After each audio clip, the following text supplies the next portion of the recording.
Welcome to Storytime Haven. Today, we bring you a gripping mystery by Lesley Frost, Murder at Large. Join Ordway Belknap, a former judge turned amateur detective, as he navigates a web of intrigue, deception, and murder. In this thrilling tale, Belknap's sharp mind and unconventional methods are put to the test when a mysterious case calls him into action. Set in a world of high society, crime, and dark secrets, Murder at Large will keep you on the edge of your seat. Let the investigation begin. Chapter 1. Ordway Belknap, ex-judge of the magistrates' courts, and for the present a detective of amateur standing, and a semi-professional criminologist, on call at the homicide department, leaned comfortably back in an armchair, in the den of his spacious penthouse apartment on the East River in Gracie Square to be exact. James, the perfect man that confirmed bachelor's dream of one day possessing, entered soundlessly on the deep-napped carpet, and in a cotton-wool voice announced Judge Whittaker on the wire. "Thank you, James," murmured Belknap in a tone modulated to the atmosphere of the room, while James, with the smooth precision of the Roxy Orchestra being lowered, sank from view, the den being a floor to itself. Belknap slowly ground out a freshly lit cigarette and meditatively examined the telephone at his elbow. His face gathered seriousness as a window gathers steam. He recalled Whittaker's remark of a week ago, made as they passed at the club. "I will give you a ring soon on a matter of life and death. No, I can't go into it now. I'm running." And though in the meanwhile the matter had slipped his mind, he now unaccountably, even to himself, hesitated to remove the receiver. Belknap was a man of 50-odd, but didn't look it. Tall, handsome, with a firm mouth, burning brown eyes, and thick, lustrous black hair. His muscles were steel-hard, and his skin always deeply bronzed, winter and summer alike, for he was one of those elusive and self-styled members of the Long Beach Nature Club. He enjoyed motoring down on brilliant days even in January to nurse a driftwood fire in the shelter of a shallow dune, basking himself in fire heat and violet ray. Sunbathing is the habit of a solitary, but then Belknap was a solitary in more ways than one. He loved the slow, indolent afternoons apparently wasted, and with no words spoken. He relished the mingled smell of olive oil, wood smoke and salt, and the sight, through more than half-shut eyes, of gulls, and a ship moving up the horizon like the large hand of a clock, invisibly moving yet seen to have moved. Rodney Drake would periodically rise like an elongated Pict out of the waste of sand and gesticulate against the sky. On the open beach, the hardy little Egyptian name unknown would squat motionless on his heels over a tin firebox. So it may well have been these lonely watches that fostered the thing in Belknap that his acquaintances, even friends, called queer. The world in general certainly considered him puzzling, enigmatic. It found him definitely uncommunicative, or, when communicative, ironic, which is a turn of speech that leaves the hearer not much the wiser. His friends claimed for him a sensitive, reserved nature that shed humankind with reluctant cynicism for lack of a better method. A cynicism sharpened and brought to a point through years of close association with the evils and corruption, hypocrisy and injustice of the courts. He had a way of never overlooking an opportunity to be bitter at the expense of law and order, as practiced in this enlightened 20th century. And it was the hopelessness of the struggle to keep a modicum of honesty in the legal system that, Belknap said, had driven him out to play a lone wolf game tracking the criminal. Too frequently, he claimed, the innocent paid, or no one paid, while the guilty sat in full view of the bench. He was at least determined to give the eager public a few real captures, if not convictions. In his two most famous cases he had managed the convictions as well. His first, that of Maria Monroe, strangled in her closed Riverside Drive apartment when it was supposed she herself was in Honolulu, followed immediately on his resignation from office. In fact, what he considered the bungling of this case had been the last straw that made him yield to a temptation of long standing. And he was miraculously successful, with every investigating agency in the city against him, and with an apparently impregnable alibi to break down. He saw his man through to the chair. But it was the Stanton Mowbray affair the next winter that saw Belknap's amazing and unreasonable technique develop to its greatest power. Stanton was shot at the Villa Bella nightclub in 48th Street, West, toward the daybreak closing of an exceptionally wild night. No gun was found, although the few remaining guests were searched within a few moments by the police, and even the general direction from which the shot was fired could not be determined. Some said it had come through a window, others from close range. The case had lain dormant for months when Belknap took an interest in it. The chief suspect had been a certain Colonel Blake, a man of great personal magnetism, strong political associations and influential friends. The feeling had become current that he was guilty and that it was being hushed up, that the law was once more proving inadequate. But in this instance, Belknap was able to give the law a clean slate, jumping to insane conclusions in the intuitive manner that was his strongest claim to distinction. He put his finger on little Violet Mowbray, a musical comedy dancer, who had had a last-minute invitation as an extra for Stanton's party. Although it was believed that she and Stanton had thereby met for the first time, Belknap discovered a weird series of events that put Stanton in the most blasting light and gave poor Violet a dozen motives for murder. Violet took her sentence of from 10 to 20 years with a quiet protestation of innocence that moved the courtroom to tears and hysteria. No one seeing her frail figure led away that dull December day would have said she could live to see a year of it served. Since the weeks when he had kept his name and face headlined, together with Stanton's and Violet Mowbray's, Belknap had had several months of comparative quiet. He had given the police some assistance in a few minor matters, but had really fastened his teeth into nothing worth the candle, and at the moment he felt particularly in need of violent distraction. He was surfeited with a week of burning sun, weary of women, stale with an overdose of detective fiction, and disturbed by a tendency on the part of his thoughts to take a gloomier turn than usual. Yet for some odd reason Whitaker's ring, following the words of their last meeting, gave him pause. He knew Whitaker as a dangerous person, friend or enemy, often even more dangerous as the former. Their relationship had of late been strained. Belknap had all but come to the conclusion that any intercourse between them, kindly or unkindly, had been dropped. Then why this matter of life and death? Oh well, curiosity had killed more than cats. He reached for the receiver. Yes? Oh, Whitaker. Good to hear your voice. A little overdone, that. Rang false. Of course, old boy.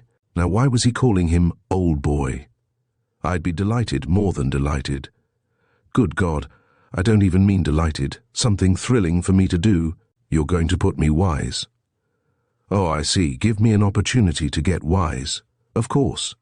Any old thing for a change. No, I don't exactly catch your meaning. You're pleasantly mysterious as usual. Diabolically so is what I want to say, and I will say it one of these days. A house full of criminals? Since when have you been on weekend terms with Sing Sing? They've never been in Sing Sing. You want me to help you put them there, is that it? You bet your sweet life. Anything to do with what you let fall to my ear last week? It has. When do you want me? Dinner tonight. Thanks most awfully. I'll be there. He hung up, but failed to return to the Audubon, which lay open on his knees, an original folio, given him with relief and gratitude by Colonel Blake. Instead, he relapsed into a brown study and considered a rather sinister possibility from several angles and in varied lights. Chapter 2.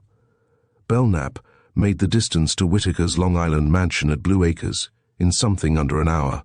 His Duesenberg, long and low-slung, coloured to please his own eye, and fitted with special gadgets for defence and utility, was also a demon for speed, and even in traffic had broken many records, largely its own to be sure. He had always driven himself, and he had often reflected that if he had not been a lawyer or a sleuth, he would have been ticking off mileage at Daytona. Such was his love of the power and beauty of line of a splendid machine, and he admired as much as he admired any work of art his brown, thin, muscular hand on the wheel, one mahogany, the other coffee. As he turned into the wide, sweeping drive of Thorngate, he slowed the car to a crawl and savoured for a moment the view of the Sound, the lemon and orange sunset beyond it, the peace of the trees and shrubs and flowers on either side. He listened with one ear to the swish of the tyres in the Traprock gravel roadbed, and with the other to the cicadas making the mad sound of a semi-anesthetized brain among the oaks. Black John, alert and loquacious, opened the door to him and showed him immediately to a large, luxurious room on the second floor. Belknap stood at the long windows, looking down and shedding, with the deafness characteristic of his general indifference, John's flow of well-intentioned chatter as he unpacked and laid out Belknap's weekend wardrobe. Belknap was so far removed from it as to be unaware of John's withdrawal. Unaware also of Bertrand Whitaker's entrance. "You made the trip in short order, I imagine." "How are you, Belknap?" "Splendid, thanks. Yes, I came down fast enough. There is nothing to warrant a leisurely drive on Long Island, until after Shinnecock Hills, perhaps. Before that, the sooner it's over, the better. You know, I am still forever being surprised that there can be such charming and secluded spots as this within a stone's throw of these atrocious main highways. And yours is one of the best, Bertrand. Isn't it, Belknap?" Whitaker's face lighted with pleased vanity, but it died on the instant. "I shall hate to leave it. More than I shall hate to leave anything else, I assure you."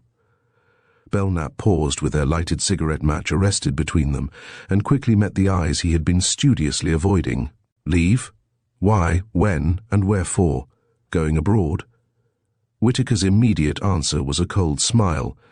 He accepted his light and crossed to a chair. Belknap regarded him intently through puffs of his own smoke, and being a keen student of men when he cared to be, or found it necessary, he remarked a new hardness in the hard grey face. Whitaker was a grey man, iron-grey hair, granite skin, grey-blue eyes, gunmetal suits, and plenty of grey matter. He was a man too able, too willfully brilliant, for the cramped position in which he had to work. So he put the extra energy into deviltry. That's just what he is doing now, thought Belknap. And God help somebody.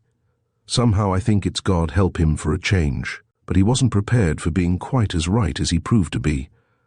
Not exactly abroad, though perhaps yes, in a very broad sense. Sit down, Belknap, and we'll talk, if you don't mind being serious on an empty stomach. The drinks will be up shortly. Fire away, man, by all means. You are now making things sound, not only mysterious, but rather important. What's it to you?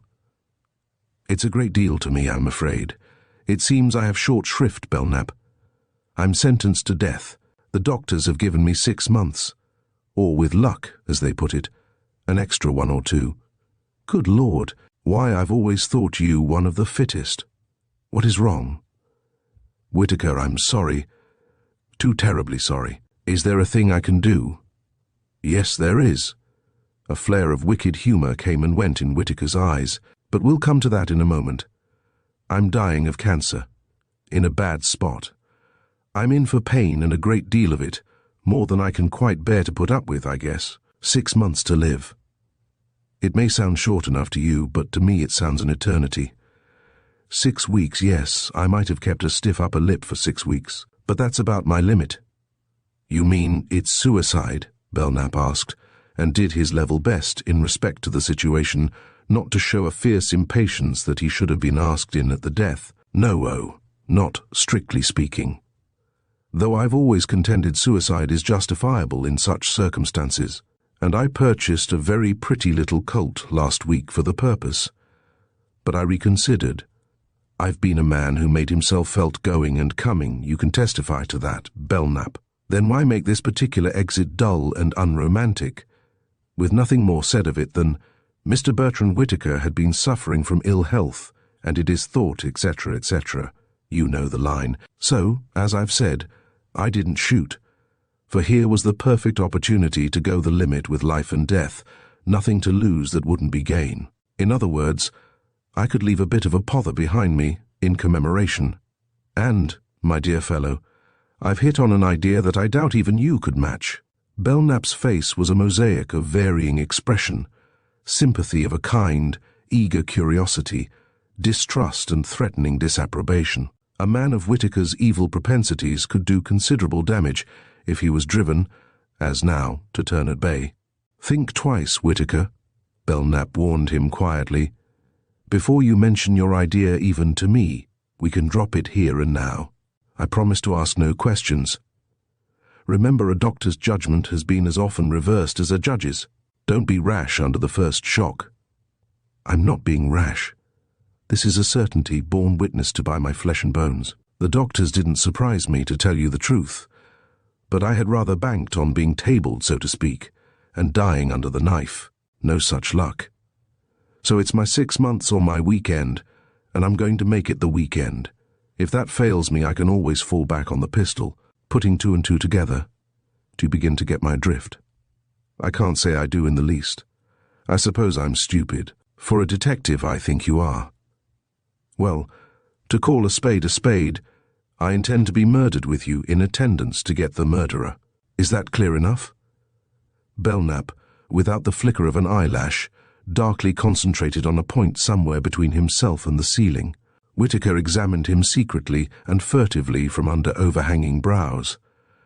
The atmosphere had a tendency to thicken before Belknap drew himself back to the necessities of speech.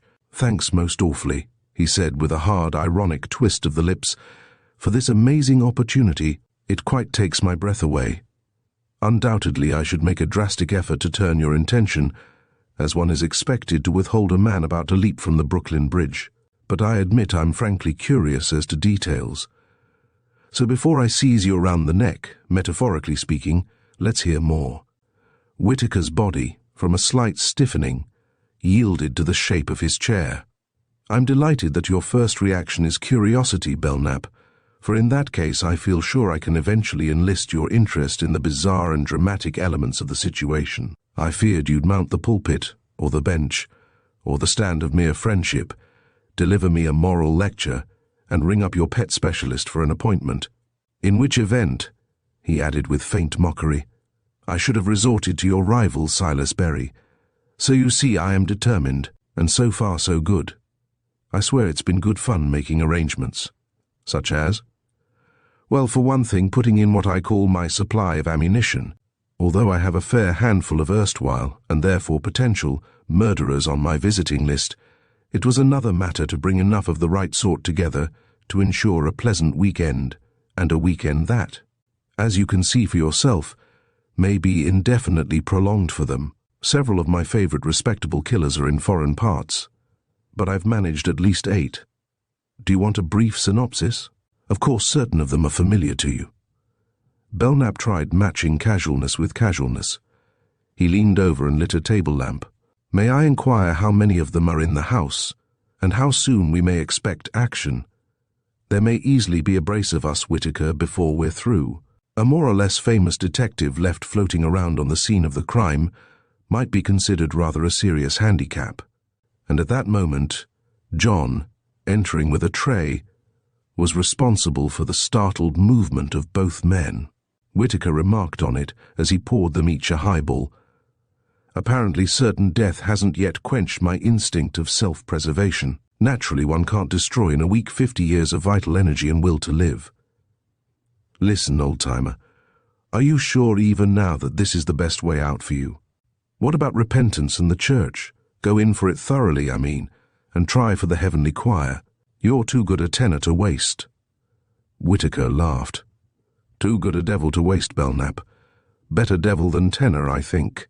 No, I'm going out in a sputter of fire and brimstone, no candles for me. Aha! I hear someone arriving. Possibly Blake.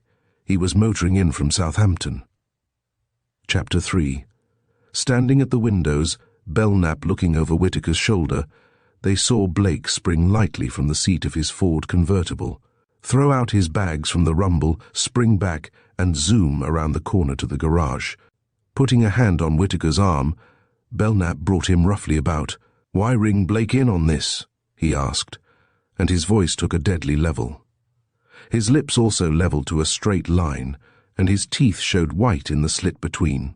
"After all, he's too good a friend, isn't he, of yours and mine?" "What's the big idea?" "He is a friend, old man, true enough." Whitaker quietly brushed Belknap's hand from his sleeve and turned away. "But what are friends, true or false, to me now? Less than the dust. Besides, Blake is a crack shot and a sportsman to boot. Even though you proved so brilliantly that he didn't shoot Stanton, it was just the kind of shooting he might have done, you know that. He gives no quarter to men who run out on debts or dishonor women. Sort of a knight-errant goes about saving situations in the nick of time. That he finds it convenient to use a gun in most cases is not his fault. I can even see him doing me what he would call a good turn, taking me out after a whiskey and soda, and putting a hole through me against the garden wall with a sorrel and son generosity. We mustn't let the poor devil suffer. Yes, Belknap, you must admit he's a splendid prospect from my point of view. I can't help it that you have scruples against sleuthing him. By all that's holy, you are beyond me, Whitaker. If you mean by that I am beyond the pale, I am, and beyond caring. There may or may not be a life in death, but that there is death in life I'm finding out. So what the hell? Enough said, Whitaker. We'll leave it at that. I begin to see that it is what the hell and then some. Belknap was pacing the floor, his hands thrust deep in his pockets. He stopped before Whitaker to ask, I have a question before we go further. What's the match that lights the fuse that blows up the house that Bertrand built? A good match, Ordway, soaked in tar, pitch and turpentine. I publish my diary. It's a substantial, well-filled, truthful diary, packed with sensations. In a period when confessions and revelations are in such demand, it seemed a pity not to keep abreast of the times. Hurst gives me a small fortune for mine, sight unseen, and it goes in my will, with whatever else I possess, to my niece Joel. Unless, of course, this weekend makes it useless to her, in which case— Joel Lacey! See here, Whitaker, you're insane. I've cared for Joel, and you know it. Since she was too young to know the meaning of the word love, she is incapable of murder. But if she had committed a crime, and you were letting her down, you would have me to reckon with. Here, here. The first threat, and that from my bodyguard. Check it for Berry's benefit. It happens, my dear fellow, that your estimate of Joel's character, like that of all true lovers, is mistaken. Joel is a murderess. Her husband wasn't a suicide. Oh, she had incentive enough, I guess. And it was hardly a murder in one sense. She challenged him to a duel, but he scoffed at the very idea, so she fired anyway, and came to me to give herself up. I silenced her. As for letting her in for all this, well, I needed her. I was short of women for the dinner table. Otherwise, I wouldn't have bothered with her. For my hopes don't lean very heavily on her, I can assure you. I should have thought you might be short of women. Who are the others, by the way? Romany Monty video for one. The accident in the Renegade Lover, in which she killed her husband, who was not her husband in private, with a folding dagger which didn't collapse, was not an accident. The dagger that night was not intended to fold. Bertrand, you're a cad. When did you desert Romany? Years ago. I didn't desert her. She left me for— oh, I can't even remember, there have been so many. That's no excuse for such betrayal as this. Who else? Nadia Mnivani. You've met her here once or twice, I think, and of course know of her in a professional way. Not that there has ever been anything proved against her, quite the contrary. And yet, where there has been a political murder, here or abroad, during the past 10 years, she has almost invariably been questioned. I should say offhand that she is probably the tool of a powerful international ring of governmental murderers. But her social distinction is unquestioned, her culture and wit are superlative, and her beauty is a thing to be dreamed of. I can say to you now, what I would not have said under any other circumstances, that she and I have been, call it friends, yet I have not breathed a word to her of what I instinctively know to be true, that she is a murderer 20 times over. Belknap shrugged to cover a strong, irrepressible shudder. You are a braver man than I am, Gunga Din, but then, in a pinch, I've always known you were. Is that the toll of women? There's one other. She is not a murderess, but she is a potential one, for I think she knows that her husband killed a man years ago. Until lately, when, I am sorry to say, Romany has been having her innings with him, Neil and Sidney Crawford were hand and glove in a marriage that I like to call a marriage. He is a banker, lives out here at Blue Acres, respected, indeed loved, by everyone who knows him, and the same can be said of Sidney. He got inadvertently mixed up with a gang of boys on the streets of New York when he was a youngster, and they later proved to be a gang in good earnest. So when Crawford was sowing his wild oats, and had run up a card debt far beyond anything he knew his father could pay, he accepted an honorarium for cutting short the career of a drug smuggler. It was his wildest oat. He turned over to a very clean leaf, but I think he would go to any lengths now to save his name for Sydney and the children, and she would do the same by him. Splendid, go on, this is too good to be true. It is really such a sweet reversal of form, expecting the bad eggs to hatch. Isn't that Julian Prentice out there with Joel? Who did he kill, his crippled grandmother or something? Not so bad as that, or I wouldn't have let him engage himself to Joel. No, he merely drowned a boy who was all but drowning him during the hazing of freshmen at the university. He pretended cramp to do it. Everything appeared accidental, and of course sympathy was with Julian anyway. There is one other, who makes the fourth man irrespective of ourselves, and we don't count. Milton Dawn, I doubt whether you know. He is an able surgeon, but he also has a secret laboratory or operating room, where he experiments on the conscious flesh to the point, but not beyond the point, where life still lingers. I should imagine that would be all you need know about him. Absolutely. My only wonder is that you didn't apply directly to him for release. I thought of that. But then, as I've said, it's a long row he hoes, and I'm looking for a short one. There, Belknap, I guess that tells the tale in brief, doesn't it? No, not altogether, Judge. There is a point on which I need to be enlightened with a bright, bright light. Where do I come in? I thought I had made that clear. You are here to find good sport, but to be a spoil sport. I don't mean that, Whitaker.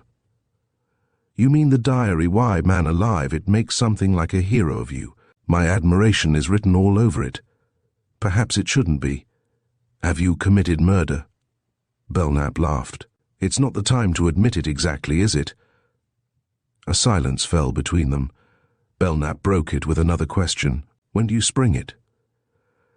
I thought I might bring it up at dinner, unobtrusively. Casualness will at first bewilder them. The horror of the situation will dawn on them gradually. Has anyone an inkling? No one, except perhaps Nadia. I mentioned to her the other day that it would be fun to publish my diary verbatim, seeing what a number of things it contains. Her answer was that if I proposed doing so, I would probably never live to see it in print. That sounds hopeful. Oh, of course, nothing at all may happen. They may decide to take their medicine for the old rather than be on with the new. I think that would be my solution, provided I was in their shoes. And then again, anything may happen. Psychologically, it's a pretty howdy-do. To throw half a dozen killers together, even civilized ones, in fact the more civilized the more interesting, makes for a strange medley. Stranger than you know, I'm afraid. There is an interrelation of secret currents between your protagonists that is likely to be devastating. You may not even be the only casualty. What about the police? Call them in at the drop of the hat, of course. The homicide department would be delighted to send Berry along to help you if you suggested it, I'm sure. Well, what about dressing for dinner? Suits me. Belknap put a hand on Whitaker's shoulder as they parted at the door. Whitaker, he said gently, I don't know what to say exactly. I'll have to reserve my judgment until later. But again, let me say, I sincerely regret the circumstances that have brought us to the present precarious position. For even I can't see my way to withdrawing now. I can't forego the chance of so much excitement, if nothing else, he added, with the flicker of a smile. Thought you couldn't, boy. Whitaker stressed the shrewd, cunning accents of his Yankee ancestors. Chapter 4. The luxurious ease and quiet, well-oiled machinery of service at Thorngate gave no slightest indication of the worm at its heart. Up the long, winding, carpeted stairs, the servants glided on their errands, and, in turn, the guests themselves came softly down by ones and twos, with a gleam of jewels, of coloured silk, of white shirt-fronts in the halls, dimly lit with candles. Belknap had hastened his dressing in order to be first in the drawing-room. He felt that at any moment he might be needed in the front line, and that no time should be wasted under a shower or before a mirror. His trust in Whitaker was not so perfect as to assure him that he had been honest in saying no one was in the least aware of impending trouble, and there was just the chance that someone, being forehanded, would get away with murder. Although he had been in the receiving room, which was also library and den 50 times over, Belknap looked it over with awakened interest. Whitaker, it was apparent, had a leaning toward panellings and oil portraits, medieval tapestries and deep, napped carpets. Here, tapestries formed the wall covering from floor to ceiling, none of exceptional value except the Gobelin over the mantel, but all equally lovely in colours and texture. An impulse, not so odd perhaps under the circumstances, prompted Belknap to test what lay immediately behind the surface of woven cloth, and, as far as its stretching would yield to his hand, he found space. He tried it at various points and discovered it everywhere the same. And he recalled having heard that it was the safest way to hang tapestries against the rear attack of insects and dampness. Convenient to know, he thought. He was engaged in trying to locate the servants' entrance to this interstitial passage when he became gradually aware that someone else had come into the room. He turned about with elaborate sang-froid and met the gaze of a tall, strikingly handsome woman who stood quizzically regarding him. She wore a black sheath gown with crimson accessories that included the oval nails of tapering fingers and the clear-cut lips of a wilful mouth. The crimson handkerchief tied to her garnet bracelets floated lightly up and back at every slightest movement of her arm. The cigarette case of scarlet enamel, which she opened with a deft flick of one hand to help herself with the other, gleamed like smouldering coal. He had met Nadia Madavani several times with Whitaker, and he had vaguely realized the relationship between them, but had given it little consideration, except that once he had instinctively withdrawn from a case in which her name had figured more or less conspicuously. The sense of her guilt had been conveyed to him on the wings of one of what he called his wild guesses, and he paid Whitaker the courtesy of letting well enough alone. As it happened, she had cleared herself easily. Looking at her now, he realized that she was inwardly disturbed at sight of him. Perhaps she saw in his mere presence a confirmation of the faint doubts she might be entertaining with respect to the weekend. But her poise held perfectly. In fact, it was by a shade of its over-emphasis that he caught the inner tremor at all. "Ah, Mr. Belknap," she exclaimed in her slow, husky contralto. "How nice to see you here. Or should I call you Judge Belknap or Detective Ordway Belknap? I am never sure of the term to your face. Behind your back I call you Belknap for short. Let's discard them, all four, and make it simply Ordway, to my face, as you put it, and behind my back. And may I make it Nadia? Remember, Bertrand is an equally dear friend to us both. You are looking divinely, Miss Nadia. Black is your color. Although I have seen you when I should have said the same of red, or white for the matter of that. Red and white are your contrasts. Tonight you are fused into a single vivid figure of black. Whistler would have liked you. You have a way, which most women have not, of lending distinction to a color instead of letting it create you. You have a like faculty with situations, I am told. I am not quite certain what you may mean by that, or whether it should entirely please me, but I have sufficient vanity to be flattered by your recollection of my gowns, in view of how little attention you seem to give them. Will you have one?" She proffered her exquisite box, and on his "thank you, no," crossed to the hearth, where she lifted a crimson-slippered foot to the sidebar of the fender, and for graceful balance pose, Belknap thought it, laid a hand against the tapestried wall. It yielded enough to mar her picture. "I had forgotten these tapestries are but the semblance of walls," she murmured. "What a cosy place for rats, although I suppose it was for the very purpose of perpetrating the Hamlet Act against rats that the space was originally reserved." Belknap was pouring himself a thimbleful of scotch at the tray standing in readiness on the divan table. He tossed it off, and turned over the after flavour on his tongue as his mind turned over the possible subtleties of Nadia's remark. She had made it piquant by a twist of inflection, a Polonius as well as a rat, or so the tone implied. "We were speaking of Bertrand," she continued abruptly. "Do you not consider him a little secretive about the weekend, conveying that there is a reason why we are here? Why should there need be a reason?" "There should be none, Nadia, except our enjoyment of his unbounded hospitality. But I feel myself, now that you mention it," Belknap pursued, willing to test where her guards were raised, "that Bertrand has something up his sleeve, possibly an announcement. He likes to make any news impressive. He may have lost his shirt in the market, or been left a fortune by his great-aunt Emma in Vermont. You know Bertrand well enough to know he'd celebrate either with equal pomp. He heard the little whispering sigh that Nadia suddenly drew. "I hope it's nothing serious," she said, more to herself than Belknap. Then, quickly, "Is it the diary?" she asked. Belknap hesitated by the fraction of a second. By all accounts, Nadia Mdivani was dangerous. Her intelligence, fearlessness and beauty were things that might throw dust in any man's eyes. Her ability to clinch, as she was doing now, with a power greater than her own, and cut her way free from within, had won her many a hand-to-hand encounter that, if taken blow for blow, would have seen her downed long ago. However, Belknap could see no better way at the moment than to close with her. "Yes, it is the diary," he said quietly, and stood spellbound by the extreme beauty of her face as the colour mounted under the ivory skin, accentuating the high, moulded contours of the bones beneath it. He could not have said whether she were more angered or hurt. "When?" Her low voice held its ground. Not by a shade did it show disquiet. "How much time is granted us to deal with it?"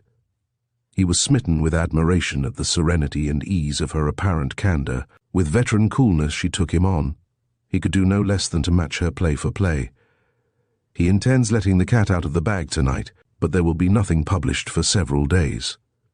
"Thank you. I don't know why, Mr. Detective. You are being so kind and telling me tales out of school." She turned fully toward him and gave him one of her rare smiles, lifting her drooped eyelids enough to show two burning highlights, like two stars under an edge of cloud. "I had to know how swift the sands were running away. Even you can't speed them or retard them. And you wouldn't if you could, for you have really seen me tonight for the first time," she said, with the faint irony he was beginning to adore, because in a more subtle and whimsical way it counterbalanced his own. "May I?" She took a flower from a bowl on the table and broke it short for his buttonhole. At that moment he had regretfully to turn from her. Whitaker, at his elbow, was presenting the Crawfords. Chapter 5. At dinner the guests were seated as follows. At the head of the table sat Ordway Belknap, with Nadia Mdivani and Neil Crawford seated to his left, and Romany Montevideo and Milton Dawn to his right. Further down on the left side were Julian Prentice and Joel Lacey, while on the right were Hartley Blake and Sidney Crawford. At the opposite end of the table sat Bertrand Whitaker, completing the arrangement. Belknap regretted Miss Video on his left. He was one of the few who had never been properly infatuated with the Romany Patteran, as he privately named her for her continuous flow of inconsequential chatter, and had therefore never liked her. It was one thing or the other with Romany. She was a sylph-like creature with enormous eyes, an auburn Viennese bob, and a disingenuous manner. She needed them, was the way men put it.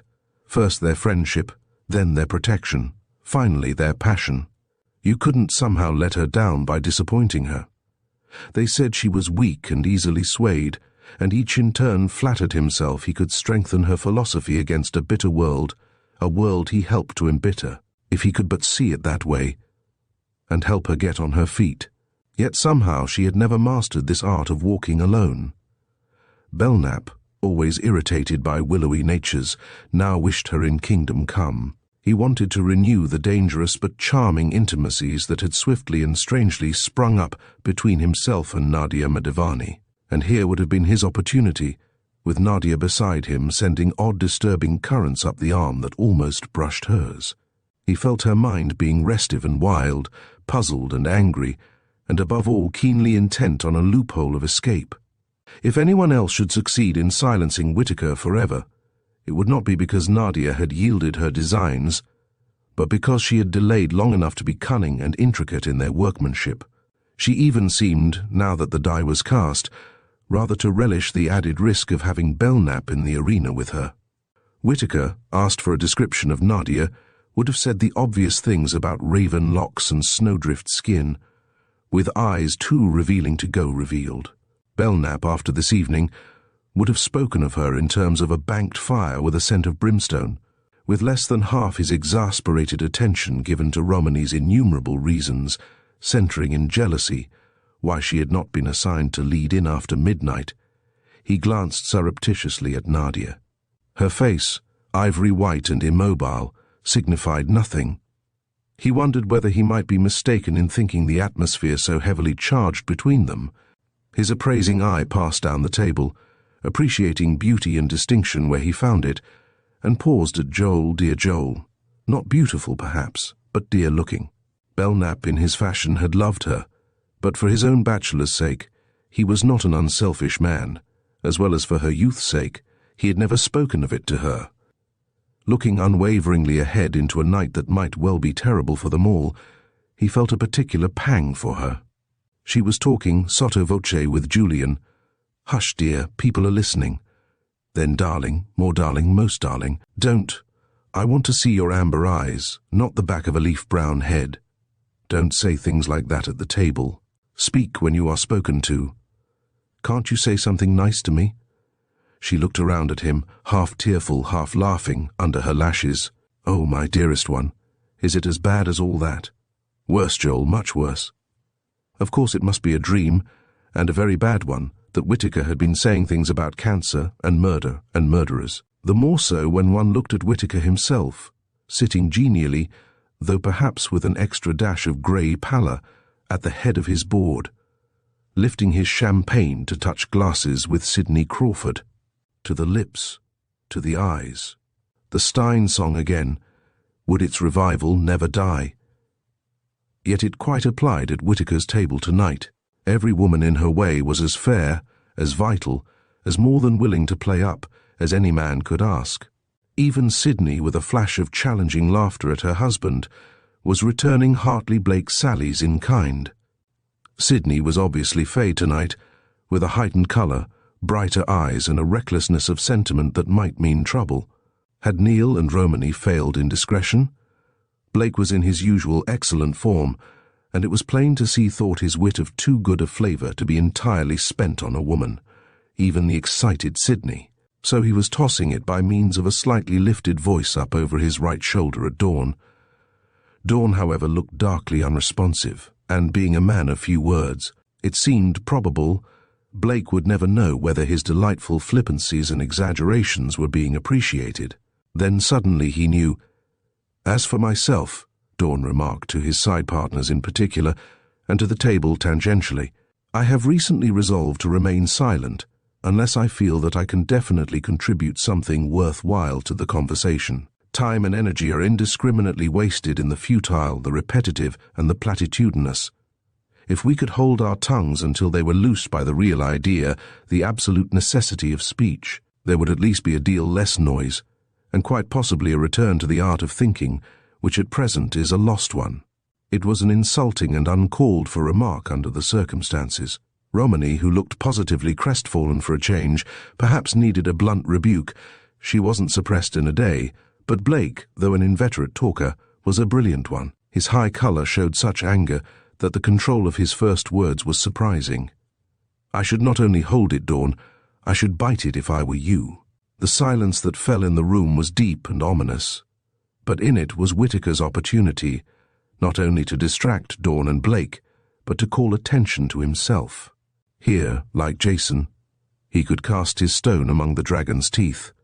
"I believe I have a contribution to make to the conversation, to the evening's pastime, and I hope to posterity." Belknap, without looking her way, knew that Nadia stiffened and straightened at the words.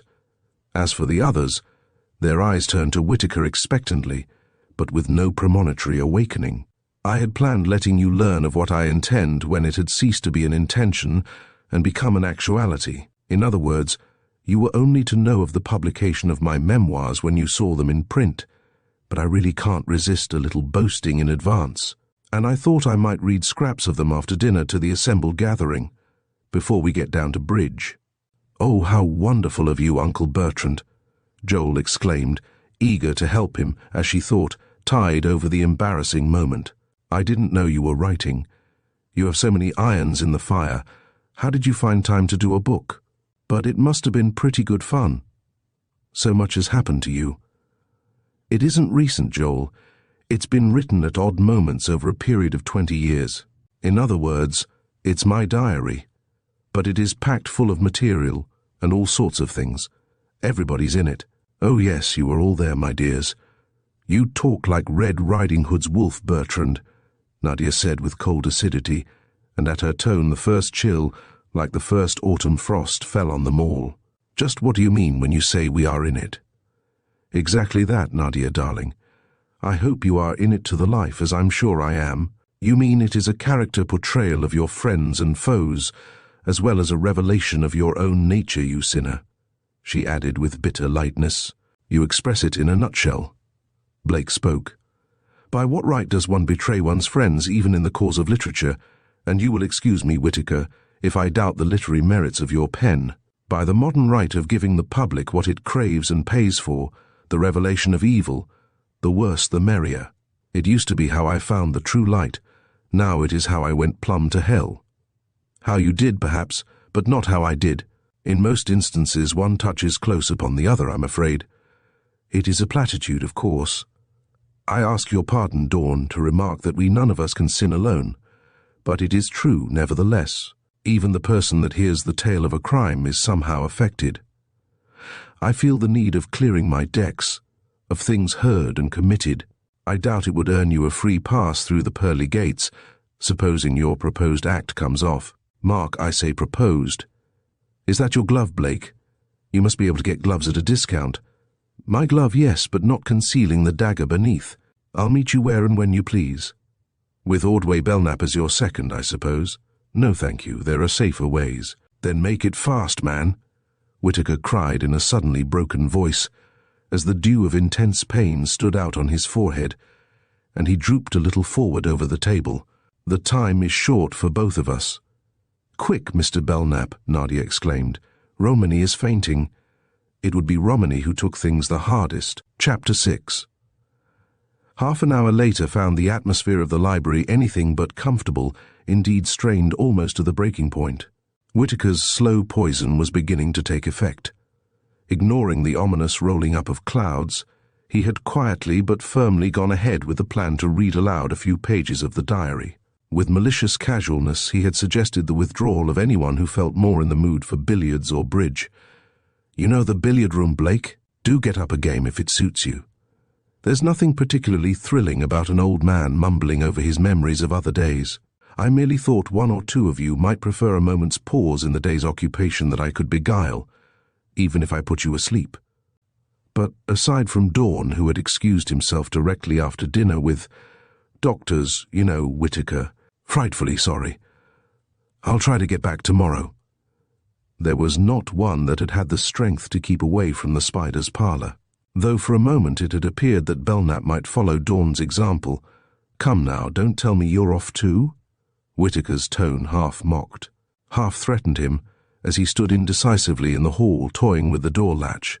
Oh no, Belknap had answered with impatient asperity. Hardly that. I have a small contribution to make to the evening's pleasure. It's in the car. I'll be back. He was, in a jiffy, with several bottles of what he said was 11 champagne, and which, as Whitaker knew, came from one of the finest cellars in New York. But no one else turned even an attentive eye to the gift, which Belknap was arranging with exaggerated care on the tray of crystal-bright decanters and dark bright bottles. Curiosity, dread, and sheer hypnotism combined to magnetize them into a rigid ensemble about Whitaker's reading lamp. But it was a brittle surface rigidity like the first thin ice formed over moving water. Beneath it the twisting, roiling currents of agonized apprehension wore through and disturbed the dangerous stillness of the room. Nadia Mnavani's puffs at her cigarette were too brief, and she flicked unformed ash too often. Blake in the corner ferociously over-shuffled a pack of cards.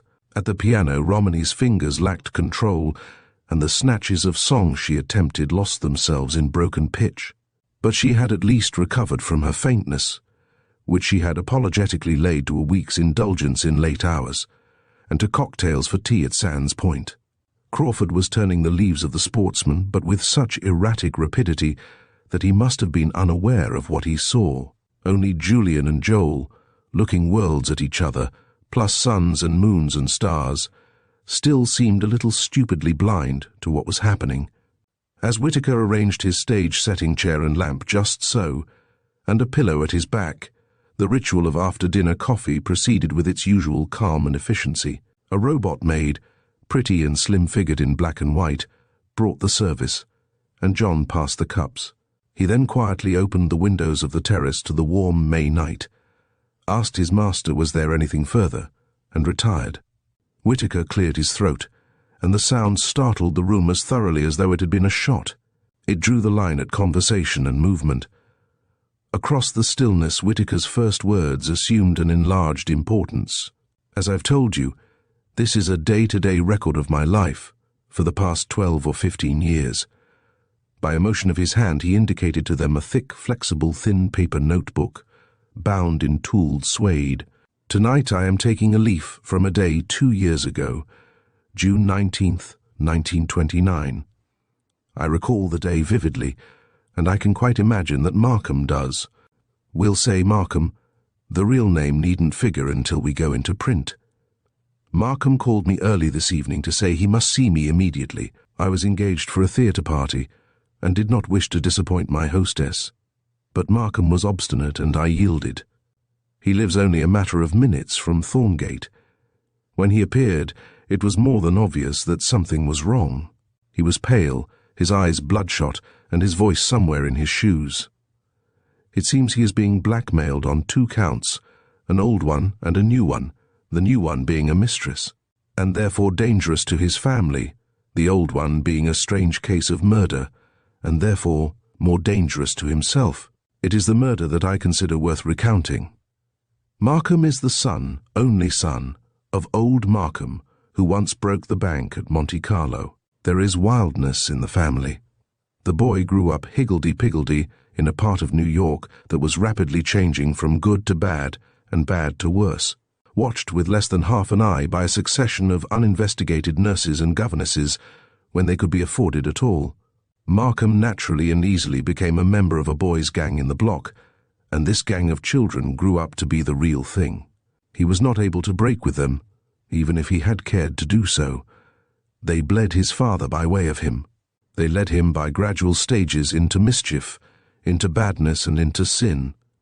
The day came when, owing one too many grand to some card racketeers working the steamship lines to Havana, he was ready to accept payment for murder. A jet-black night in midwinter found him entering an apparently abandoned shack in a lonely curve of the Hackensack on the barren flats outside Newark. Nothing for miles but snow-drifted meadows and a black river turgidly rolling seaward. A style worthy of the American Institute, Julian murmured to Joel. Where vocabulary counts, I mean wordiness. Hush, Julian, your uncle's a member. That's how I know. The single room, into which Markham crept upward by way of a loose floorboard, reeked of stale tobacco smoke, soiled clothes, and an odd sweet odor that he had long ago learned to recognize as opium. Knife in hand, he settled against the wall near the locked door to await his victim's homecoming. There were mice about. He identified mice, and a branch blowing against the window pane. That was easy. But there was another sound, persistent and regular like breathing. Breathing. Good God, it was breathing. The smuggler wasn't abroad smuggling according to plan.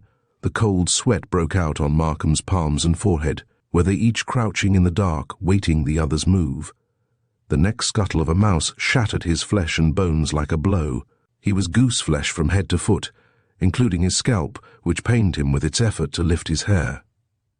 You see, he thought his goose was cooked, was Julian's next aside to Joel. Something was at last beginning to take place in Julian. Belknap saw a little sleepy devil waking in him that might not always prove easy to deal with. The man on the bed moved, lay still, shifted again. There was nothing for it but to strike. He sprang and struck, and drove the little knife up to his hand in something soft. He was saying tonight that a knife murder is not so good for the murderer, whatever it may be to the murdered. He says the physical sensations will last him for life. The scraping of the blade on a bone, its spongy sinking home in a vital part, the sudden sagging of the body under one's own tensity, and the last gasping, gurgling breath against the face. Markham had never seen this man's face, never would see it, but he would remember the feeling of the unshaven chin and the small, fat body, and the smell of sweated clothes mingling with the warm smell of fresh blood. If you don't mind, Whitaker, Crawford said in an inhuman voice. "I should like a glass of water. May I ring?" He tried to rise, staggered, and said, "Help me, Sydney." It seemed that Sydney had not heard him or was unable to move. She didn't stir or move her eyes. But Romany, from a huddled, shivering figure on the divan, came to life and ran to him. "Durian, Neil, my beloved, my only love. What is he doing to you? I can't bear it.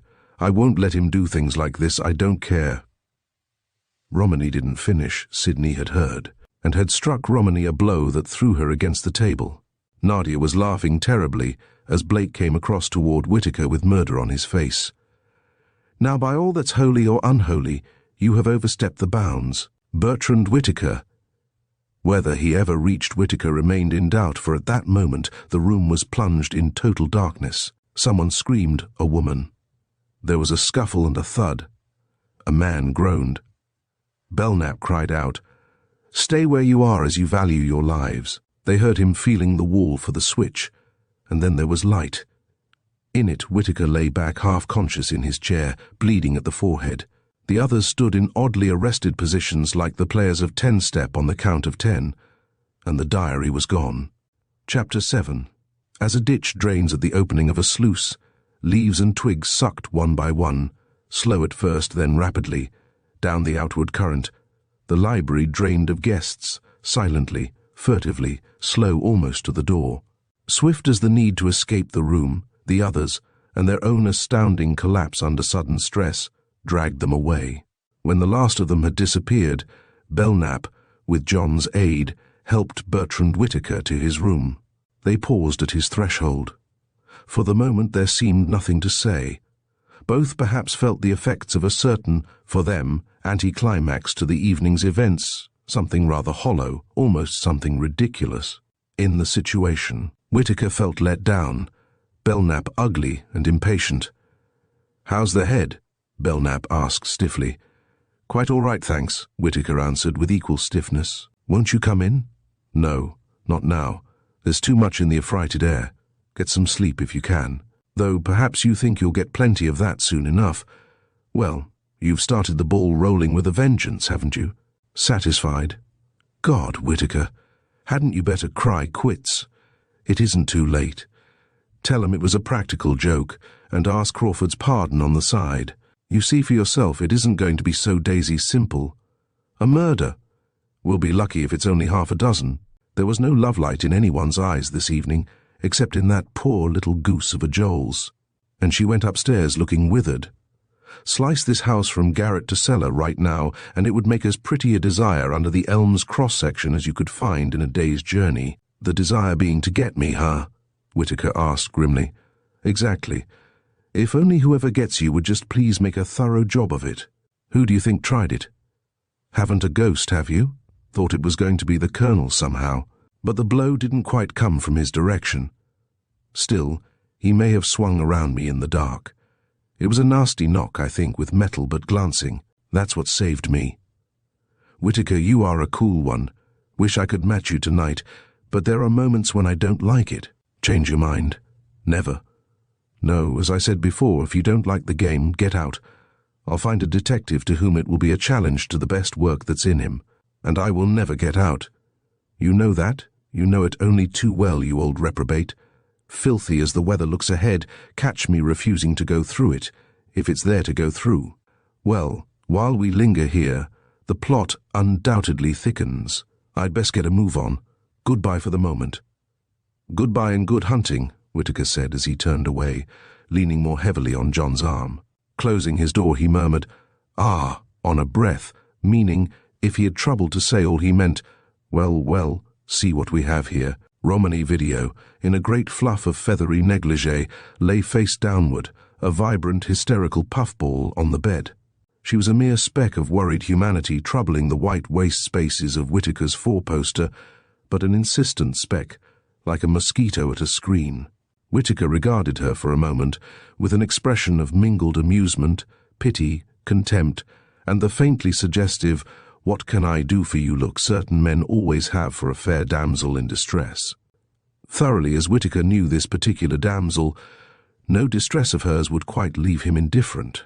But he took his time. There was no harm ever came in letting a woman wait or weep. He said nothing, sitting on the edge of the bed, as though Romany were not there. He let John help him exchange his pair of patent leather for a pair of pigskin slippers, remove his dinner coat and stiff shirt, and slip his green silk dressing gown over his shoulders. Romany, properly responsive to the delayed attention, redoubled her sobbing. "Thank you, John. That'll do for now. No, don't bother about my head. It's hardly more than a mean bruise. I'll call you later if I want you. Good night." Whitaker, allowing John to depart, silently studied the trembling, haired-up curls of Romany's dishevelled head. Then, on the click of the latch, he leaned across and touched her arm. "Come, come, little one. What's it all about? You're taking it too hard. I'm sorry it had to be Crawford to begin with, for your sake. But you'll get over him, if you have time, as you got over me, as you got over Blake. How did Blake let you get over him?" "Oh, go away, you horrid mean thing. I can't bear you. Don't talk to me. Don't you dare touch me." "As bad as all that? Dear, dear, you're taking him harder than you took most of us. You like them good, is that it? Gives you something to do making them over." "You bad man. How can you say such things to me? How can you, after all we've been to each other? You used never to do anything to hurt me, and look at you now. What has happened, Bertrand dear? It's such a cruel world. I can't bear it. I tell you I can't. I'm going to kill myself. I'm going to die, Bertrand." "My dear, for the first time of the 101 you've made that threat, there's a chance of its coming off," Whitaker said, and said the one thing in creation that, instead of aggravating them, could have stopped Romany's hysterics dead in their tracks. Romany was quiet, desperately quiet. She lifted her head from the foam of marabou and looked at Whitaker with wide, distraught eyes and parted lips. "What do you mean?" she whispered. "What I say," he mocked her whisper by imitating it. "Even if you escape tonight, Romany for death, whose name you so often take in vain, is on the qui-vive in the house tonight. You have Durian's death to answer for." Romany screamed and throttled the scream with her hand across her mouth. "Bertrand, you are going to tell that? You've written it down as you wrote about Neil?" "I have." "Oh, no, please no, I don't believe it. Then wait and see. But hope isn't dead yet, Freckles. Let me see, yes, there's your one freckle that made me call you Freckles, I remember. I'll have to find the diary or rewrite it. Unless, of course, Oh, I hate you, I hate you, I hate you." Romany bounced back into her hair, her marabou and the rumpled pillows. "Don't say that," he cried dramatically, and Romany caught at a straw. She sat up again. "You care," she said. "You do care. Oh, Bertrand, why are you making me suffer so? I don't understand. Darling, is it because you're jealous?" She threw both arms recklessly around his neck and clung to him with the wild strength of a drowning person. Did he think his little Romany had really gone away and left him? Did he think she cared about all the other mans? Why, his poor little girl only thought the big man had got tired of her. She did, darling. Truly she did. Whitaker slowly and carefully, with all the force of his hands, disengaged her arms. But once disengaged, he found his own of necessity engaged in holding her. "Brat," he said, on a low half-laugh, and kissed her lightly. "Oh," she breathed with a relieved sigh that rose softly from the bottom of her heart. "It's so long since you called me that." "I love it. How silly of us to quarrel, Bertrand. And be jealous, after all these years. To think you could ever have been so cruel as to pretend to tell about Durian to bring me back. Couldn't you have found a pleasanter way, darling?" Whitaker regarded her obliquely through half-shut eyes. "What about Crawford?" he asked. She had the grace to colour. "Poor Neil," she murmured. "But that's for him to take care of, isn't it?" "I see it is." She felt him shiver, but misinterpreted it. "Happy?" she asked. "The devil has that reputation." He felt her take alarm again, with a defensive stiffening. She laughed shakily.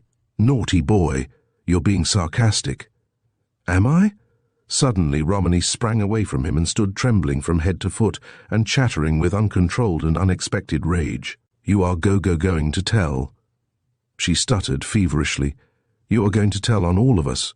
You really mean it, don't you? Don't you? Ah, you've figured it out, have you? Yes, I'm telling. How often must I say it to get it through your pretty head? You brute! You beast! You... Like a spoiled child, Romany stamped. You're a hateful, cruel, wicked man. You can't do it. Just you try. No one will let you. You'll be killed first. You can't do it to me, do you hear? I'll kill you myself. You've got to leave me alone. Leave me alone. What do you think I killed him for? Because he betrayed me, didn't I? And what are you doing to me? Betraying me too. You look out, Bertrand Whitaker. There's nothing I'll stop at if I'm roused. No, not even murder. Whitaker shed Romany's tantrum as a duck sheds water. Histrionics, baby, he said. You never can get far away from them, can you? Fifth-rate quotations from sixth-rate melodrama. Not that I don't wish you meant your big threat. I do. But if you really mean to kill me, don't shout about it. The house is listening. If I know the house.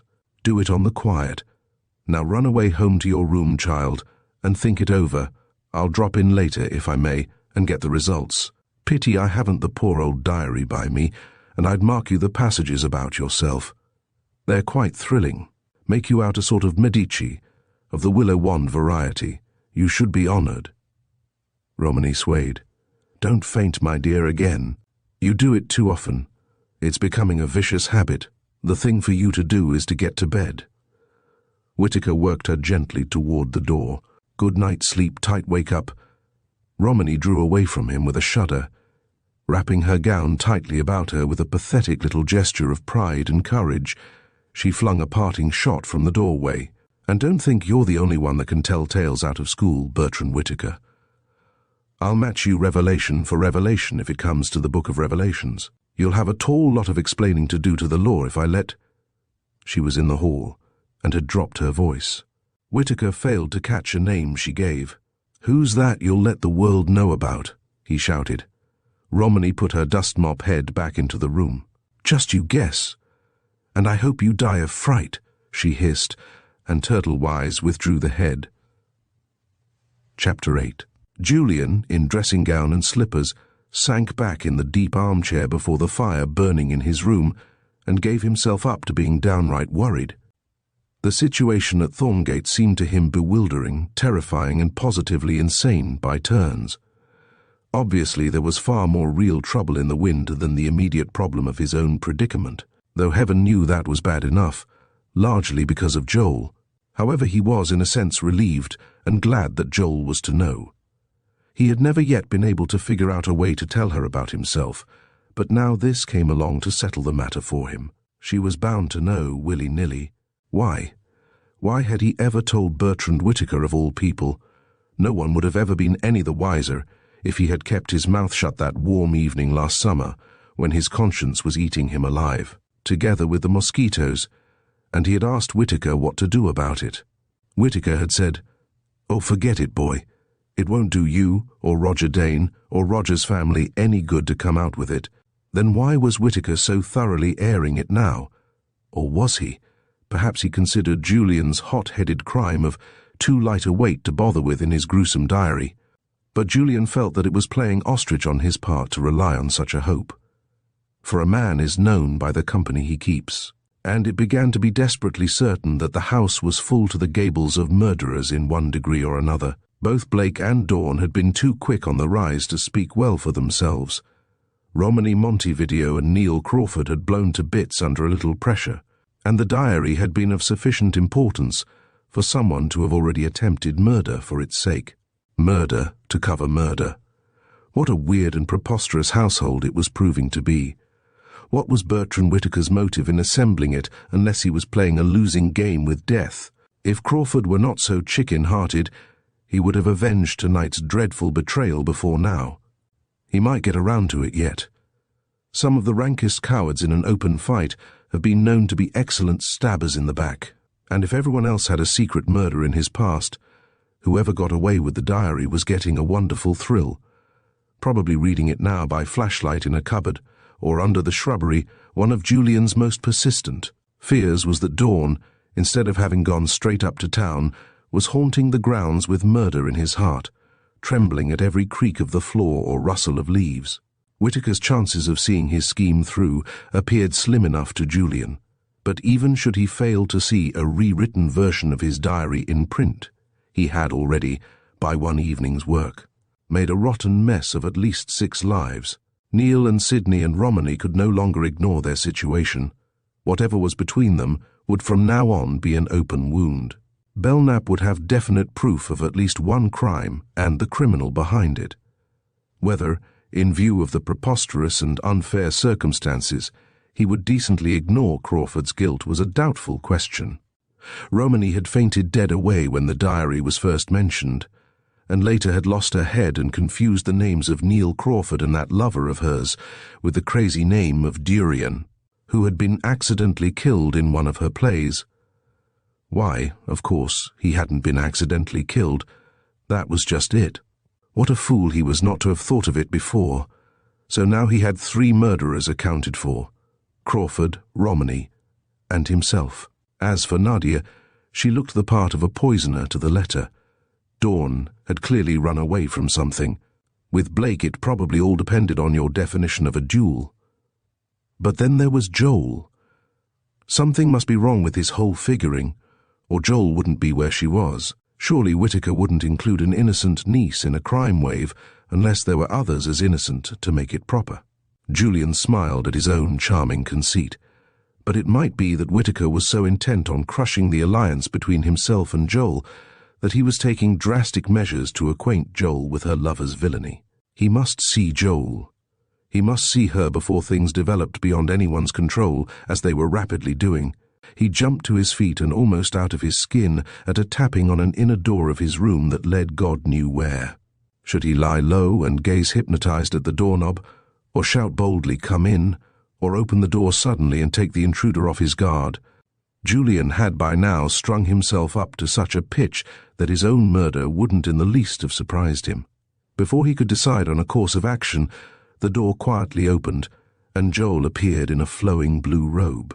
All his breath deserted him at the vision of her and in his room. "Joel," he whispered. "Yes, dear, I'm on the other side of the door, with the key on my side. Must be more plot in that, don't you think? If we fall any deeper into trouble than we have fallen already, I mean, if it comes to calling the police or something, there'll be a scandal about the connecting door between the rooms of Mr. Julian Prentice and his fiancée. Fiancée, my eye, it will suggest. And if, hearing a shot, we should dash into the hall, it would add that we were seen emerging from the young gentleman's room, in negligee, at—" She glanced at her wristwatch. "At 12:30 a.m. The fact that I am marking the time with you as witness may prove frightfully important. It is late, isn't it?" "Very, yes." Julian's over-emotion at Joel's nearness showed itself in understatement and a boyish stiffness that made Joel love him beyond anything. "Come and sit here, won't you, while I stir this fire? What are you doing out so late, dear heart?" "I did a little listening and snooping in the halls and found everybody else doing likewise. So I naturally can't sleep. The house is fairly creeping, Julian. I wish it would get to its feet and walk off. Perhaps in the sense of very strong cheese it will eventually. Oh dear, I'm so tired and therefore a little silly, as you see, darling. I don't wonder that you're tired, I mean. Here, put your feet on this cushion and let me warm your hands that are so cold. Tell me, Joel, what do you think your uncle is up to? What is he doing to everybody, including himself?" "I don't know, truly, Julian. I don't know, and I don't care what he is doing to himself and all the others but us. But I do care dreadfully what he does to you and me. And I have come to see whether we can't, you and I, pass a magic wand over ourselves to keep out his evil genius and whatever it's leading to, that we may even begin to do it. I realize I must be very brave and tell you about myself.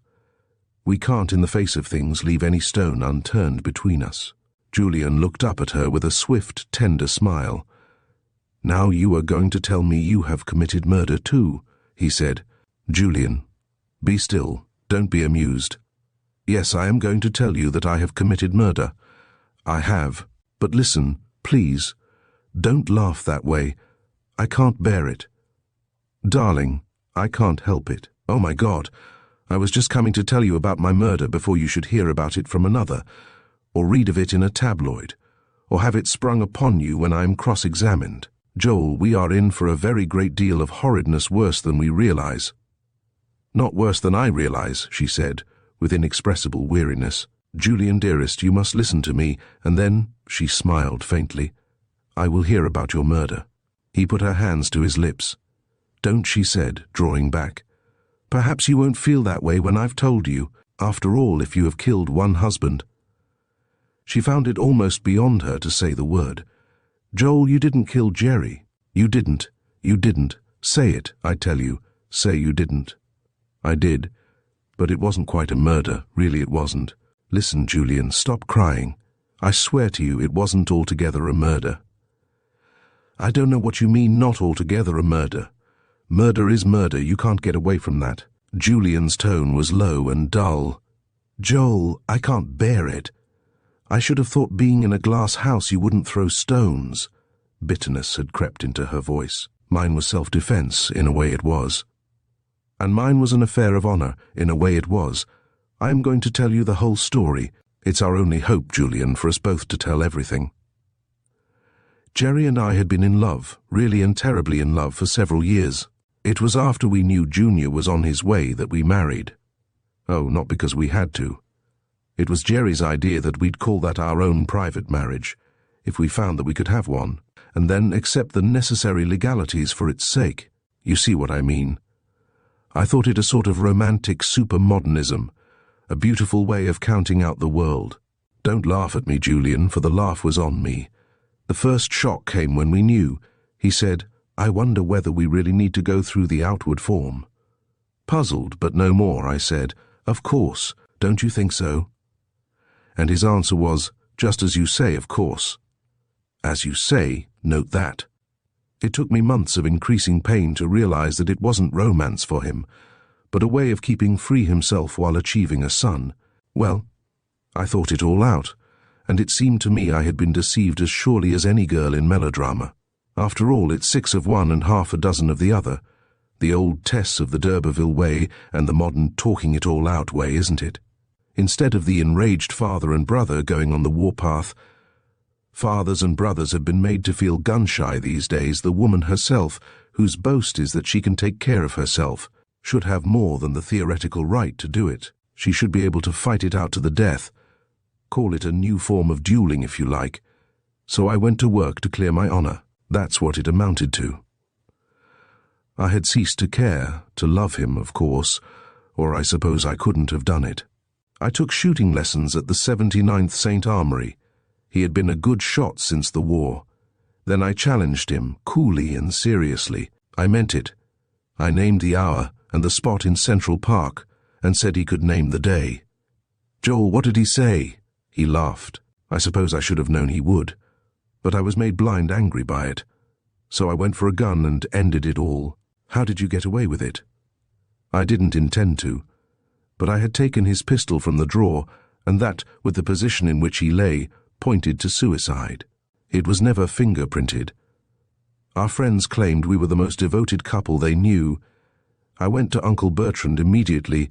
He was judge in our precinct at the time, but he persuaded me, wrongly I know now, to keep silent. He said Jerry had it coming to him, but I wish I'd just run away from him instead.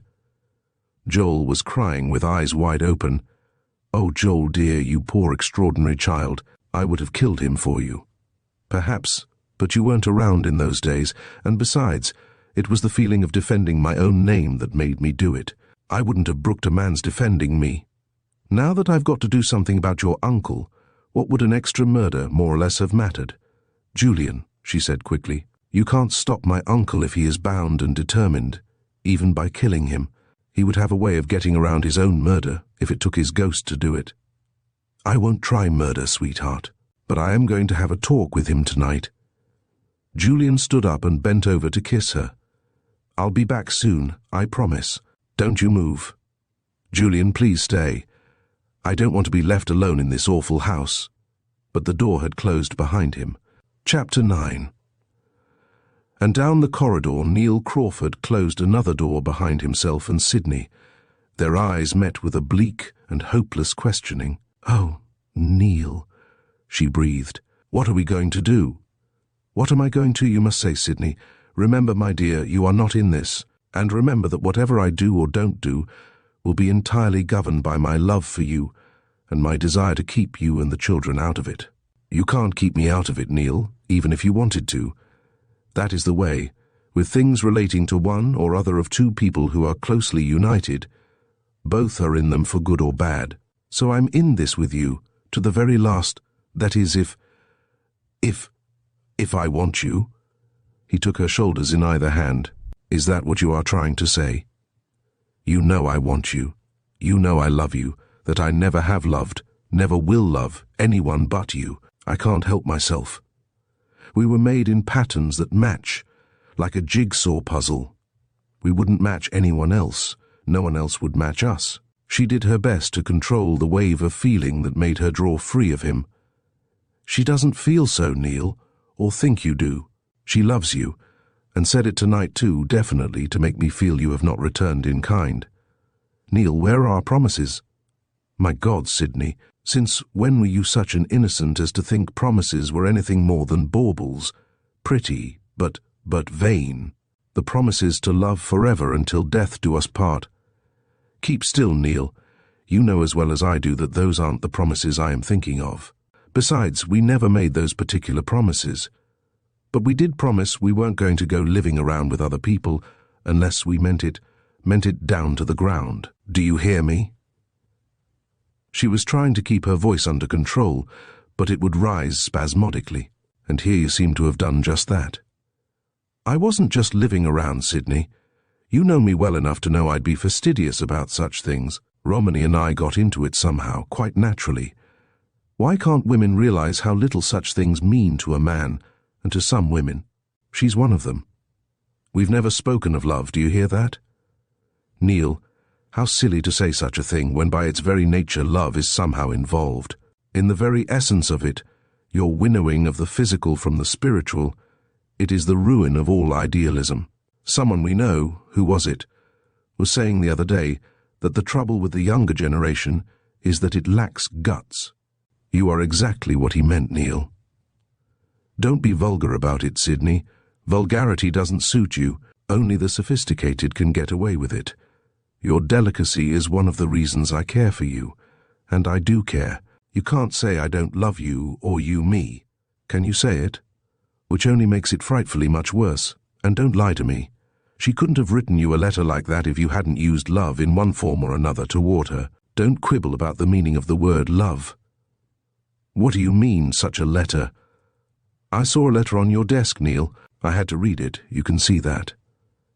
Then you got just what was coming to you, Sydney. Even a wife least of all, doesn't read a man's private correspondence unless she wants to get hurt. All right, say it if you will.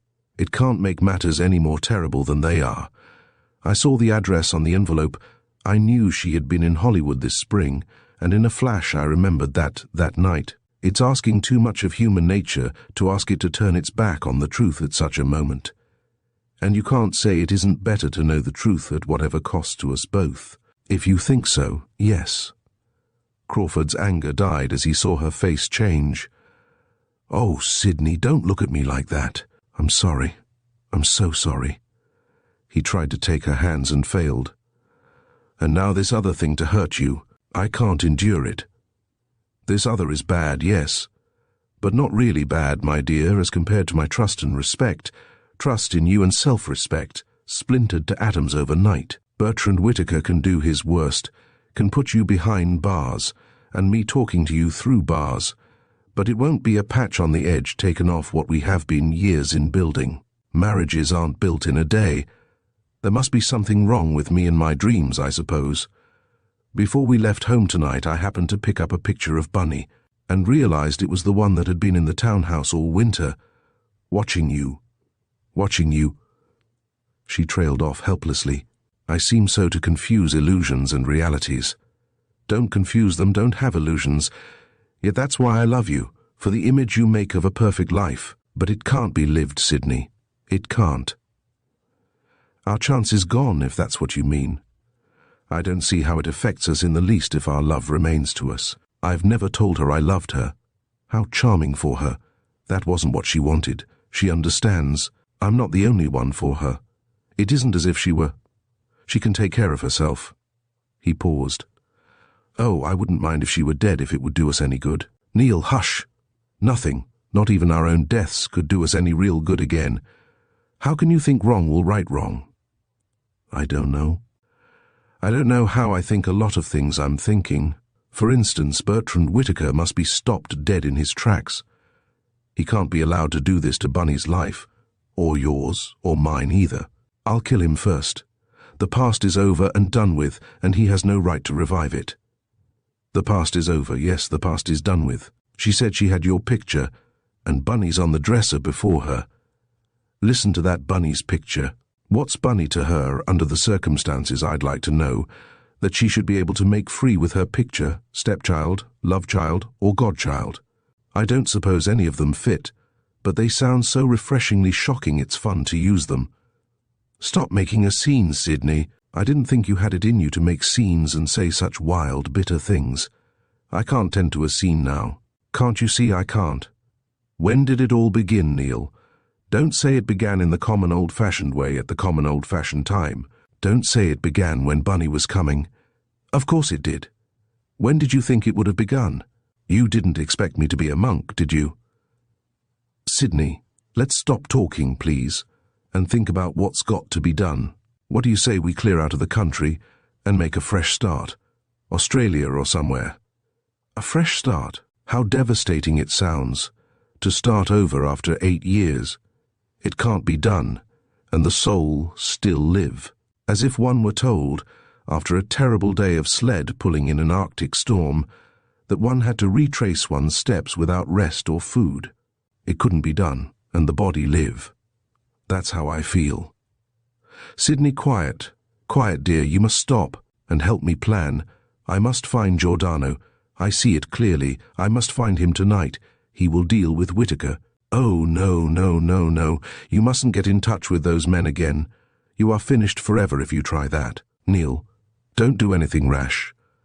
I'll talk to Bertrand the minute I have a chance. He will listen to reason. You know we have always said the day might come, and we promised to keep our heads. Our promises again. She said the rain where she was made her remember your night rains. Neil, Neil. What does that do to our rains, our trains, our meteorites, our... She was sobbing now with a desperate, tearless exhaustion. Nothing, nothing. It doesn't do anything to them, dearest one. We have our love. With Romany, as we agreed, it was all just a symbol. Do you hear me, Sydney? Stop crying. Stop it. I have something that has to be done. Stop it. He went to the telephone on the stand between the beds. She screamed. Keep away from that telephone, Neil. Can't you see what frightful things may be going to happen in this house tonight? A call can be traced. You mustn't touch a telephone. She sprang toward him, but he had lifted the receiver, and she couldn't struggle or argue with him against the ear of the operator. The number he gave was Audubon 2 to 1801. It answered. Hello, Crawford speaking. Then he never had been out of touch with them. Pick up Dizuno if you can find him. If not, one of the others. The address is Bertrand Whitaker's, Blue Acres, outside the park gates at 3. Neil hung up. You have made the mistake of your life, Neil Crawford. If a breath of what you have just done reaches the police, it's all over. But the shouting, Bertrand or no Bertrand, and it's certainly all over if I do nothing. No, this is going to be Whitaker's life or mine. Ordway Belknap may be here for a purpose. They have foiled better men than Belknap. You have been with them ever since. You didn't for a minute imagine I could have been anywhere else, did you? Once with them, always with them as far as the underworld is concerned. They never release us. And you never told me how it has been with you. You couldn't have helped in the least. I've saved Giordano from the chair twice over. And Dizuno hasn't hide nor hair that he doesn't owe to me. Now I need them, that's all. And you, my dear, and always you. He took her in his arms now, but she was strangely unresponsive. For her, the living spark of whatever it was that had existed between them, whether love is the word to call it or not, she had never known anyway, was as snuffed out as though it had never been. Chapter 10. Belknap entered his room just before dawn and turned up the light. Nadia stood against the wall inside the door, both hands at her throat, her breath coming in gasps. Her face in the sudden light was as pale as the underside of willow leaves before a storm, or after. Here it seemed that the storm must have passed a moment since. Belknap sprang to her and seized both her wrists in one vice-like grip. "Nadia, you haven't done it?" No, I haven't done it, as you call it," she whispered. "What have you been doing, then?" "I have been running, my dear detective, don't you see that?" She tried to laugh. "Why? What from?" "I thought nothing could ever frighten you." "Once and for all, Nadia Mnevani," he continued as her eyes fell before his, "I ask you to keep out of this. Can't you begin to see what I am here for? I am here for game, and you are not fair game. Or perhaps it's that you are too fair." His voice wavered. "Anyway, keep clear." "I can't, Mr. Belknap. On my soul, I can't. There is too much at stake, if I were the only one. But I am not." She handed him a slip of paper that had been crumpled in her hand. He took it to the table and smoothed it under his palm. "Did you follow instructions?" he asked in a low voice. "Is that what the running was about?" No, I didn't do it, on my word of honor." Then her eyes suddenly lifted wide open. "There is someone in the hall behind me, do you hear?" Her body was stiff, her face frozen. "No," said Belknap, matching the softness of her voice. "But it seems quite possible. It would be strange if you and I were the only ones abroad in the house tonight, wouldn't it?" "Yes," she whispered. They stood motionless. "It is going downstairs. Oh my God, it will find it. Do something, Belknap. Quick, destroy that paper if you love me." A long scream penetrated the house from corner to corner, like a knife thrust, and then the silence fell again. Nadia drew a deep, shuddering breath, and when she spoke her voice was stronger. "Perhaps you had better go down, Mr. Belknap. Something seems to be wrong." "Something does. You may come with me if you care to." They went down and to the door of the library, where there was a light. Sidney Crawford stood over a body lying crumpled on the floor. The body was Hartley Blake's, and was stabbed so well and so often as to have watered the rug thickly with blood. Sidney, with stricken eyes, met Belknap's gaze. "I found this," she said. "I'm sorry to have screamed, but it was a little unexpected." Belknap turned on his heel and rang the service bell. He crossed to the telephone on Whitaker's desk and lifted the receiver. "Sit down, Mrs. Crawford. You too, Miss Mnevani. Don't look at the body. I shall have the police here in a moment. But perhaps I can help you, Mrs. Crawford, if you have anything to say to me before they arrive. I shall undoubtedly be on the case, since I have had the misfortune to be at Thorngate this weekend. Police Department? Ordway Belknap speaking. You may or may not know my name. I am up at Judge Whitaker's place." "Yes, Whitaker. There has been a murder committed here during the night. Body just discovered. You had better send up a sergeant with a few men. The guests, I am afraid, will have to be held. Pick up a doctor, of course. Right you are." He hung up and crossed to the divan for a lounging robe which he flung quickly and deftly over Blake's body. "Blake's dead," he said to Julian and Joel, who had just put in an appearance. "The police are on their way. Meanwhile, if you will excuse me, I shall look the ground over. Seems to have been an impulsive affair," he continued, "with the knife left behind." He picked up the long, thin, bronze paper knife, which lay, stained with blood, a little to the left of the body. There was also a woman's lace handkerchief, which Belknap offered to Sidney. "That is not mine," she said quietly. "Just as you say," Belknap replied, thrusting it into his pocket. "We'll soon know whose it is." John came to the door. "Did you want me, sir?" "I did, John. Will you round up everyone in the house, including the help? There has been a murder.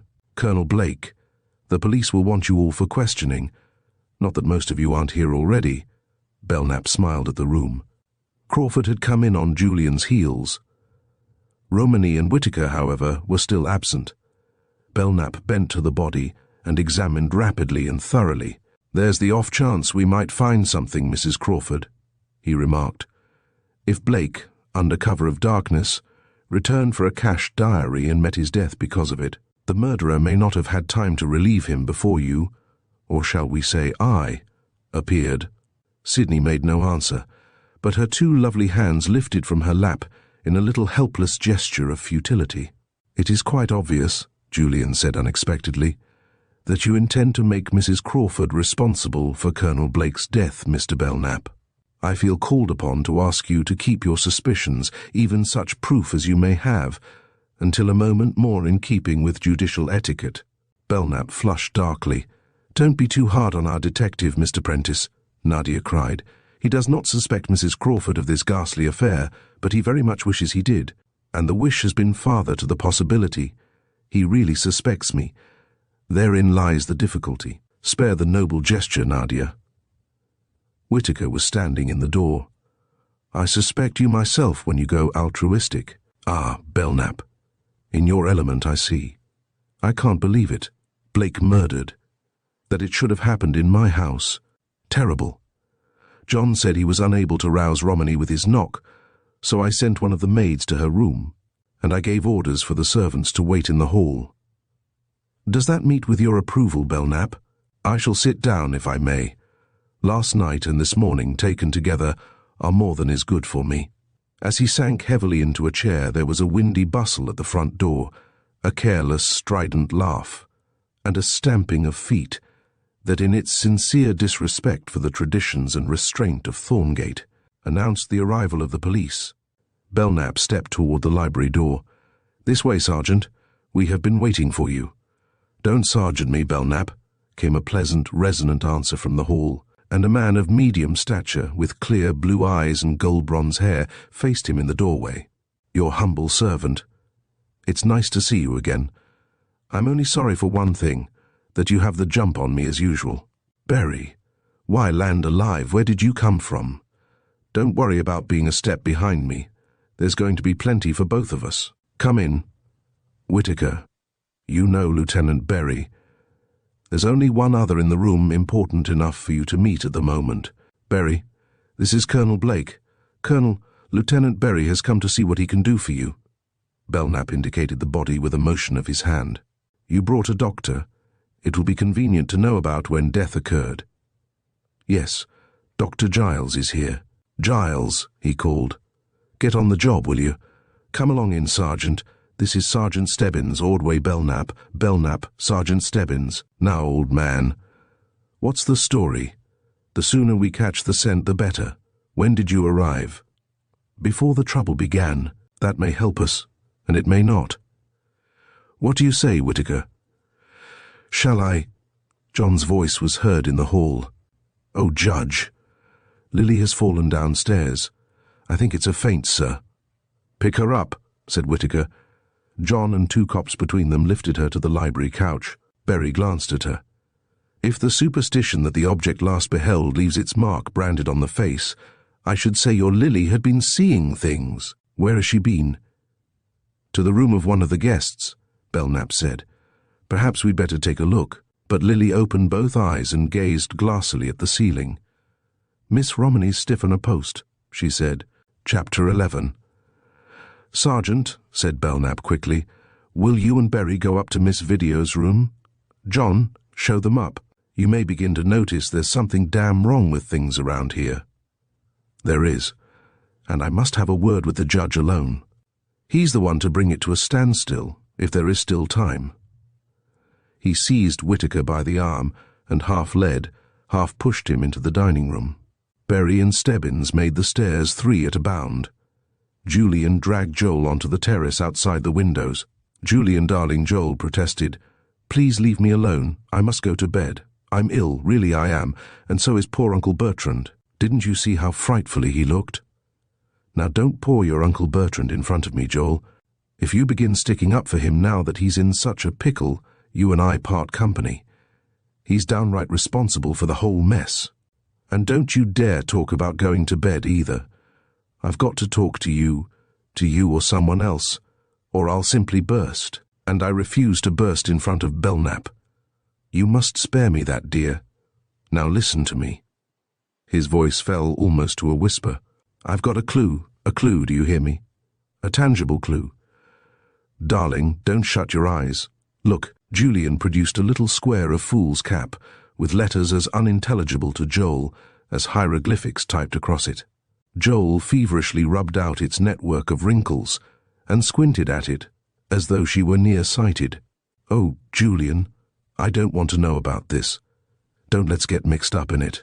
Let's run away, do." "Run away? Me? Why, it's the chance of a lifetime to make a reputation for myself. You aren't going to be the kind of wife that asks her husband to sacrifice himself for her on the eve of establishing his career, are you?" "No, only I'm afraid of it, like a bomb. I'd rather somebody else handled it. Let's take it to that sergeant, or Mr. Belknap, or Lieutenant Berry. Perhaps it's really important." "Perhaps it's important. I like that. It is important. It's a code message. A code. And codes are my middle name. Didn't you know that, darling? Good in arithmetic, fair in geography, poor in deportment, rank in spelling, but perfect in codes. I know as much about codes as that Philo Vance man knows about all other subjects put together. I have an idea he crams while I have made codes my life work. Began in grade school behind those old desktops we used to have, do you remember? When what was learned on top was nothing to what was learned under cover.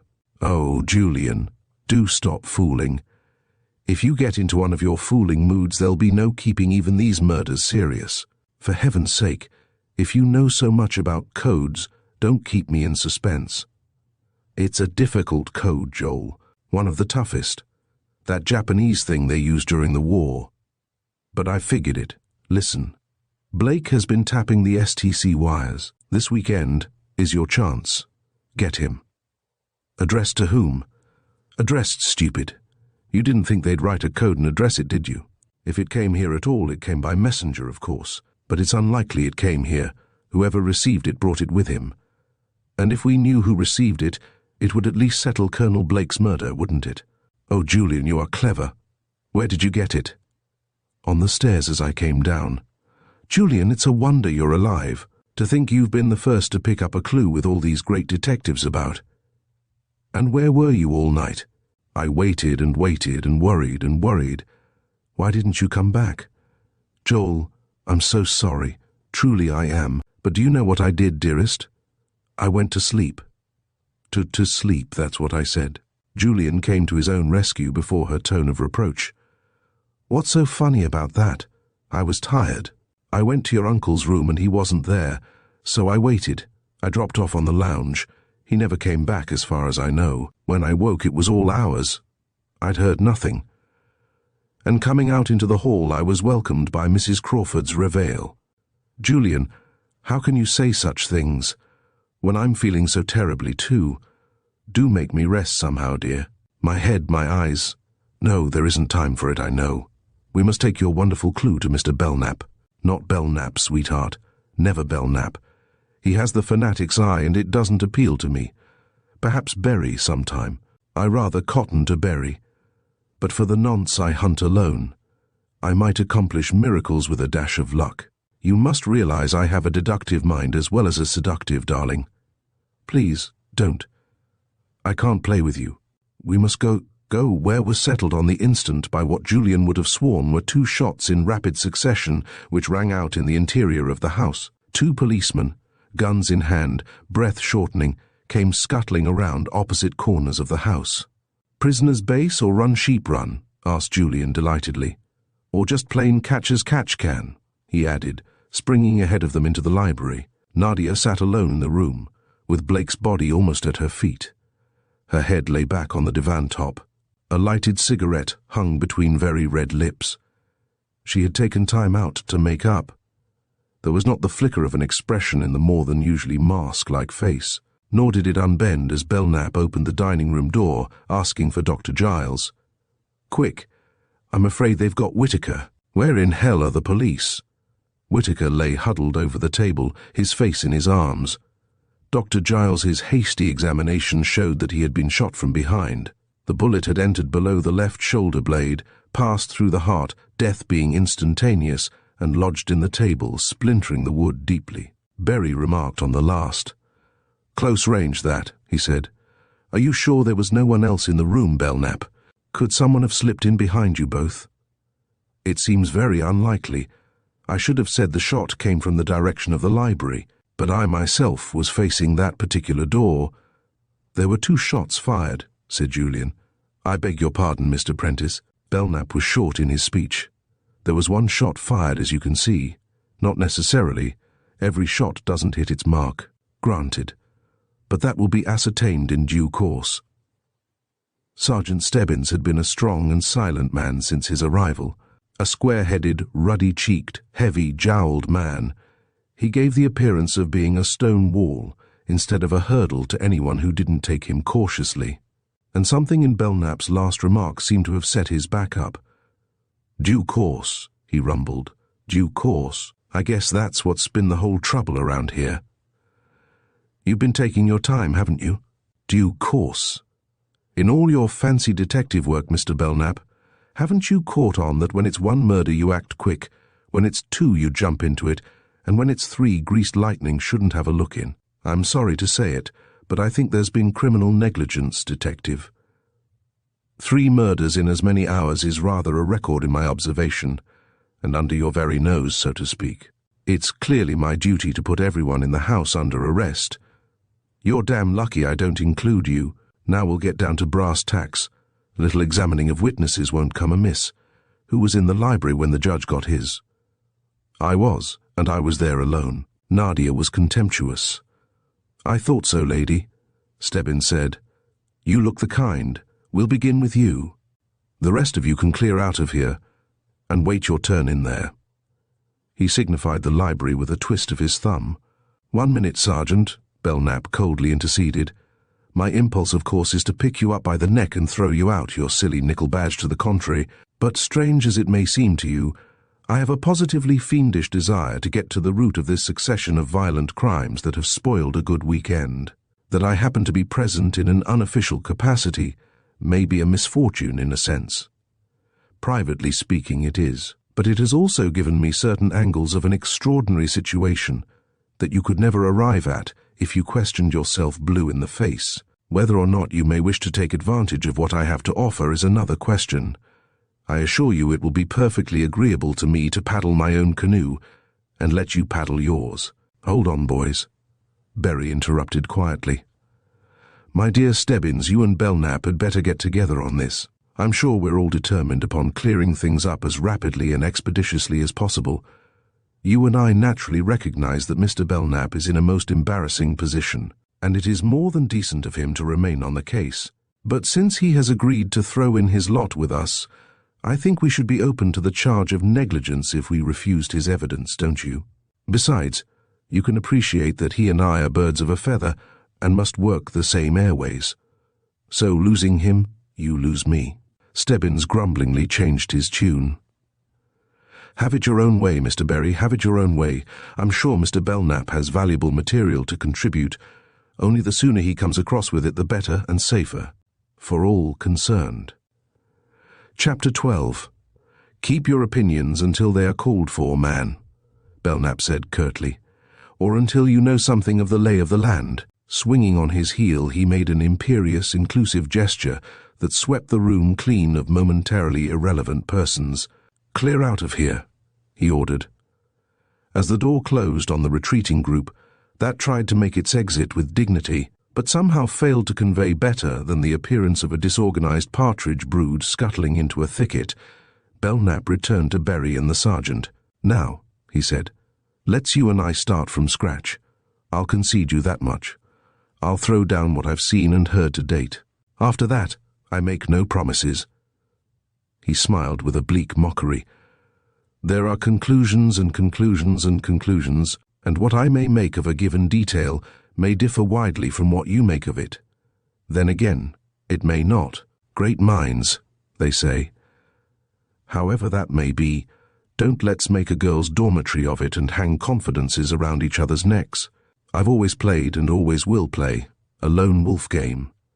I'm an Akella or nothing, so you'll have to— We will, Belknap, we will. Don't worry about us, Berry interrupted gently, trying to conceal a faint embarrassment.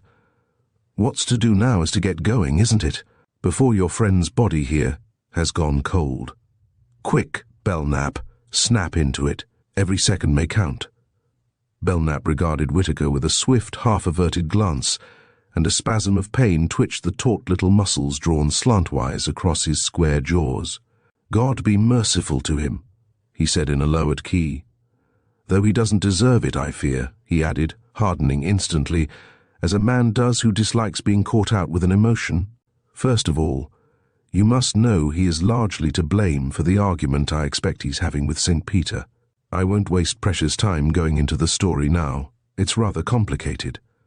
The point you need to know for a starter is that he did a sneaking, low-down thing last night that set the house completely by its ears, where it still is. Under cover of reading us a bit of original manuscript to amuse us, he made it a passage from his diary that disclosed names withheld, but entirely obvious, one of his present guests as an erstwhile murderer, Neil Crawford, the man in evening dress. What made matters more acute was that he had claimed, at dinner, that the diary was on the eve of being published. Real names given, his own included. I doubt the truth of the claim somehow. But we can check it. Be that as it may, there has been no congeniality or conviviality in our midst for the past 8 hours, as you can well imagine. I had had an inkling there was trouble in the wind. In fact, the judge had given me to understand he was out for blood. Wanted you to keep an eye on Crawford in case of reprisals, is that it?" Berry, as he threw out the question, was rapidly taking notes. He was a methodical man, Berry, and though he had an excellent memory, refused to depend upon it. Something of the sort. "And when did the first storm warnings occur?" "Immediately," Belknap continued, pacing the room restlessly. "And it was right there. I somehow made my first blunder. And having lost the trail once, I'm afraid I've blundered often. In fact, as I see it now, I probably made a serious error even earlier when I let one of the party slip away, without even getting out orders to have his trail picked up. A man by the name of Milton Dawn left directly after dinner last night, though I'm sure his first intention had not been to leave before morning. Doubtless there's nothing more in it than that he foresaw bothersome complications, but he's someone to look up. Just to get back to what happened after the old man came clean about this guy Crawford," Stebbins growled, "with a distrust of your famed detective that was slow to be appeased. What about it?" Belknap's invulnerable self-complacency affected Stebbins and Berry in totally dissimilar fashion. It stirred in the sergeant a confused, stubborn rage, such as the English peasant feels for the arrogant huntsman heedlessly taking his fences, even though the hunter does no actual damage. While Berry, understanding Belknap's natural pride and realizing all that nourished it, only wished that a man of so great a professional stature should know the meaning of humility. Perhaps the day will come, Berry thought in passing, when he will come a cropper in a case of importance, and bowing his head will bow his heart. "I was coming to that," Belknap was saying. "Forgive my lack of speed and clarity in presenting the facts. My own thinking leads me astray. Each item, as I check it for your benefit, gives me pause to reconsider. To go back, Whitaker read his diary. Suddenly, at a bad moment in the gruesome tale, Crawford gave himself away, if that were needed, by a call for water and help from his wife. Apparently, she was so bewildered by the catastrophe that was falling upon the family, she let another catastrophe present itself head over heels. For she delayed going to her husband long enough to allow his mistress that little red-haired minx you've just seen upstairs fall about his neck and prove how they stood, also if proving was necessary. But it brought Mrs. Crawford to her senses, and she was knocking Miss Video into a cocked hat when Colonel Blake seemed to consider knocking the judge into one. Then the lights went out. They would. Well, instead of going to the judge's rescue, which I guess is what I should have done, I spent my time reinstating the lights. They showed, when they came on, rather a mess. Whitaker was pretty well floored by what must have been a blow with intent to kill. Mrs. Crawford and Miss Video were looking murder at each other. Crawford appeared about to die of heart failure. Who stood where? The foreign lady, as you call her, Sergeant, was nearest to the judge. Blake seemed not to have reached him, though he may have been on the spot and retreated. The rest were as they had been as far as I can recall. Gosh all hemlock. Pretty good pickings, eh? Stebbins, flushed with excitement, was forgetting the chip on his shoulder. "What next, Mr. Belknap?" "Little enough for a while. Too little. It was ominous. There was nothing much I could do, really. Everyone went to bed, or pretended to. I think they would have gone home to a man last night, but were downright ashamed to suggest it. Or perhaps they felt, as I did, that with morning a bad dream might vanish. Perhaps it's the best excuse I have to offer for not proving much good in the crisis. I assisted Whitaker upstairs and suggested he apologize to Crawford and clear the air. I said he was getting the house into all sorts of a pickle too, say nothing of the real danger to himself, but he was in a mean mood. He had been ill lately and not himself. I'll tell you about that later too. Anyway, he stuck to his guns. He wasn't badly hurt, though might have been. A slight head wound that someone will have to account for along with everything else. Did he have any ideas? None. We discussed the loss of the diary, but that didn't seem to worry him much either. I imagine the threat of printing it was merely a ruse to drive his point more terribly home to Crawford. Poor Crawford. Poor Crawford, Stebbins snorted. Haven't you eyes in your head, Belknap? Why, I've had that dress-suited fellow spotted from the minute I came in here. I'll have him on toast in a jiffy. A little rough stuff and he'll— "Loss of the diary?" Berry asked, having caught up on his notes and ignoring, as did Belknap, the fact that Stebbins had spoken. "What do you mean?" "What I said. It disappeared during the fracas. Not that it matters much. I can retell you enough of what was said of Crawford to see him convicted hands down, if that's the count we want to get him on. Somehow, I think it isn't. We'll see. And after you all withdrew, what then?" "Nothing, my dear Berry. I was a night hawk, more so than usual, though at my best I'm up and about most of the night. Rotten sleeper, always was. Possibly the most telling bit of evidence I picked up during my sleepless walking was what I'm convinced was a glimpse of the departed dawn. From an upper window I saw a figure I'd swear was his run along below the terrace wall and into the shrubbery at the north corner. It moved with extreme rapidity and a lightness of footing that made me almost uncertain I saw more than a shadow. But for a twig that snapped as he vanished, I would have let him pass as shadow. I went immediately down and around by the opposite side, with intention of circumventing him, but, though I remained concealed in a niche of the north wing for at least half an hour, he never materialized. So that was that. Interesting, but not particularly helpful. Who else did you cross footsteps with during the night?" "With several. Every one had dragged anchor and was adrift. Miss Video spent a few moments in Whitaker's room. I believe he found her there when he went up, and she seems to have enticed him to return the visit. For Mr. Prentice, the young man in negligee, spent most of the night asleep in Whitaker's room waiting for the absent to return. He may have had designs on the judge. Or the judge on Miss Video. What about Crawford?" "Never saw him. What became of him, I haven't a notion. Probably was the one person to go quietly to bed, having a wife to see that he got tucked in. I bumped into Miss Lacey in the library quite late. Said she was after a bracer and looking for her fiancé. She's engaged to young Prentice, and she's Whitaker's niece, as you doubtless know. I saw her to her room, as she was in a state of nerves, and, soon after, I decided the tenseness of the situation had eased, for the time being at least, and turned my back on it. But I'd hardly entered my room when Miss Mdivani came on a visit. She was quite incoherent, but before I could begin to make head or tail of what about, we picked up the first death broadcast. Mrs. Crawford had found the Colonel.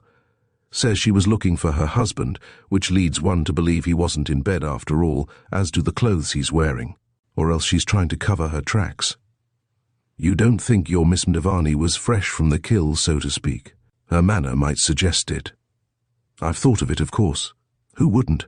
But, well, with Miss Video's death and the judge's, I've rather discarded her. I feel the three are the work of one. A woman is seldom a good wholesale murderer.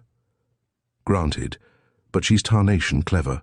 Her record isn't savoury, as we all know, though I admit the motives, such as we have, don't fall her way.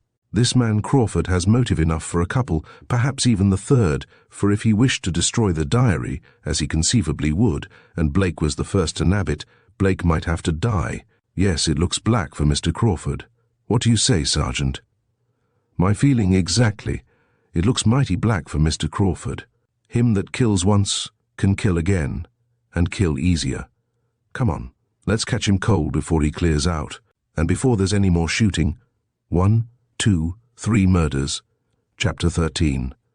The words were scarcely spoken when the air was again split by gunfire. A very sharp report came from somewhere, the yard, the basement, or the servants' wing. It acted as a signal for a pell-mell return of the others from library to dining room. If that was in the kitchen, Julian, who led the RE entry by a yard, said with solemn severity, "It looks to me as if they'd invaded neutral territory, and something should be done about it." Sergeant Stebbins, who seemed to have a keener ear for direction, hurriedly threw up the window on the view and shouted in the stentorian accents of the law, "Say, what's the shooting all about, idiots? Haven't you no restraints? What'd you see, a jackrabbit?" "We wasn't shooting, sir." A distant voice came up as through a funnel. "There's somebody way back down in under the porch. Guess they fired accidental-like." "Accidental, hell. Go get 'em."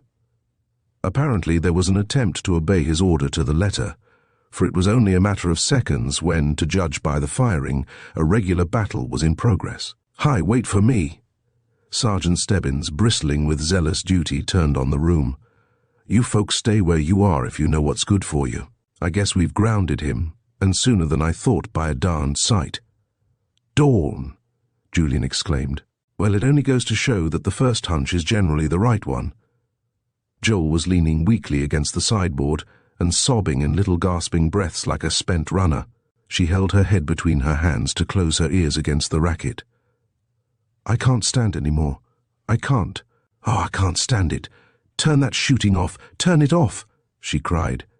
"It isn't the radio, darling," Julian said quietly, putting his arm about her shoulders, "though I admit it sounds like the Colt revolver hour or something.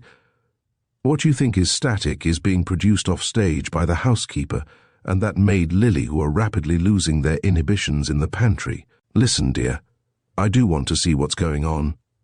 There was a fresh burst of gunfire. "Please can't I go to the lattice and be a Rowena to your Ivanhoe?" "Oh, go along. Go away. I don't care what you do. Julian, don't go near that window. You'll be killed." But Julian had taken her first words at their face value. "A lot of ammunition used and nothing done," he announced from a daring stand in full view of the lawn. "That man Dawn will have time to dig himself out under the house and make a dash for it by the front gate.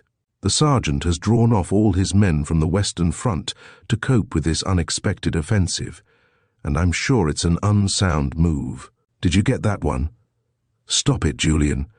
If you're the kind of man that can pun at such a moment as this, you aren't fit to marry, and I never will marry you. Never, never come away from that window. Don't worry. The firing's all in the wrong direction so far. The police are waiting to see the whites of their eyes. And that's going to need television, considering where the enemy is in hiding." Sergeant Stebbins apparently thought so too.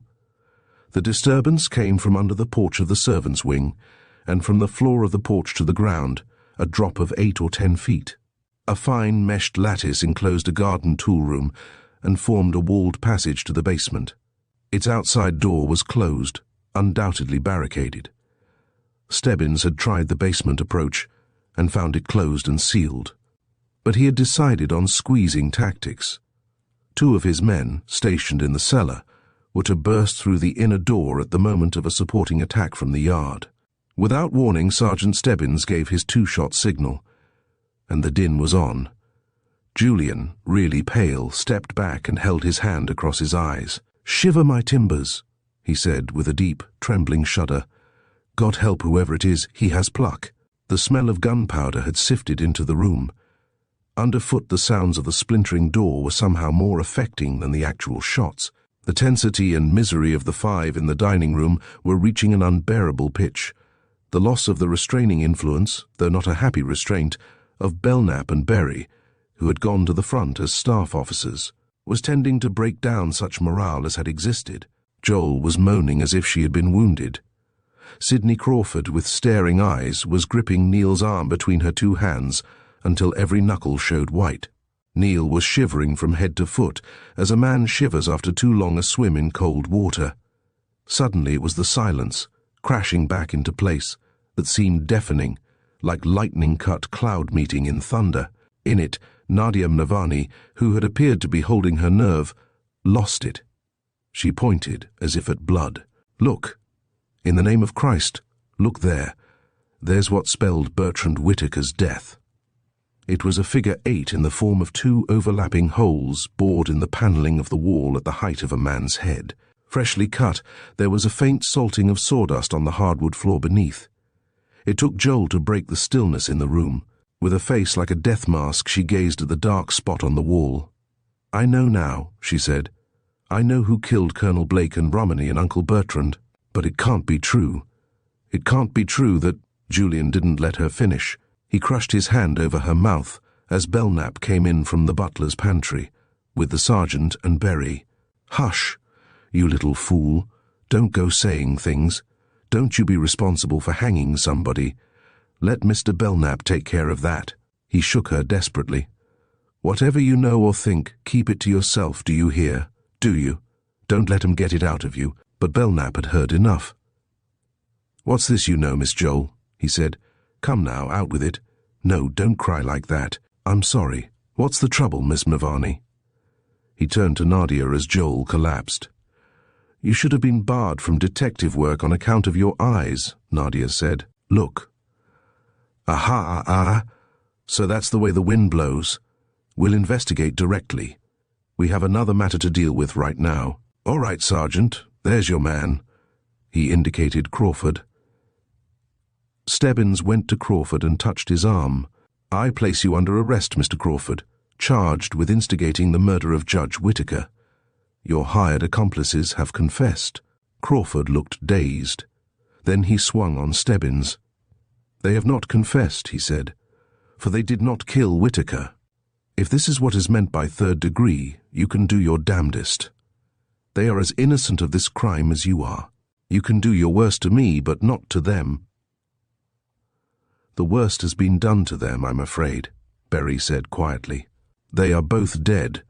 They told us to tell you the account is squared, whatever that may mean.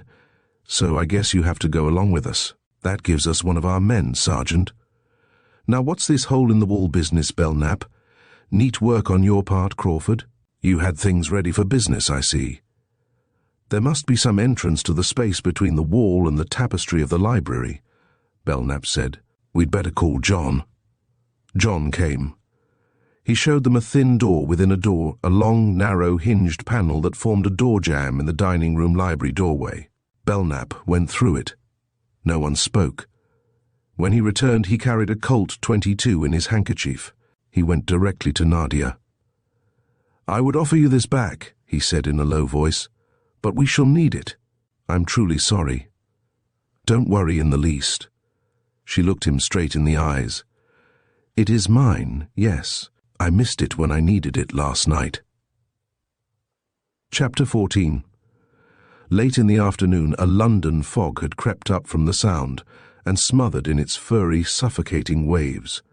Thorngate was sinking into depth below depth of depression. Julian asked, weren't there 7 levels of purgatory, because if so, they must be about 6 down at 5 o'clock and rapidly approaching the bottom. It was the total lack of headway made by the investigators and the apparent helplessness of the law that tripled and quadrupled the early gloom of the second night.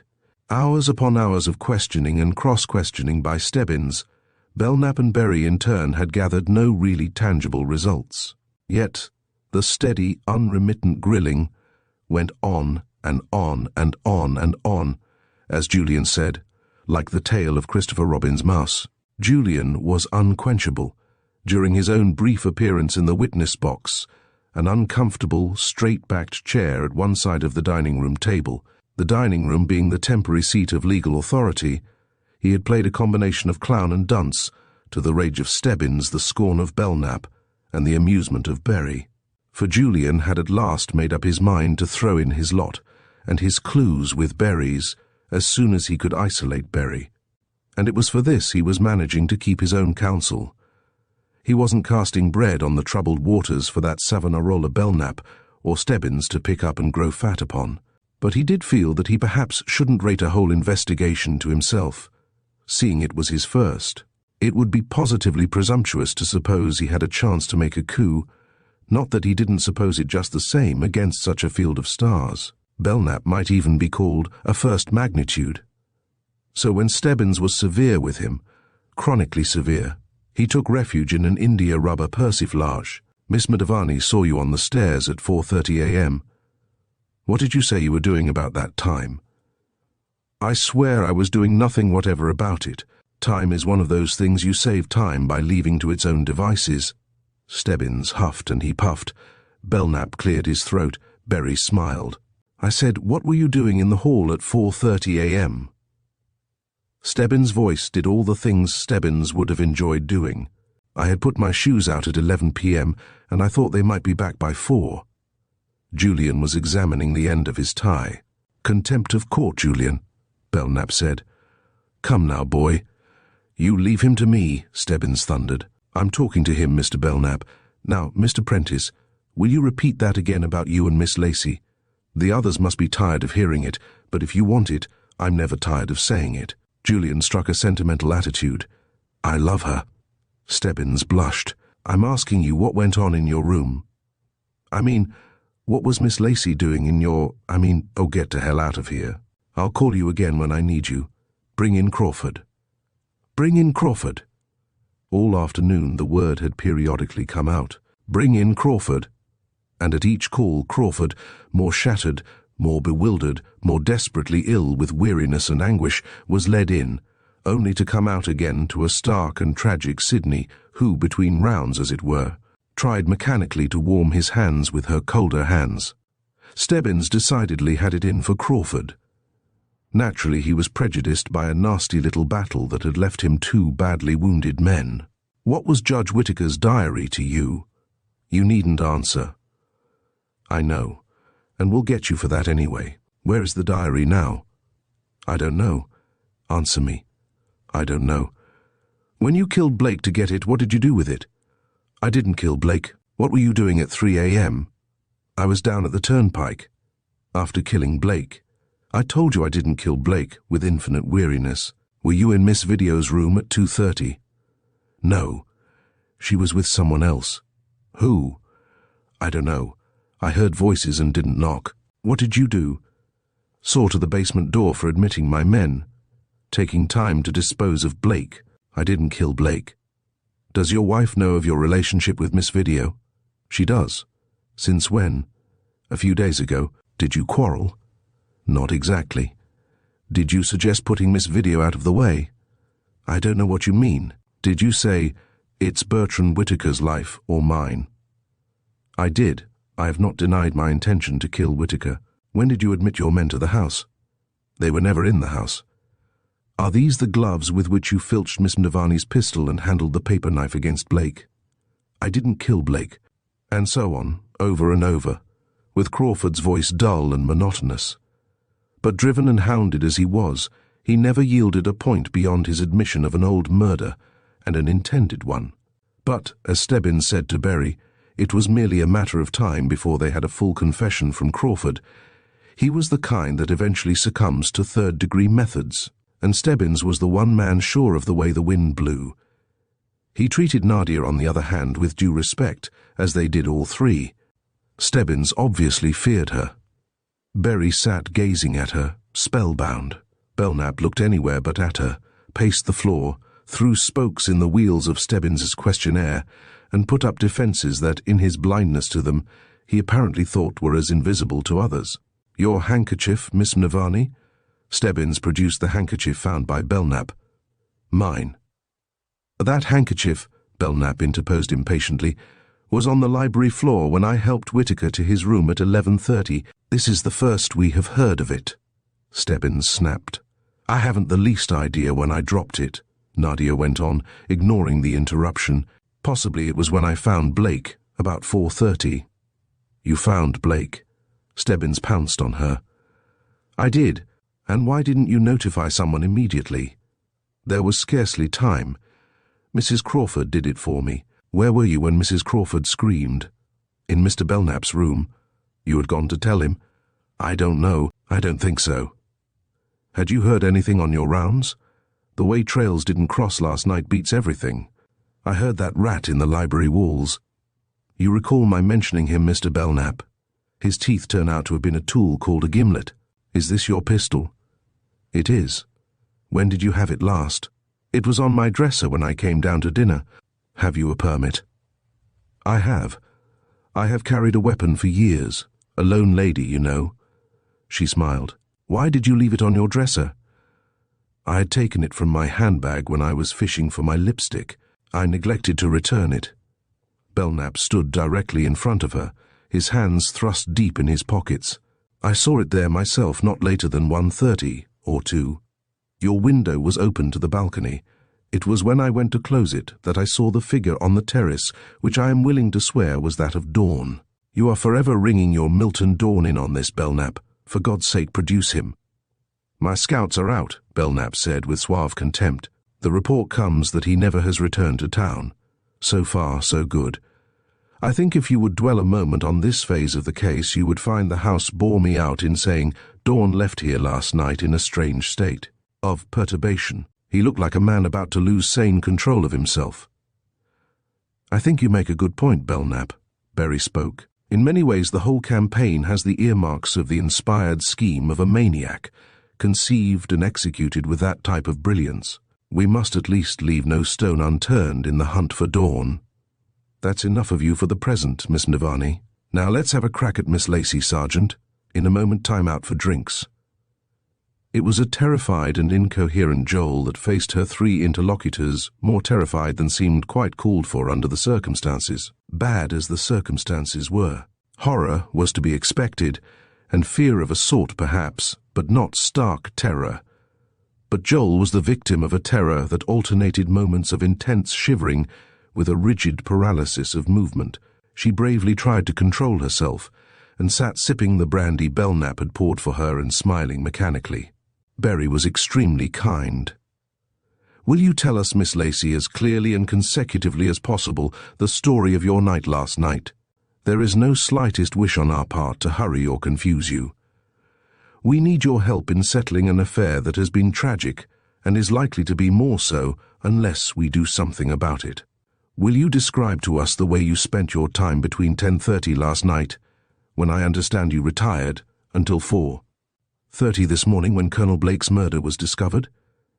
Joel, in broken snatches, told them of how she had gone to her room in a perturbed state of mind, puzzled by her uncle, bewildered at the startling rapidity with which a dangerous situation had fallen out of the blue, and inwardly shaken by a tale of murder that had struck home to one of their own number.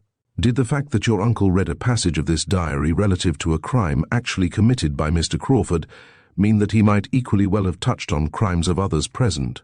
Or do you think he was choosing this way to cruelly pay off a score against Crawford?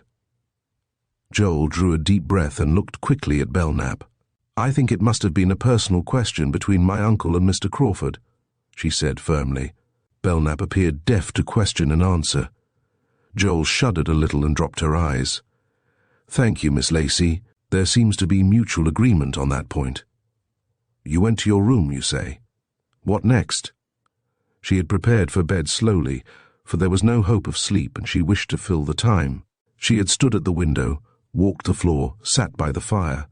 She thought and thought about shoes and ships and sealing wax, but about sin in particular, and finally about sin in the abstract. That'll do, said Stebbins curtly. He had been bothered by the way all his witnesses were inclined to wander off the beaten track into philosophizing and psychologizing. Go on with the story. Then the idea of going directly to her uncle had occurred to her. At least she might find out why he was in this cold, bleak, inhuman mood. It might be he was facing a dilemma that was slowly but surely cornering him, put in a corner for badness. Bertrand Whitaker always went from bad to worse. This was worse. She had crept out, and along the hall, last night's atmosphere had called for creeping, and was about to tap on her uncle's door, when she heard voices within, her uncle's and Romney's. Joel turned swiftly and slipped into a darkened doorway, and Romney had made her exit with a last dramatic fling over her shoulder. All right, Bertrand. I'll match you revelation for revelation if that's your game. There are several of you due for a fall if I let so-and-so out of the bag, and I'm going to let her out." Joel had caught so-and-so's name and promptly lost it again in the frightful medley of subsequent events. She hoped it would come back. It was troubling her with a feeling of its vague familiarity. Romany had disappeared, and no longer wanting a scene with her uncle, Joel had returned to her room and knocked on Julian's door to ask for comfort and sympathy. She and Julian had discussed pros and cons, thises and that's, until Julian felt it was his turn to try to pour oil on Whittaker. He had left her sitting alone and desolate, promising a quick return, but he had never come back.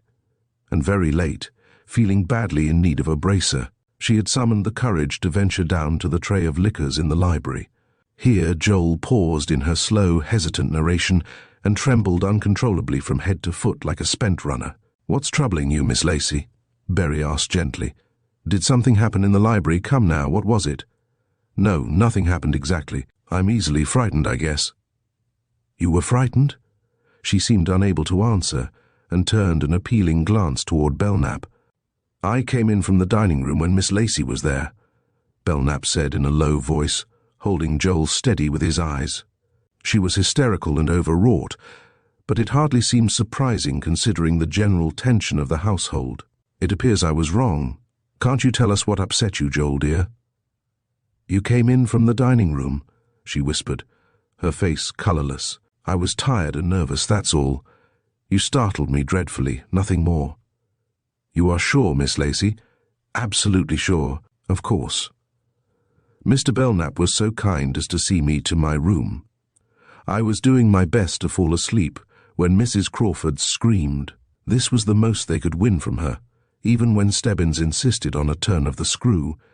She became stony and expressionless under pressure, and they dared not urge her for the time being, though they felt she was decidedly withholding something of real importance. "You had better go and try once more for a little sleep, Miss Lacey," Berry said. "We all need it," he added with a weary sigh. "What do you say we call it a day, boys?" "Can I have a word with you, Belknap? What a fog." Belknap had been unable to guess which way the cat was jumping as far as Berry was concerned. He had not shown his hand in the least, and as for his face, it was the perfect detective face, charming but expressionless, bland and open, but with as much depth as a plaster cast. It was only, as Julian remarked to Joel outside, when you took the trouble to meet his eyes squarely that you positively jumped, as if you had caught the eyes of your ancestral great-great-great somebody or other rolling at you from the wall, a secret chamber, and holes where the canvas should be. In Berry's case that must mean something, if nothing more than that he was seeing more than he let on. It was certainly one of the first reasons why Julian was intending to take matters up with him alone. Berry had so far only shown an interest in funny little irrelevant, or seemingly irrelevant, details. His total contribution to the afternoon's entertainment had been sudden, pesky interruptions at inopportune moments, when he insisted upon shelving the important point at issue for the sake of what was a minor matter to Belknap, and a very, very minor one to Stebbins. Stebbins saw things in black and white. Belknap was more willing to consider the shadings, but he had had to admit that a great many of Berry's nuances escaped him. Berry's "pardon me" was a vague murmur about an Achilles heel, that one never knew in what out-of-the-way spot the weakness might turn up. Best to probe them all with your spear thrust. For instance, there was the sprinkling of the few dried carnation petals fallen across Romany's rumpled hair, and Pillow Stebbins had them now in a cup at his elbow, somehow pathetic, as if they had been her ashes. Romany, as she was discovered by Lily, and later examined by Berry and Stebbins, was a little heap of pink marabou dressing gown on her bed, her face ivory white, under her amber hair theatrical and unreal. Call it l'amour du cygne, or better still, she who gets slapped, Julian had said, standing in the doorway of her room that morning. She had apparently been unexpectedly seized and held firmly. There was little sign of struggle, by two hands, with the thumbs pressing deeply at the base of the throat, where there was a faint congestion and discoloration. There was only the one material clue, the carnation petals, and that seemed immaterial, since there was a bowl of carnations on the bedside table, which made it more than likely she had been holding one for its scent. Or was it possible the murderer had his sentimental moments? But Berry made harpstrings of those petals and played on them in and out of season. Had anyone worn a lapel flower the evening before? Everyone was agreed that Dawn was wearing one, but they were equally agreed it was a gardenia. Belknap himself was positive on this point, although some of the others lost their certainty. Belknap also said he might have been wearing one himself. He exchanged glances with Nadia. "Next time you offer me a flower for my buttonhole, Miss Mnivani," he said in a gently bantering tone, "don't let anyone's presence deter you. I should be charmed to have one from your fair hand." "It will be freshly plucked," she answered him, her eyes very bright, high color on her face. "No innuendos," Berry had cried. "You two need a Moor and a moon. Remember, this is a court of law." "I'm not likely to forget it," she said. "But dangerous as it is to me, the Moor and the moon would be more so." And she tilted her chin at Belknap. This had been a temporary fade-out of Berry's interest in the carnation. But he had returned to it often, as he had to other apparently illogical and tiresomely remote incidents. It had the effect, however, of whetting Belknap's appetite for enlightenment. Had Berry a theory or no theory? Was he throwing dust to cover what he considered the crux of the whole business? Or was he merely floundering in a waste of motives, unable to take the bull by the horns? Certainly it was time the two of them went into a huddle and exchanged views, even if the views were limited. So it was with great expectations that Belknap answered Berry's proposal. "Yes, let's go into retreat. I have a little to say myself." Chapter 15. Nadia. "Mr. Belknap, God rest you, merry gentlemen." Belknap had approached Nadia where she stood alone, in an alcove of the great East Room. She had been trying to concentrate on a specimen of modern French art. The fog pressed a whited face against the windows near her. "Your mood is a difficult one, Nadia. I want to talk to you." "Let nothing you dismay." Belknap threw out his hands in a helpless gesture. "You're not kind," he said. "Shall we go outside?" "No, thank you. Remember you're Mr. Dawn." Her dim smile, secretive, came and went. "Come now, what would you have had me do? Tell them about the code? Or have you conveniently forgotten the message? By the way, did I give it back to you? I haven't been able to find it." She whirled on him. "Didn't you destroy it?" "Perhaps. I can't remember. Mrs. Crawford rather upset our tete-a-tete." Nadia looked him critically, menacingly, up and down from chin to brow and brow to chin. Her nostrils quivered, her cheeks sucked in, her eyes narrowed to shining cracks. "There are moments when I suspect you of double-dealing, Detective. You may be out to get me after all, and are finding the backhanded method the cleverest. Damn the O'Neill reiteration of that foghorn." In a flash, he saw the single frayed thread by which she held her nerve. "That is not true, Nadia, and you know it." Belknap returned her look with one as piercing and equally cruel in its way. "Guilty or not, it's all one to me. But I am out to get you. Yes, I want you." Her look was filmed with another, a softer one. "You want me? What does that mean? Is want the word you intend?" He admired her frankness, though he hated the woman of it, that must always have the facts sugar-coated. He was hard to her. "That is the word I meant. Want. Are you suggesting that overnight it should or could be anything else?" She gave an odd little sigh. "That's that," she said, with a faint shrug of her lovely shoulders. "Only there is so much want and so little of the other, possibly. My impression is we wouldn't need much of the other." Because he didn't touch her, they were both being hurt by the desire to touch. She flinched a little before the brutal magnetism of his eyes. She felt gutted by them as by a fire, and shuddered her whole body to shake herself free, as a dog shudders rain. "We won't talk of it now," she said restlessly. "We must take advantage of the time that remains to us." "Meaning by that my hours are numbered?" She threw him a quick sidewise glance under a curve of her lashes. "Don't you truly think your studied lack of interest in me will get me off? Really, that's altogether too modest." "You are unfair, my dear. I am doing my best for you." "Go on. Say it, without belief." "Belief? Belief in what? Your innocence? God in his heaven. You didn't imagine your love potion as strong as all that, did you? Let's be honest. We can afford to be, you and I. It takes courage, but courage is the coin of our particular realm. Who is to be honest? Both of us, beautiful. You begin. Ladies first. What you crave, I suppose, is a full confession, brief and to the point, omitting details. Mr. Belknap, I could almost think you are making love to me. Oh, using the word lightly, don't be alarmed. To acquire information to be used against me. It may be you are regretting your gestures in my favor. Are you worrying about the reputation of Detective Ordway Belknap? Hardly so late in the day. It's been already thrown to the dogs. I have an intense distaste for attitudes, or I should say I had thrown it at your feet, cold heart. Not so cold as you might think, perhaps. And there was a tremor below the voice. I seldom meet a man I feel is my match or better. I had hopes of you. You disappoint me. The acrimony crept back. To give me to understand that you pass up a brilliant display of your methods when you fail to put your finger on me doesn't speak well for yourself, John. Even Sergeant Stebbins admits I'm too easy to be right. She had the audacity to look mischievous. Stebbins be damned. It's just his bull-headed sort that can't see the obvious for dust. Nadia, you're beating around the bush most successfully, but though I like to hear you play with words, let's clear the decks. And then my congratulations. 3 in an evening is a jolly good bag. Mr. Belknap, she said with a sudden hard seriousness, I have killed no one at Thorngate, neither Blake nor Romilly nor my beloved Bertrand. Put that in your pipe and smoke it. Desperate as my case may look, the fight isn't over yet. It's just begun.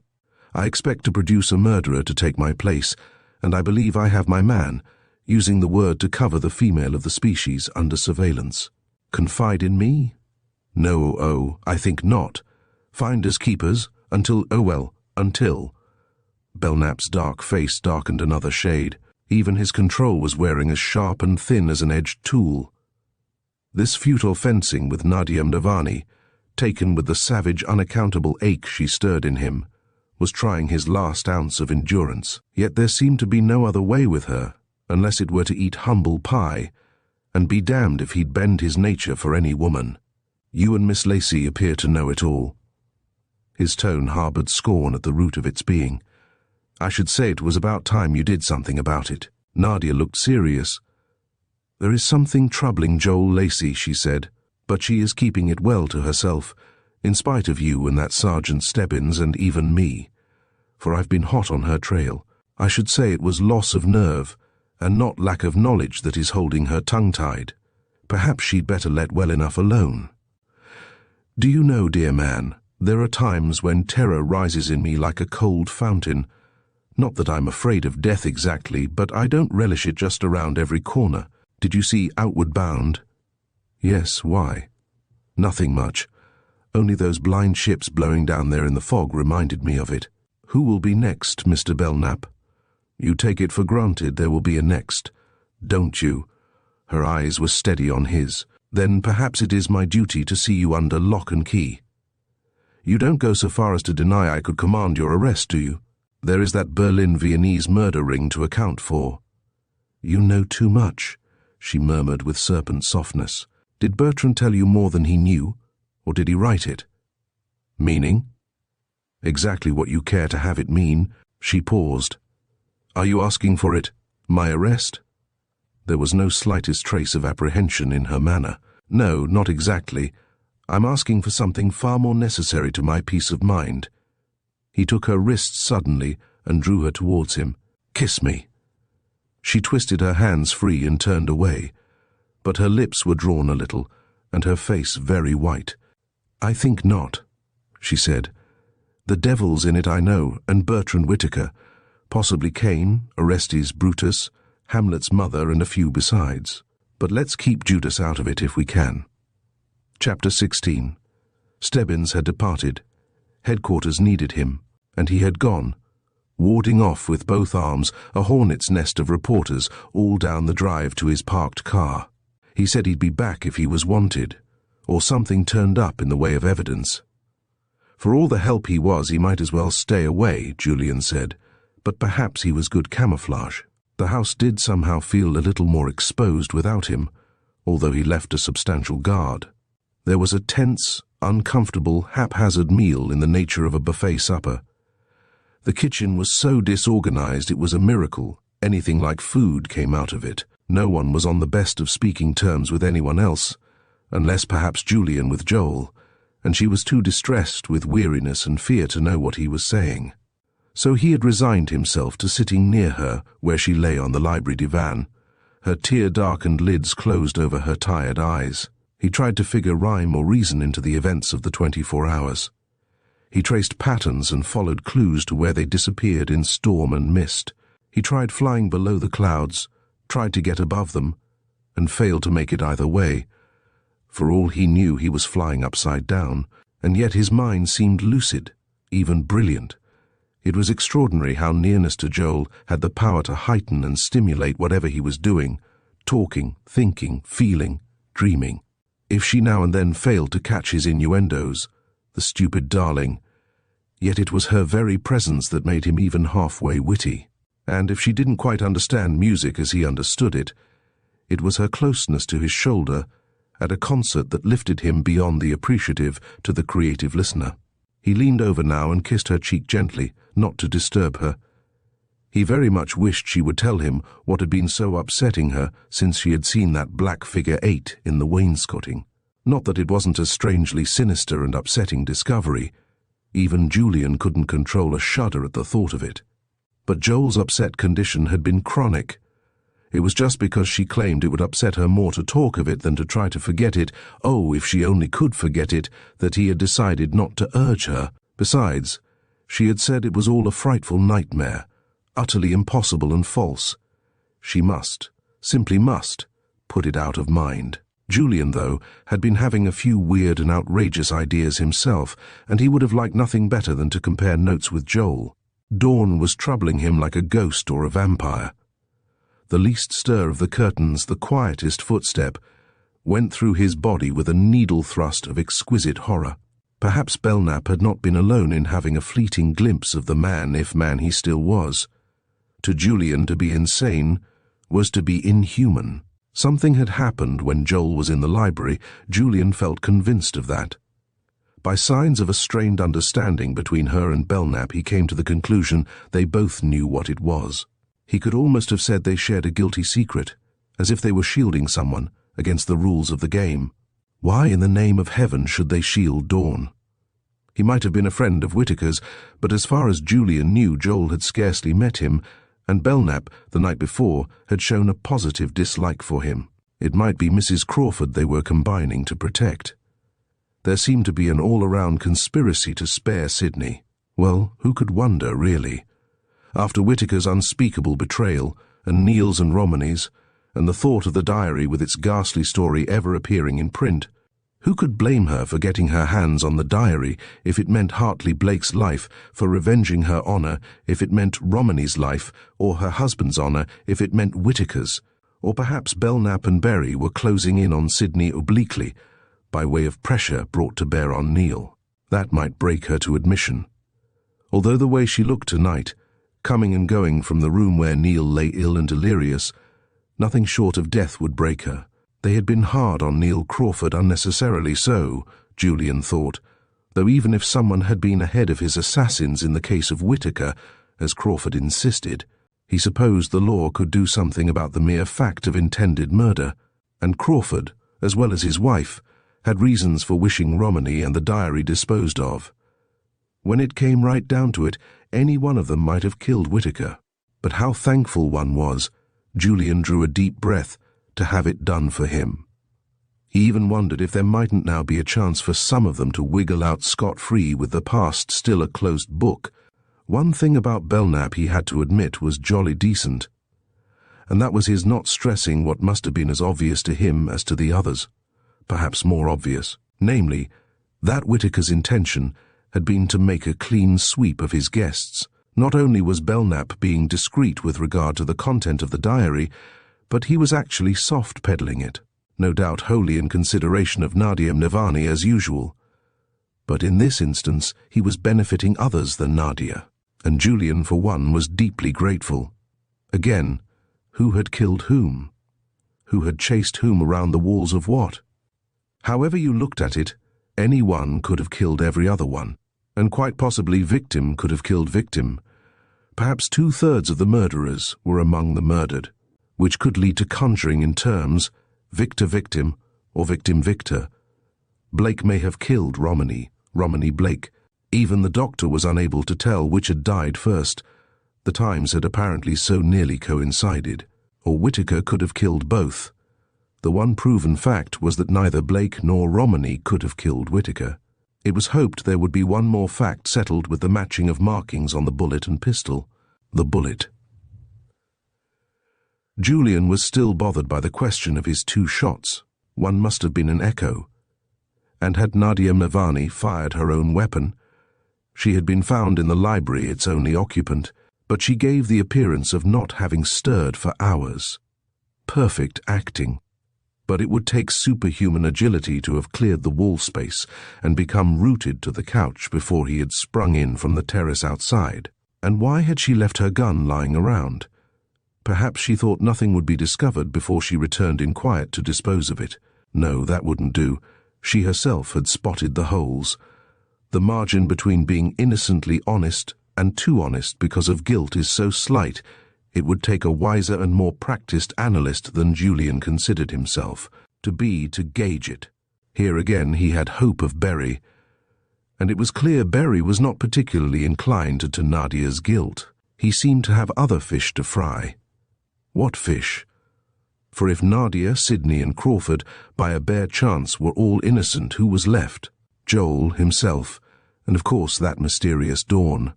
Why couldn't they find Dawn? Talk about the ineffectiveness of the police. The one thing you'd think they might accomplish would be the finding of a human being who had had less than 12 hours' start, particularly if he was, as began to seem more than likely, hanging around Thorngate. If it wasn't for this blasted fog, he'd go hunting himself, even if it meant a hand-to-hand encounter. Anything was better than waiting for Dawn to move. What was that noise now like a fingernail on glass? A twig rubbed on the window by the wind, but there wasn't a wind. Wind and fog don't go hand in hand. The thing to do was to find Berry and get down to work. It was this terrible inactivity that was beginning to tell on his nerves. He hated to leave Joel even for a moment. Looking at her sad white face as she lay there sleeping, she had fallen into a restless sleep. His heart ached for her. Forgive her her murder. He had scarcely thought of it since she had told him of it. He would protect her against the past as well as against the future. He prayed the future had nothing worse in store for her. He touched her hand. "I will come back soon this time, my darling," he whispered. Joel stirred, shifted. Her lips moved, though her eyes were closed. She whispered something, and Julian bent down quickly to listen. Violet Mowbray, that's the name.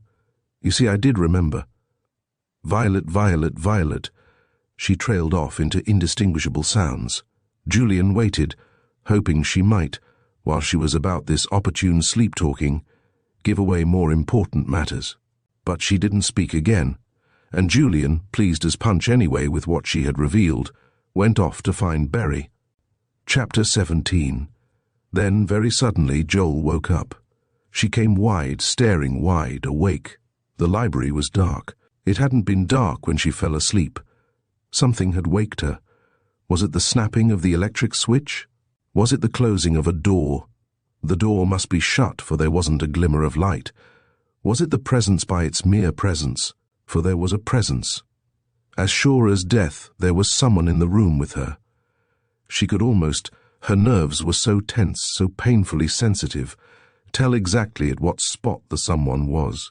Her nerves were like the antennae of a beetle or the searchlight rays of a battleship, reaching out and feeling it somewhere between her and the terrace windows. She couldn't move her eyeballs in that direction, not that she could have seen it if she had, but without hearing it she knew it moved, and without hearing it she knew it breathed. Her flesh experienced such a pain of terror that it stung even the inner membrane of her nostrils, like intense cold, and brought the tears of intense cold under her eyelids. If she could scream or move, but she was incapable of either. Except for the waves of fear that went over her in pain, Her body was detached and subject to no sweating exertion of the will. Her brain alone was active, in a strangely shrunken but vivid way. Like a little cornered rodent, very small but very much alive, it tore quivering about in a tiny brightly lighted trap. It had static, feverish, stricken eyes, and it ran up one side of its cage only to fall back and hysterically attempt the other. If something would mercifully happen, instantaneous death, instead of waiting for it in a condemned cell. She remembered, how much she remembered, in flashes, with the clarity of flying bird shadows on sunlit snow, and in bitter irony watched herself remembering, realizing it was what one conventionally did during numbered seconds. There was that terrible hanging story of Ambrose Bierce's, when you didn't know until the last sentence that the whole action took place in the man's mind between the tightening of the noose and the extinction of life. She herself had had a somewhat similar experience on a bobsled run on an icy hill that led across a river at the foot, when it became certain that a skid on a turn was going to throw them clear of the bridge into the gorge. Her soul had deserted the doomed ship and calmly watched the end of her body. That she lived through it wasn't by her soul's grace. Hadn't she heard of a preposterous religious notion that dying a violent death, smashing up the body, meant the soul was a long time making heaven, being slow to extricate itself from the flesh? Why, at this moment, her spirit had walked out on her, and was leaving her body to encounter the dreadful thing unattended. Too dreadful. She fled it down the nights and down the days. She remembered climbing a big maple when she was a child, a maple in autumn leaf, and being drowned in a wave of pure translucent color, and lost to the world until she emerged on the crest of the wave to a new world, seen from a great height and by new, color-stained eyes.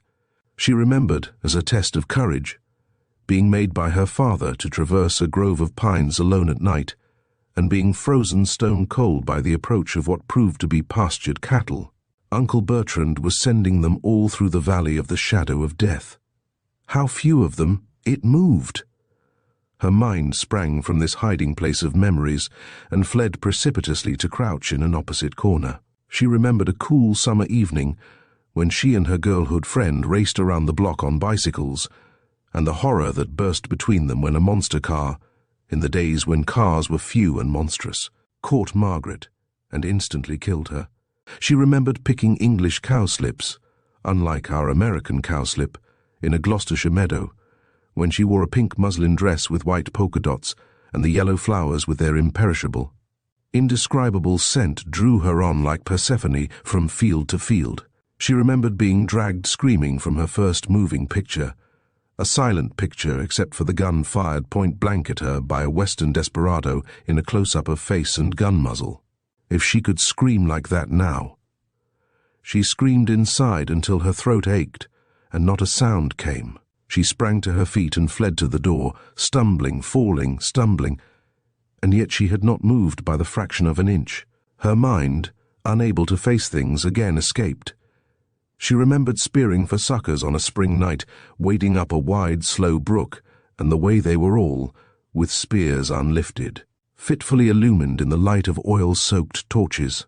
She remembered the day on the beach at Shelter Island when Jerry had said, "Your wedding, you mean, to her, is this making two ends meet when you spend more money than we possess? Always to be my funeral?"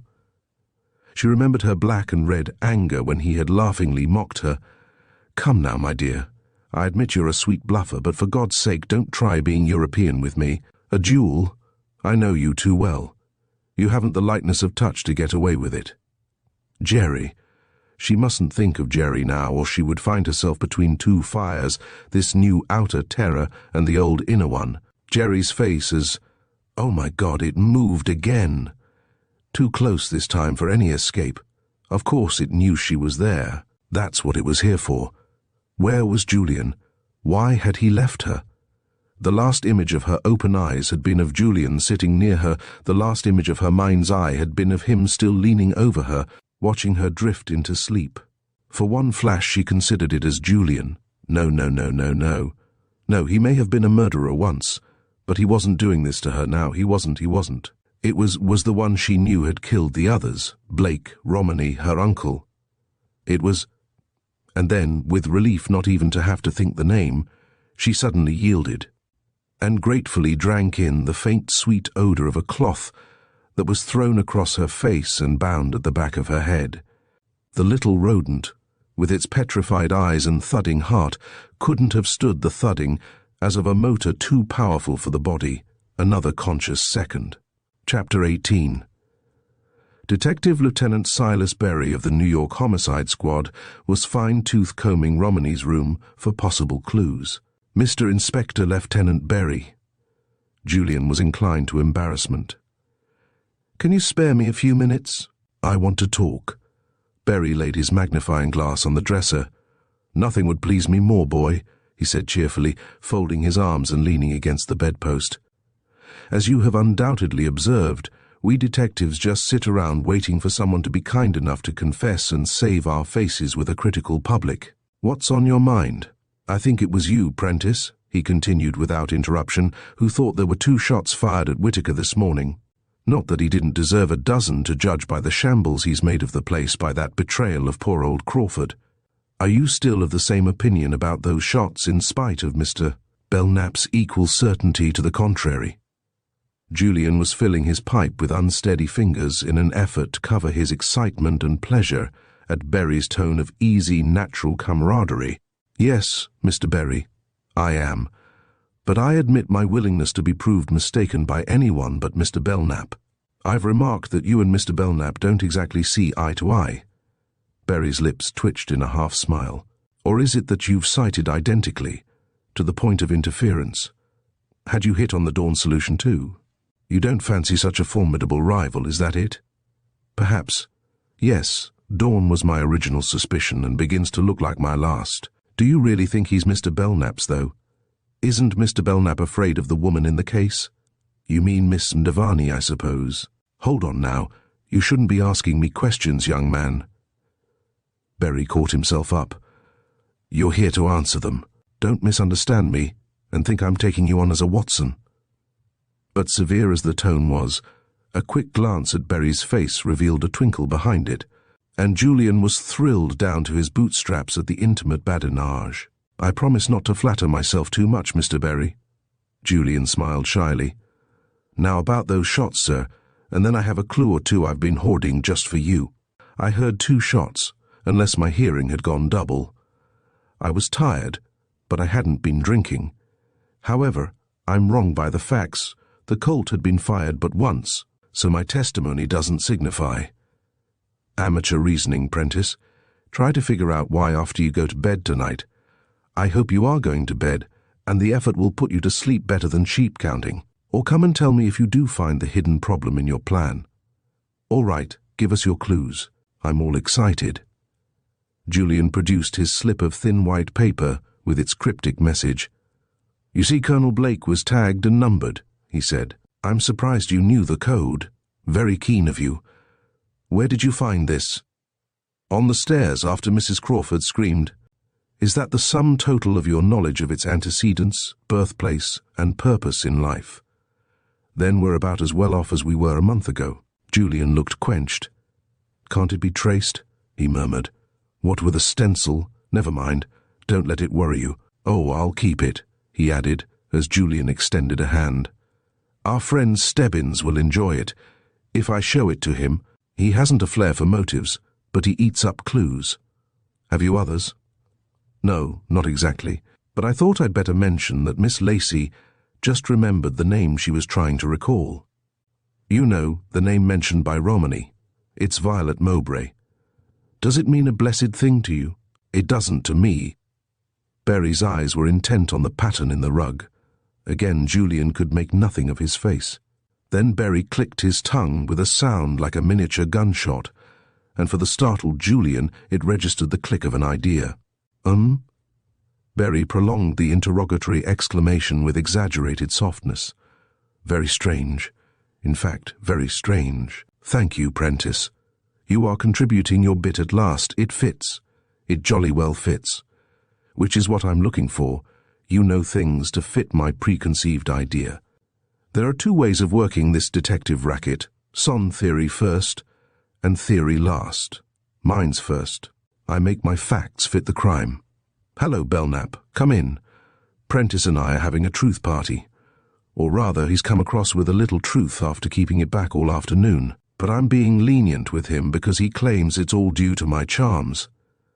He saved up just to give me a few pointers. Aren't you jealous? Rather. Belknap always went his English ancestors one better in accent whenever his dignity was endangered. Shall I retire? By no means. I'm sure even the untutored prentice will agree that in matters of codes and Violet Mowbrays, 3 heads are better than 2. There's no such thing as too many detectives, is there? Violet Mowbray. Belknap showed sudden and marked interest, and for a man who rarely showed any it was remarkable. He closed the door. What about Violet Mowbray? I thought I had her under lock and key. Is she abroad? We don't know. It was the name Miss Lacey couldn't remember and has remembered. Let's see. How was it Miss Video mentioned her? Revelation for revelation with Violet Mowbray thrown in? Was that it? It might mean anything. After all, Violet Mowbray did have a past. However, we better look into it. Yes, Miss Lacey wasn't the only prowler last night. Berry squinted at Julian, who stood looking bewildered but pleased at the response to at least one of his hopeful suggestions. The remark may have meant more to another than it did to her. And it can do no harm to look up Violet, poor girl. One of your cruel cases, Belknap. Brilliantly executed, of course, and justified in consequence, I suppose, but sinfully cruel. I'm surprised she's living, though this doesn't prove she is. It was a sad affair. I regretted it myself, but Blake was a close friend, and I saw my way to be able to clear his name. Shall I give the prison a ring? One of us could see her tomorrow, or we could send a man out. Do. But cast your mind's eye over this before you go. Belknap took the coded message, scarcely glancing at it. Oh, yes. I wondered when I'd see this again. Where did you find it? Prentice recovered it on the stairs. I must have dropped it there. I really hadn't wanted to enter it as evidence unless it was necessary, particularly since I am convinced it has no bearing. I received it from Miss Mdavani. She was in a trap, as you can see. She brought me this to show me in how desperate a trap. It was to her advantage under the circumstances, to prevent murder here last night. Though if it had been just between the two of them with the world well lost, I'm sure she would have blown Whitaker's brains out and considered he escaped lightly for his damned treachery. Mind, I'm holding no brief for her character. This would rise up to deny me. He smiled ironically, lifting the paper at them. She is no angel. But I shall have to be shown about the present case. If you think, on this account, I shall be less help than hindrance to you and Stebbins, I shall gladly withdraw, with no hard feeling, I promise you. Not for a minute, old man. Don't dream of deserting me and the ship. In fact, I couldn't get on without you. I'm not as cold-blooded as you, and I don't in the least relish being left alone by night, in a fog, with the rats either dead or deserted. No, I guess I could bear up as far as that's concerned. But I do look to you to provide the missing link to what seems to me a pretty bad tangle. Which reminds me I have an important question to put to you. Run along, Prentice, will you? Like a good fellow. The powers that be want to confer. Julian, having just congratulated himself on the fact that they seemed to have completely forgotten him, was sadly disappointed. He left them with their heads together. Chapter 19. Yes, Belknap and Berry at last had their heads together in peace and quiet, if being cheek by jowl with a tongue in each could be said to be having their heads together. Greek was meeting Greek, and with reservations, decidedly with reservations, they put their cards on the table. It was a kind of peace and quiet in which the two men conversed. Nothing, thought Berry, had ever seemed to him more hollow still than Thorngate that Saturday evening. Fog outside, and illness, depression, and possibly guilt inside. Like the central vacuum of a cyclone, it seemed to augur as much trouble ahead as behind. He wished for a moment that he and Belknap had let Sergeant Stebbins carry out his obstinate desire, which had been to run the whole lot down to the Blue Acres lock-up for the night. It had really been because he relished the thought of catching somebody red-handed that he had joined in Belknap's quiet but determined resistance to the idea. Belknap's claim was that the scandal in society was bad enough as it was without herding several prominent and supposedly honorable ladies and gentlemen into prison, as if they were one and all guilty of murder. It was hardly likely they were all guilty, and the danger of injured innocence was not fair to risk. But Stebbins would undoubtedly have had his way about the arrested Crawford, whom he had proved backwards and forwards, to his own satisfaction, guilty of Whitaker's murder.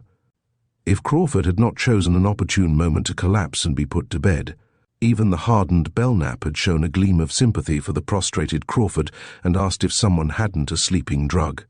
It was Nadia Mavani who produced the little red bottle from her vanity bag, poured a few half-inch capsules into her cupped hand, and re-poured them into Belknap's, who transferred them to Sidney Crawford's. "I couldn't survive without these," she had said. "They're harmless enough Alanol or Luminol, or one of those things." So every living soul that had been dining at Thorngate the night before, always with the exception of Dawn, was still there. It was this fact of his absence that brought Dawn uppermost in the Belknap-Berry discussion. "No report on Milton, Dawn?" Berry asked. "None of any exact value to us. But one of your men has unearthed a hidden room at the back of his 85th Street office, and in it several human specimens in varying degrees of dissection. None of these can hope to endure, but none have been dealt the finishing stroke of the knife. The press is hot on that scent, as you can well imagine. And of course, nothing will satisfy it, but that Dawn is guilty of our 3 murders and a few besides. I wish I felt as sure of the 3 as of the few besides." Berry shivered. "You say that's all of no value to us? I should think as a mark of character, it might shed light on the situation. However, it's useless to jump to conclusions. Our whole case against Dawn is summed up in his disappearance. Added to your possible glimpse of him, perfectly true. My answer referred merely to the fact that he himself has not been traced, much less located." "I see." Berry stroked his chin and glanced up at Belknap with one eye shut. "You're not in too good a humor, old man. Stuck for an answer? Don't tell me." "I guess I am, Berry. I'm mired." Belknap smiled slowly, but failed to quite meet Berry's open eye. "The trouble being, I haven't a flare about this business, and unless my instincts are at work, I flounder. I'm not good with a magnifying glass, I must admit." And Belknap made a thrust of his head at the glass on the table. Berry laughed. "Neither am I, really," he said. "I bow to convention, I know you don't, but neither are my instincts particularly violent. A little luck, some thinking, and an enormous amount of hard work have got the poor boy where he is today. Don't disparage him. A glass like this is a pretty little tool of the trade. Boys like Prentice like to see a detective without one as little as they like to see a naturalist without a butterfly net. I'm a detective, you see, you're a genius. That's the difference, and oh, the difference to me. Gee, that rhymes Belknap internally." It was true that on the face of it, Belknap's reputation exceeded Berry's because of the hunches that made him spectacular.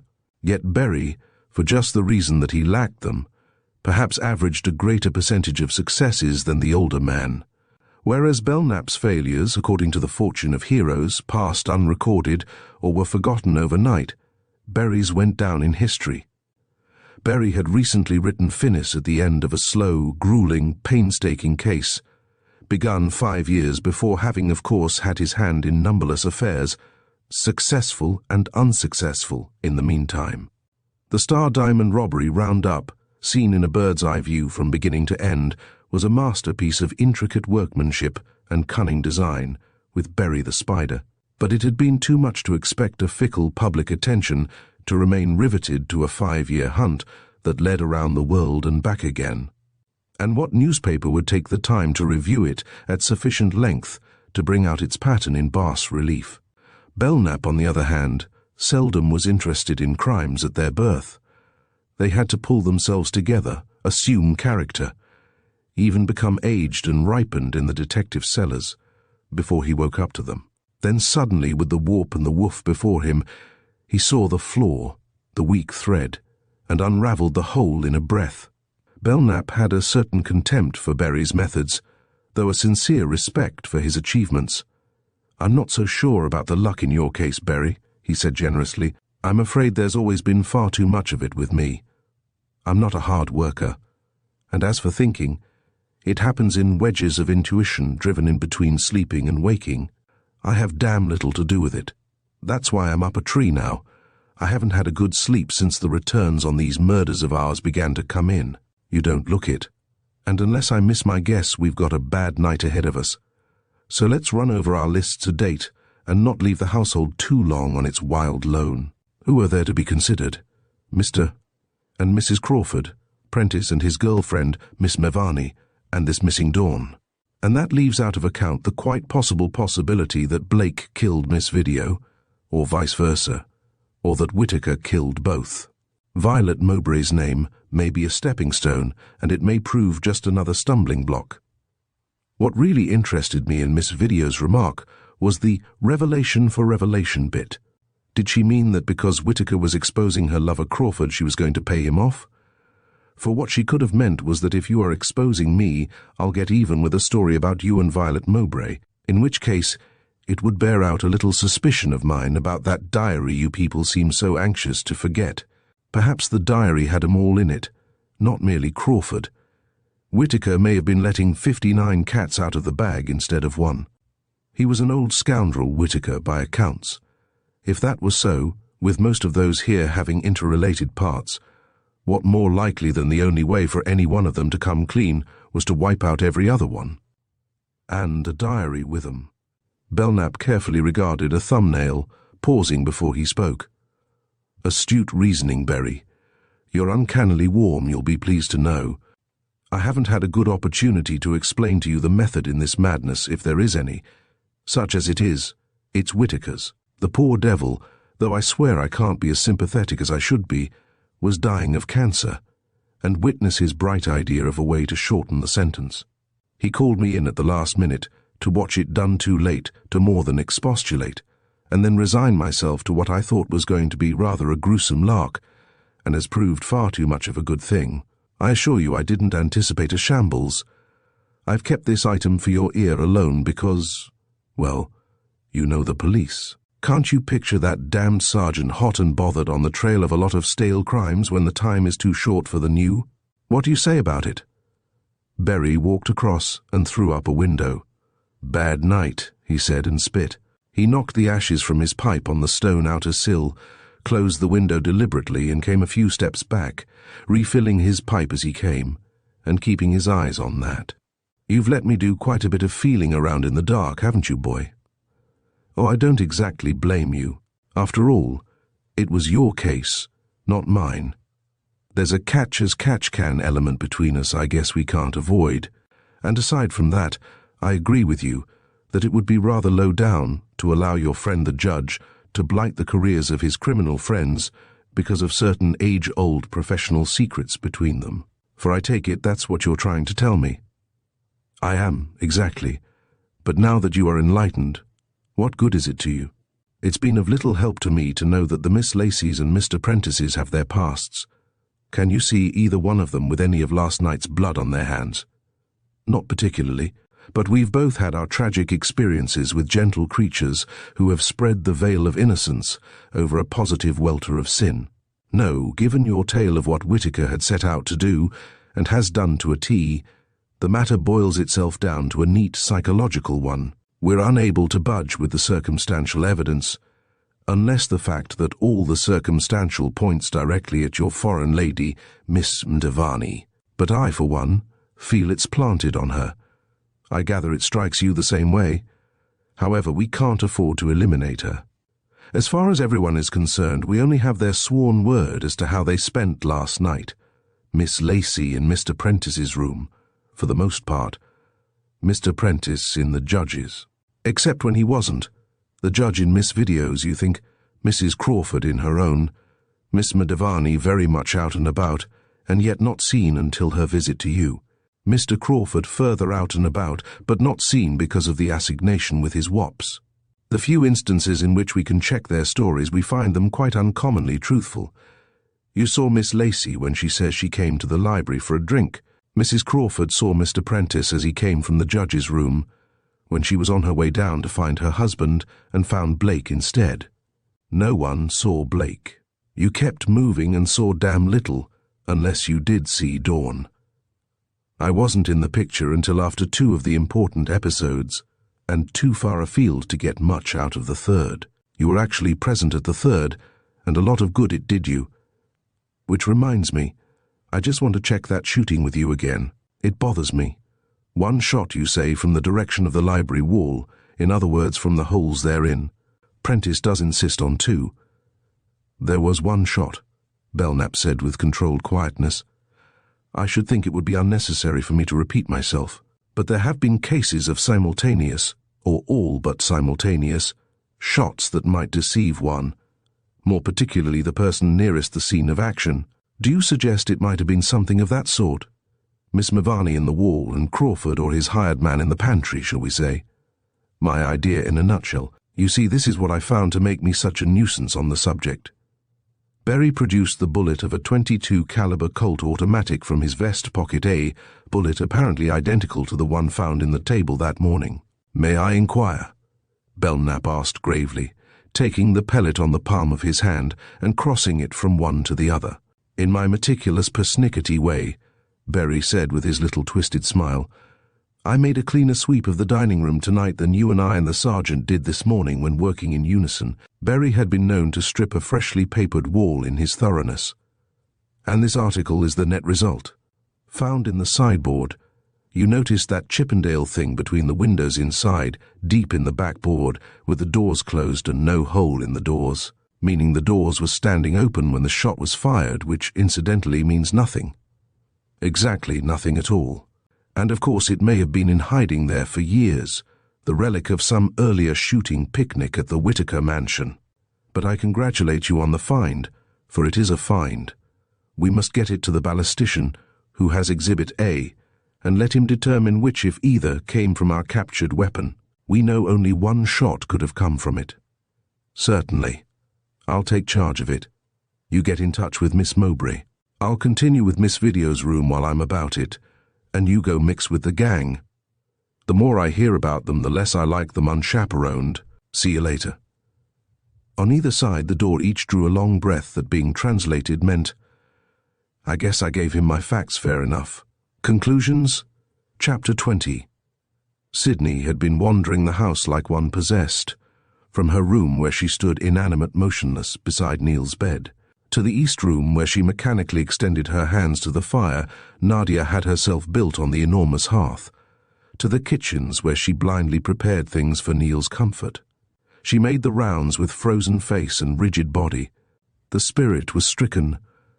Only the form of Sydney went on living and doing, meeting far too many emotional crises within far too short a space of time had destroyed her receptivities. Whether temporarily or permanently remained to be seen. Nadia was in the east room, smoking furiously, picking up and laying down bric-a-brac, books, pictures, a glass of water, with indiscriminate and hasty distraction. Seeing the ghost of Sydney pass through for the 6th time, her nerves were stung to remonstrance. For Christ's sake, what's the matter, Mrs. Crawford? One would think you were the only one in trouble around here. Is it as bad as all that with your husband? Can't he buck up? Sydney halted in her tracks and stood gazing straight through Nadia, through the walls, through the outer fog, for several seconds. He's worse, she said in a dragging voice. I don't understand it. I'll come up with you.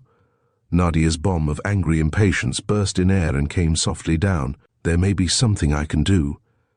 Again there was an appreciable interval before Sydney answered, her eyes distantly intent, as though a creature of another world.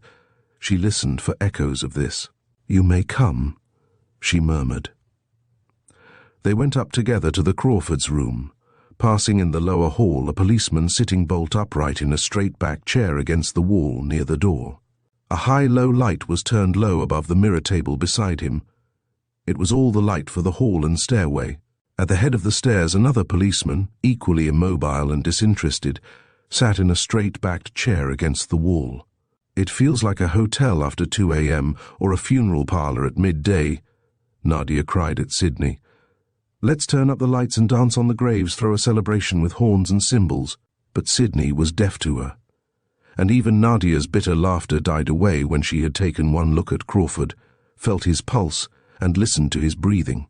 There was a horrid whitish edge of something, like dried foam at a tide mark, along his upper lip. The lids of his eyes were neither up nor down, but remained fixed half across the pupils. His Adam's apple shifted a little spasmodically. Nadia swung on Sydney. "You little damn fool," she hissed. "What do you think you're doing playing with death? As if we hadn't had enough of it about. Did that frightful idiot of a Dr. Giles go off duty?" "What's the matter?" Sydney asked stonily. "Did you give him the sedative I gave you?" "What?" "I said, did you give him the sedative I gave you?" "I did. What else?" "I don't know, some tea, I think, and bicarbonate, and water, of course." "Is that all?" "I don't know. I tell you I don't know." "What are you driving at? Answer me. What do you mean?"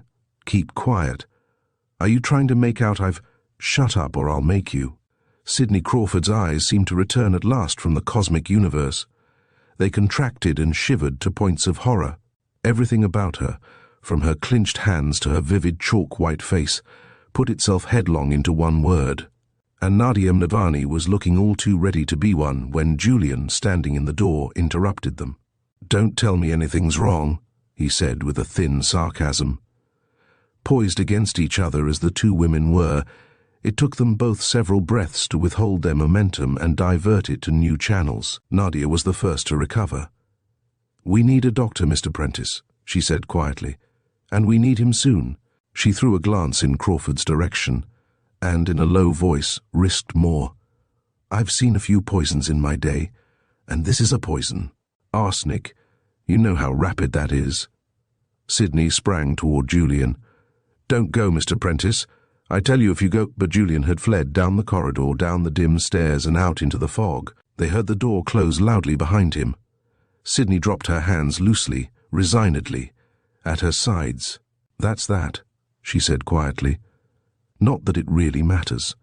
I am completely at your mercy, Miss Mnavani. You may think it makes a difference. It doesn't. There are others now who care as little as Bertrand Whitaker cared." Nadia looked her up and down with cold contempt and a colder pity. "Don't worry, Mrs. Crawford. Your time is not yet, not quite yet." She pushed back her shining ebony hair with her two hands. "It appears I must be the one to do it at the chosen of the Lord, for the mortification of the flesh." She was speaking to herself, not to Sydney. Crawford shifted a little and moaned. "I am in pain," he said. "Sydney." "Yes?" Sydney neither stirred nor looked toward him.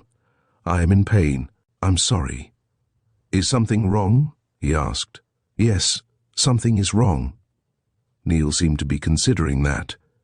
Beads of perspiration stood out on his forehead and on the backs of his hands lying weakly on the coverlid. His dry lips thinned perceptibly. Then, on a breath, he only said again, "Sydney." "Yes, Sydney." I said, "What is it?" "It's up to you, Mrs. Crawford," Nadia cried softly. "What do you mean?" "Sydney." Crawford's monotonous, sad repetition of her name was the tragic undertone in the room. "Be quick about it," Nadia screamed in a whisper. "I tell you I don't know what you're talking about." "Sydney." "You know as well as I do what I mean." "Sydney." His voice was weaker. The effort by which Sydney moved her limbs and went to Neil's side was painful to watch, like the first steps of a Frankenstein conception. She bent over him a little and laid her hand across his eyes. "It's all right, Neil. There is nothing wrong. I didn't mean there was. It has been so hard for you. So bad I can't remember how bad. If I remembered, I'd die. Perhaps you are remembering. Don't let it kill you, dear. For you and I have so much to do. We are going to go on from where we laid our story down. Was it a year ago? I'm sure we can find the very page, paragraph and sentence where we left off." Neil smiled. It was the smile of a blind person, sweet and helpless.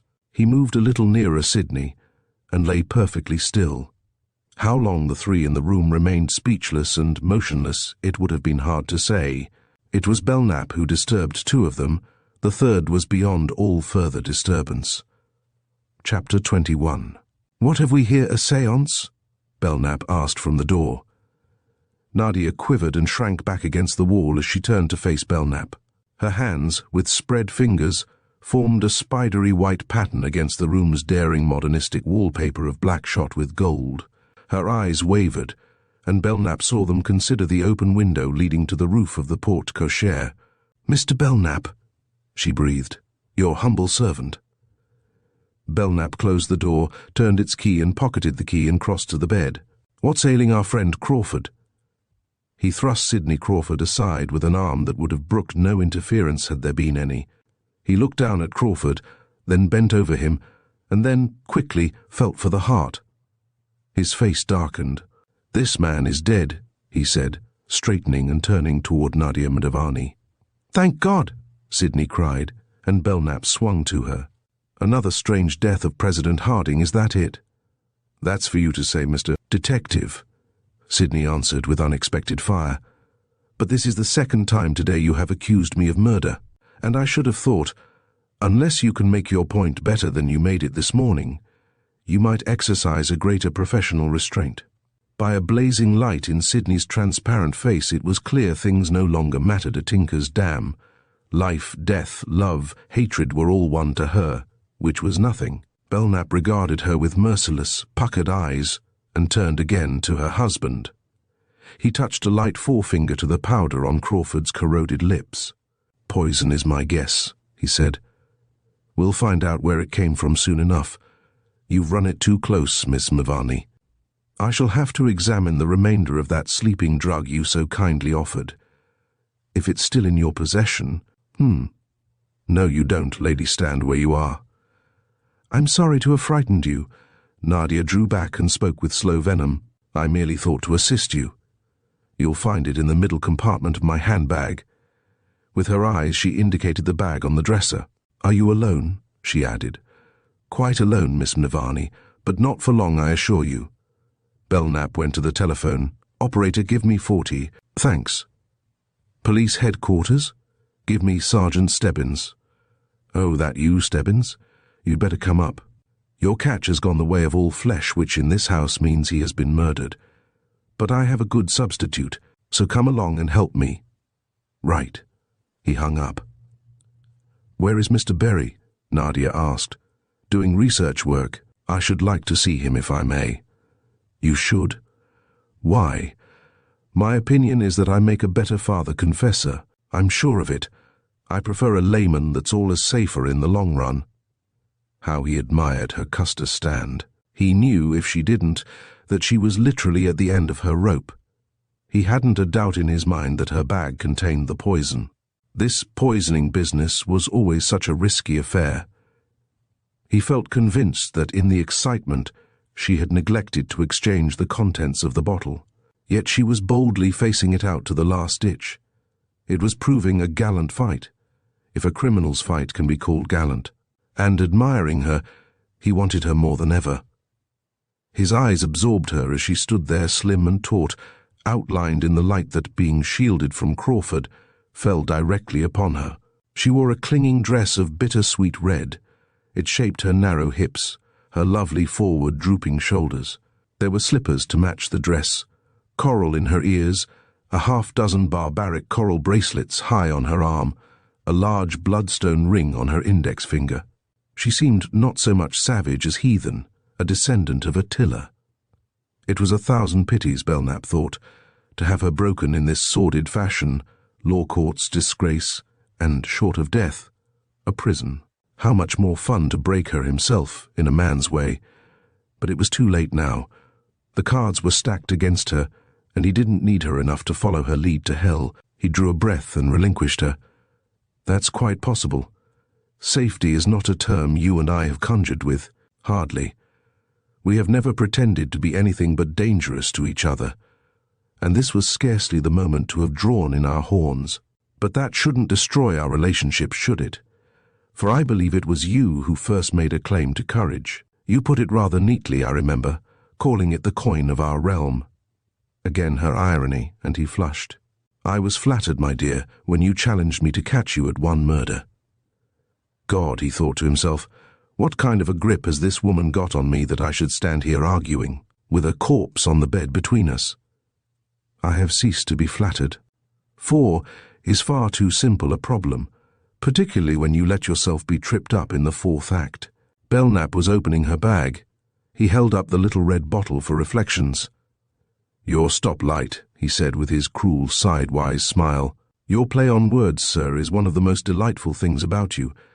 I see it doesn't fail you under trying circumstances." Nadia's colour was up. She was positively enjoying this linguistic swordplay. Belknap hated himself for having let himself be snared into it. She was playing for time. Exactly what good it would do her he failed to see. But the furtive half-eye she gave to the door, the furtive half-ear she gave to what might be happening outside, meant she was biding an opportunity, and something was at last happening outside. Suddenly the door of the lower hall was opened and closed repeatedly and vehemently. There were loud voices, and someone in a querulous rage was insistently keeping the upper hand. There was a scuffle on the stairs. Belknap went to the door, and paused with the key in his hand. He looked quickly at Sydney's quiescent figure, lying curled up at Crawford's feet. She had fallen into a deep sleep, or perhaps a faint. At some moment of the conversation, how little attention had been paid her. And then back at Nadia. "Quick, dearest," he whispered. "Go by the window. Forgive me, it's the best I can do." He was surprised at his own words, but her shuddering tremor at the approach of the others had been the last straw. He couldn't go with her, but he could let her off. "Thank you," she answered gently. "I am not running away. I have never run even when guilty. Is it likely I should try it now?" Without replying, and with an angry twist of his arm, he turned the key in the lock and flung the door wide. "Come in, Stebbins. You too, Berry. I want one of you, and Miss Mandavani, I understand, wants the other." "I do, Mr. Berry." Nadia stepped forward and stood near him. "I hereby place myself wholly in your charge. Whether I am guilty or innocent of all of which I am accused has yet to be determined. Until it is determined, I am confident you will extend me fair play. Mr. Belknap, I regret to say, is now as assured of my guilt as he recently claimed to be of my innocence. Such variable winds cannot fail but be ill winds for one in my delicate position." "Cool and tricky," thought Berry, putting the room to a quizzical scrutiny. What a perfectly worded appeal. No male could resist it. Aloud he said, "I promise you will receive every consideration justified by the circumstances." And to Belknap, "I see we did leave them too long alone. The tally mounts, but I take it we have reached the end of the trail. My congratulations. I thought you would come across, and I'm sincerely glad." The disturbance on the stairs had moved up, and now suddenly intruded itself. Julian Prentice proved to be at its centre pale, dishevelled, his tie twisted, his hair upended. Julian struggled feverishly with a veritable regiment of cops. His captors were so intent on their prize and on his retention that it would have taken a dozen murders to have shaken their concentration. Such is the force's strength of character. In spite of everything, even his own nature, Belknap had to smile. "Who's this you've got? I figured the least you could be doing was bringing in Milton Dawn. What's Prentice been at to so rouse your righteous wrath?" "Trying to escape, sir. Ran his car right off from the premises. We did have a chase, sir. He was doing 70 in the fog. It was as good as suicide, sir." "A verdict of suicide would be a relief. Come, boys, hands off. Can't you see you're bothering him? Where were you heading, Prentice, for Times Square?" Julian, standing free at last, shifted his gaze distractedly from the vibrant, defiant figure of Nadia Mandavani to Silas Berry standing like an off-stage critic, to Ordway Belknap who looked a general with the puppets at his disposal, to Sidney Crawford lying crumpled and desperately pathetic across the feet of the still form on the bed. And suddenly he trembled uncontrollably from head to foot. "Where is Joel?" he cried in a high, piercing voice that froze the room. Chapter 22. From this moment Thorngate, house and grounds, was pandemonium let loose. It was clear that the first thing to be done, when it became certain that Joel Lacey was really among the missing and had last been seen sleeping on the library couch, was to institute a searching party. Because of the numberless recruits, 3 groups were formed, 2 taking the great outdoors, and 1 the sliding panels and the secret attics. The way the police, Belknap groaned, came scurrying out of corners, like the Hamlin rats to the piper's pipe, at news of a safe and sane hunt, when there was never one of them underfoot when he was needed to block a murder, made one positively ill. Not that the hunt wasn't important, but the bare chances of finding Joel Lacey, much less finding her alive, seemed so slight in view of the thoroughness of the earlier crimes. In the midst of it all, behind and before, to right and to left, came Julian.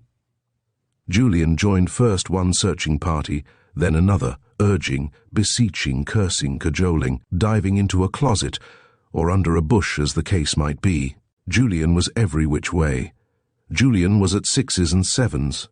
Julian had gone berserk. Losing Joel, Julian seemed to have lost whatever of value he had recently possessed. His boyish philosophy, such as it was, his sense of humor, which hadn't been bad, his kindly, inconsequential wit, which had served rather to balance the household during the late unpleasantness, these had vanished in thin air. Instead, here was a frantic, unreasonable, hysterical, bothersome young man who dogged everyone's footsteps like a spoiled child, stubbornly refused to remain even passably steady, and flung wild and outrageous accusations about like so much confetti. No one escaped his fury or his suspicions. Even his idle Berry took a raking over the coals that under normal conditions would have been unpardonable.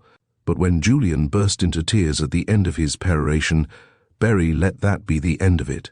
Julian said no one was trying to find Joel. He said Nadia Madavani had cremated Joel in the furnaces, and they must sift the ashes for her bones. He said Milton Dawn was murdering her by unspeakable degrees in some god-forsaken hole in the wall where her screams would never be heard, that Belknap, Berry, and Stebbins had whisked her off to some inquisitorial chamber where their minions were torturing a statement from her. He said the whole investigation from A to Z had been stupidly handled. He said it very loud and clear, and embellished it with bad words, that a lot of helpless and innocent people had been kept in a house which had a chronic disposition to murder. Where they had been nipped off one by one like sheep by wolves, that Thorngate was proving no better than an island of Dr. Moreau, only worse. Because it was human beings instead of rabbits being experimented with, he said.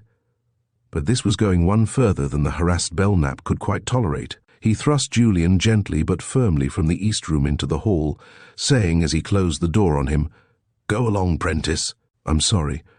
We're doing all we can, and the best possible. I've even got in touch with headquarters again and have asked them to send an extra man or two. I admit things are pretty damn thick, but you aren't thinning them out, so beat it." And Belknap turned back to continue with Berry and Stebbins. The heated interrogation of Nadia Madavani, by which they hoped to run her to earth by her own admission, and so, clearing the decks of legal red tape, hasten and simplify her path that led but to the grave as best you looked at it. For, admitted or not admitted, denial could no longer stand against a sealed order to kill Blake, a gun left lying on the scene of Whitaker's murder, and a poisoned sleeping drug administered to Crawford. This last, in a brief preliminary test, Belknap had proved to be arsenous oxide, anyway arsenic in one of its forms. They had of necessity quickly abandoned all attempts on Sidney Crawford. Not that she stood above suspicion, hardly that Stebbins had even taken it upon himself to arrest her willy-nilly, but Sidney, passing from one phase of excessive shock to another, was now wandering the house like a modern Ophelia, modern in that nothing she said bore the least resemblance to her predecessor's soliloquy. She said cruel, bitter, terrible things to the walls and the ceilings in a hard, glinting voice. "I'll call up Victor and tell him his daddy's dead. He'll remember it for life if he's fetched out of bed to be told. The place to stab a man with a paper knife is between the 4th and 5th vertebrae. I mean, ribs. I found that out. Well, Romany, if it's true that the first two of a triangle to die make the couple in heaven, you should worry now. You've got him." Until she changed her tune a little, there was no use bothering with her, for questioning or pressure brought to bear might push her beyond this ragged edge of insanity. No danger of insanity in Nadia Madavani's case, but apparently no danger either of obtaining any satisfaction from her. Wanting a confession from her was one thing, obtaining even a modicum of it was another. Nadia sat limply, almost unconcernedly, in a deep chair before the East Room fire, and, never lifting her eyes from a bemused contemplation of the flames, refused to yield a hair's breadth of vantage to her tormentors.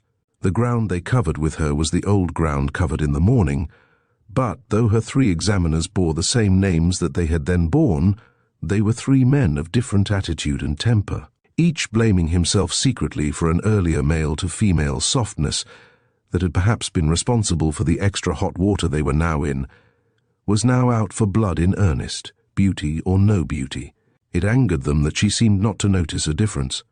Quite as collected, equally as cool, as during the morning session on the stand, she shed their individual and concerted attacks. Yes, she had received the order regarding Colonel Blake. No, she could not say when or from whom. That was for them to find out if they could. Yes, she had taken it to Mr. Belknap. Why? She didn't exactly know. An impulse. Perhaps a wily way to further the intimacy between them. Here she threw a little whimsical smile in Belknap's direction. If he saw it, he gave no sign. She said she intended telling him she had not obeyed orders, even though Blake lay dead at that moment on the library floor. She had intended asking his protection, such protection as a man of law and justice, power and respect, can give a woman of doubtful antecedents. The sarcasm, if there was any, was ever so slight. What had she been doing during the hours before consulting with Mr. Belknap? Oh my God, her weary tone of telling and retelling implied what a twice and thrice told tale to repeat. She had gone to her room and been restless. Naturally, no one else had claimed to be anything but restless last night, and she wouldn't profess to be any exception to the rule. She had read a little, and then done a bit of reconnoitering. Oh well, call it prowling. What difference did it make? She had been made aware, putting the two of his absence from his own room and the two of his voice in Romany's together, that Bertrand Whitaker was paying a visit. And that couldn't be said to have made her any the less upset. Not that she would have called him one of your storybook lovers, but this evening she needed him to be his own best friend with her in his own behalf. Her new distrust of him, a blend of anger, disrespect and fear, rising from his cat-and-mouse play with his diary, was running her blood up close to killing heat. Romany was rather a last straw. She'd returned to her room for her colt, to find it had disappeared from the dresser, and had gone on down for a drink to restore her equilibrium. Again her smile. It was then she had remarked the gnawing of a rat in the wainscoting, a persistent rat, Mr. Belknap, a purposeful rat, one intent on going places. She had left him working his way through and had gone for a long cooling-off stroll down to the water and back. What a night! What a moon!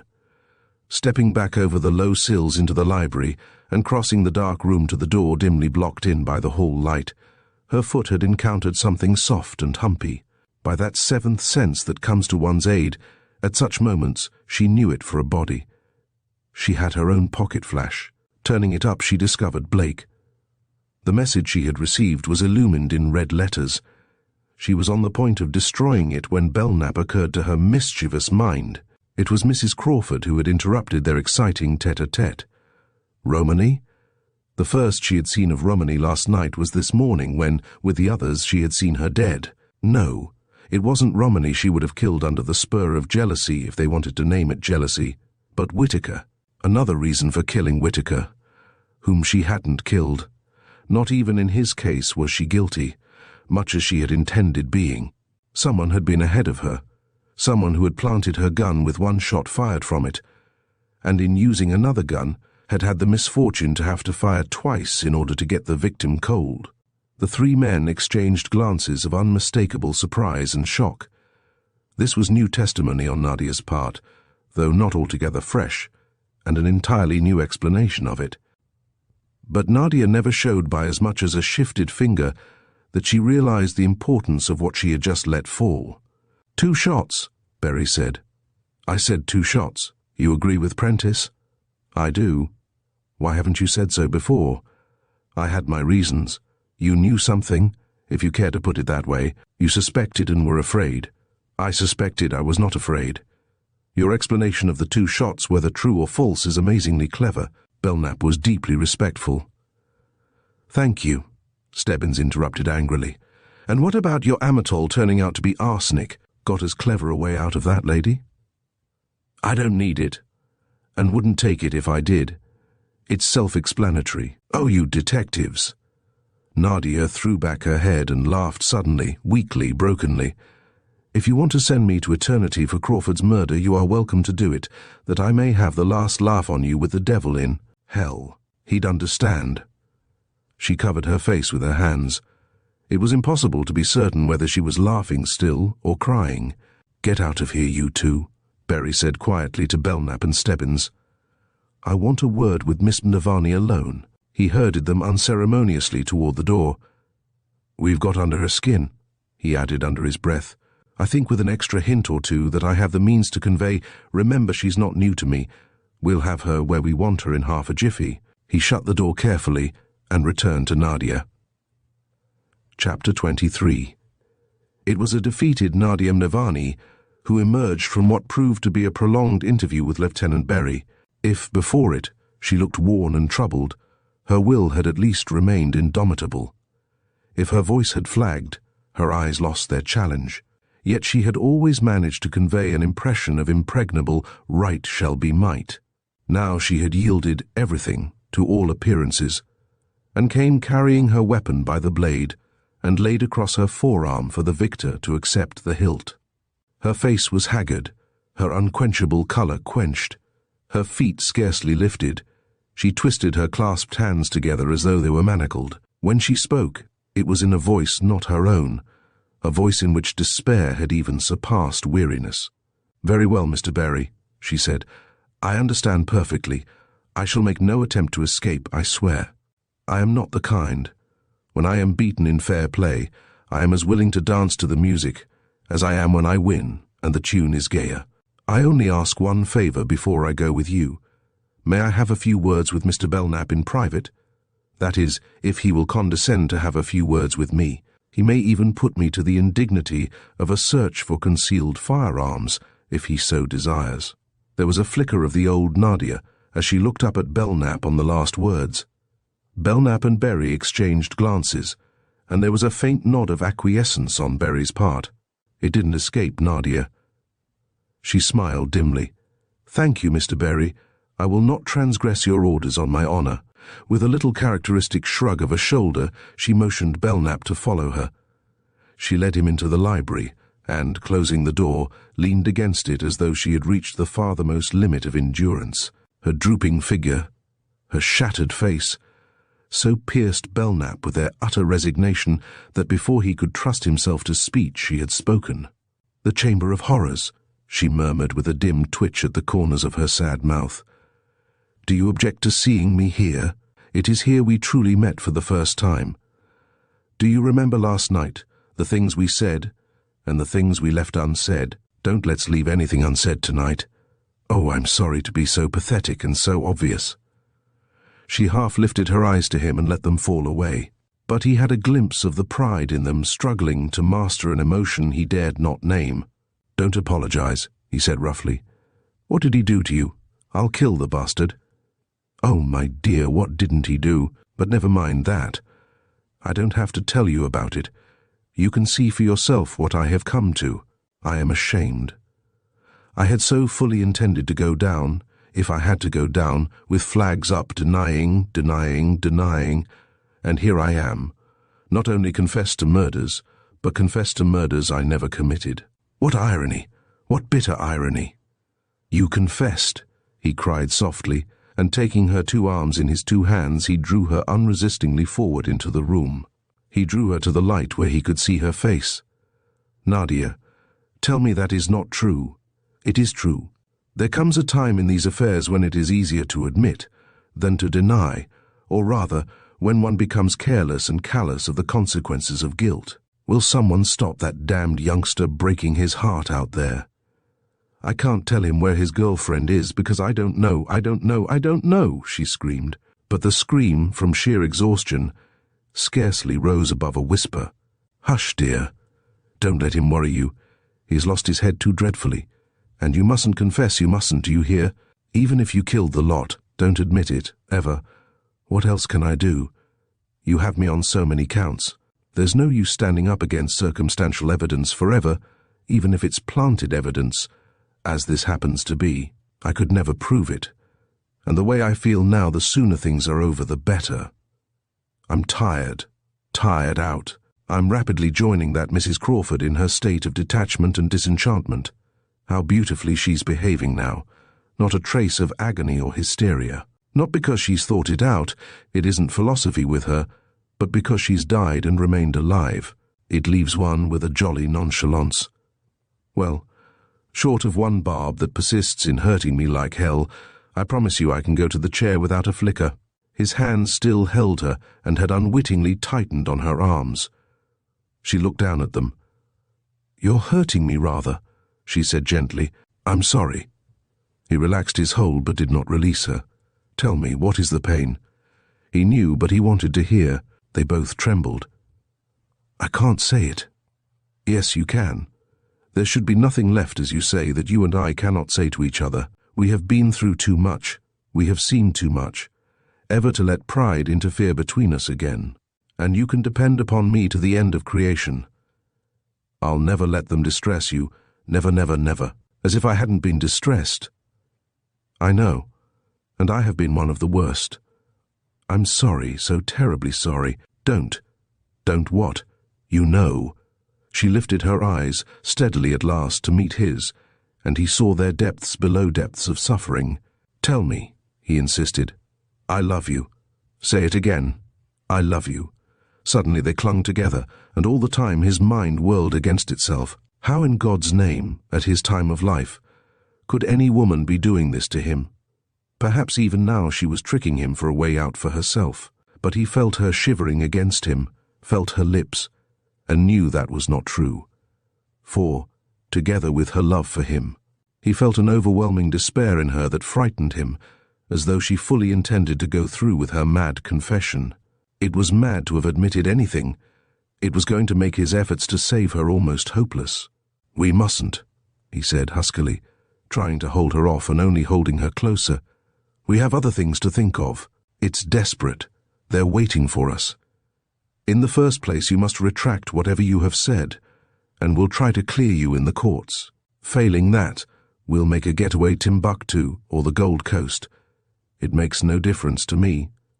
I'm as tired of the game as you are." "No, no, no," she protested. "I won't let you do that, ever." "Oh, my dear. I didn't mean to tell you how much I cared. Truly, I didn't. I only meant to say goodbye to you. I couldn't deny myself that. I don't understand how this other happened. I suppose because we both cared. I hadn't an idea you did. You have been considerate in some ways, yes, but not really kind. But now I see what it's been for you. You have been fighting it too, as I have. How cruel to know at the very moment of separation, for it is goodbye. It can't be anything else for either of us. Please, no, don't kiss me. I can't bear it. Be still. We're going to get you off, dear heart. You must be brave, that's all, and help me. No, I am not going to let you try to get me off. We have you to think of now, not me any longer. I am beyond being worried about.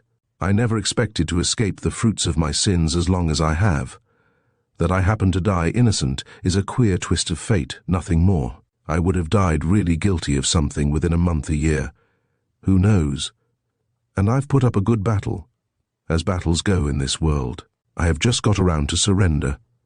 I'm through, so it's fare thee well, dear, forever and ever, instead of they lived. Her voice broke. Stop it! He shook her fiercely. Pull yourself together, Nadia. For God's sake, don't stand here talking sentimental nonsense. What we have to do is plan. The enemy is outside that door, can't you realize that? We'll have to have every ounce of our wits about us to fend them off. What did you admit? Tell me that. Everything. Every murder. What was the point of haggling over an extra one or two? And what's more, I'm sticking to it, darling. She drew a deep breath. It's the only solution. Believe me, it is. Nothing in the wide world, including death 20 times over, could make me let you undertake your wild scheme for us. My dear, you are a great man, a strong one, an esteemed one. I am a wretched little criminal, clever, yes, but wretched all the same. Do you think, loving you, worshipping you as I do, I could dream of letting you face downright ruin for my sake? It isn't to be thought of.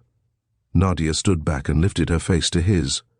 Her eyes were wide open, lucid, adoring, and to him, the mirrors of love and integrity. Then, as she gazed at him, the tears, the first he had ever seen her shed, and he had thought her incapable of tears, welled up and fell quietly across her cheeks.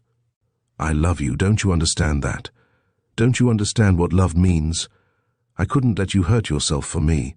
The very fact of my love for you makes it absolutely imperative I never retract a word I have said to them, for my confession puts me out of harm's way, and so puts temptation out of yours." Her little smile came, tender now. Belknap walked away from her and back, restlessly. "Nadia," he said slowly, "I have things to say to you I never intended saying, but I see I must be honest with you to bring you to your senses. You have got to be shocked into fighting if we are going to save ourselves for each other, which is all that's left that matters, our having each other. Isn't it?" "It is," she whispered breathlessly, a hand at her throat. "Then you will understand and forgive, for that reason, and for another, almost as important, that you are no better than I am. We are birds of a feather and can properly appreciate each other," he added with a grim laugh. "What do you mean?" "I mean, we are equally criminals, Nadia. In this case, I happen to be the worse one of the two. I've killed 5 people, that is, if Joel Lacey is dead yet, since 4 o'clock this morning. Rather a record, isn't it?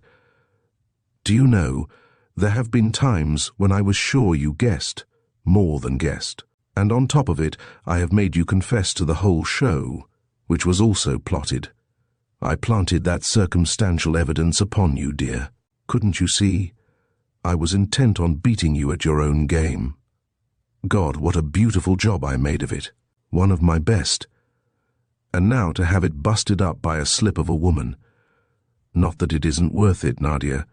Don't look at me like that. You're not looking at me. What are you—" The dining room door behind Belknap had stood ajar by the shadow of an inch.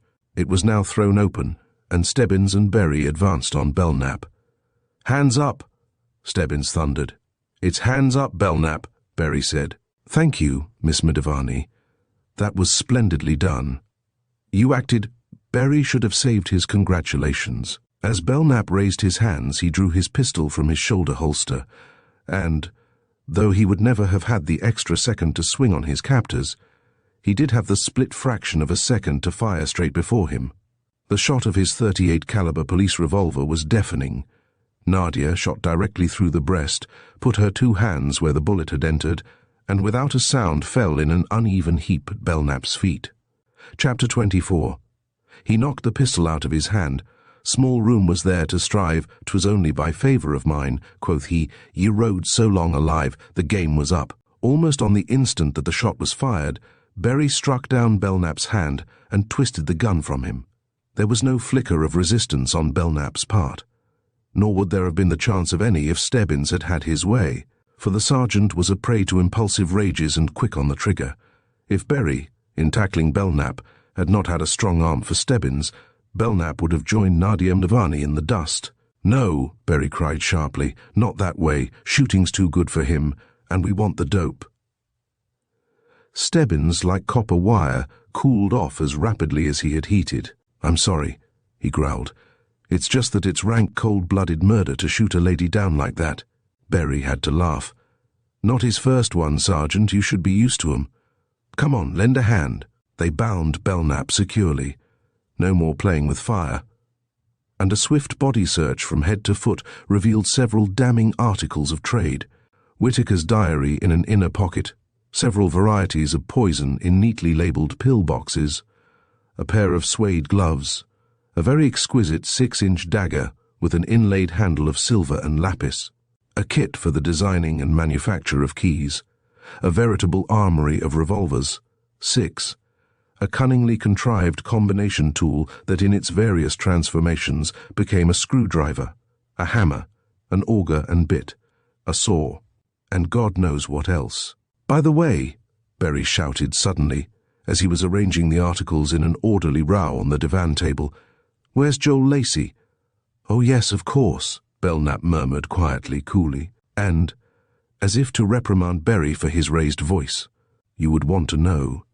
Well, dead or alive, you'll find her in that strong box over yonder. Top left-hand drawer, so to speak. If you ever knew the combination, it isn't the same now. I changed it." "To what?" Berry cried desperately from where he already stood beside the great door of Whitaker's wall safe. "Quick!" 9,031. Berry fumbled stupidly with the locks.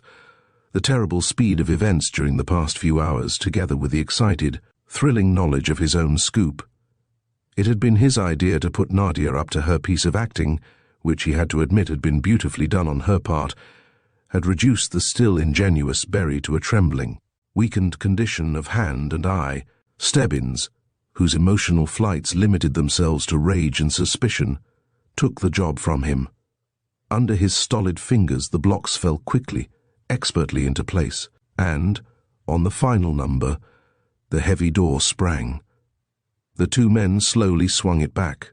Joel was there. She lay in a tumbled, cramped heap among a litter of papers on the safe bottom. There was no least sign of life, and there was an odor of chloroform.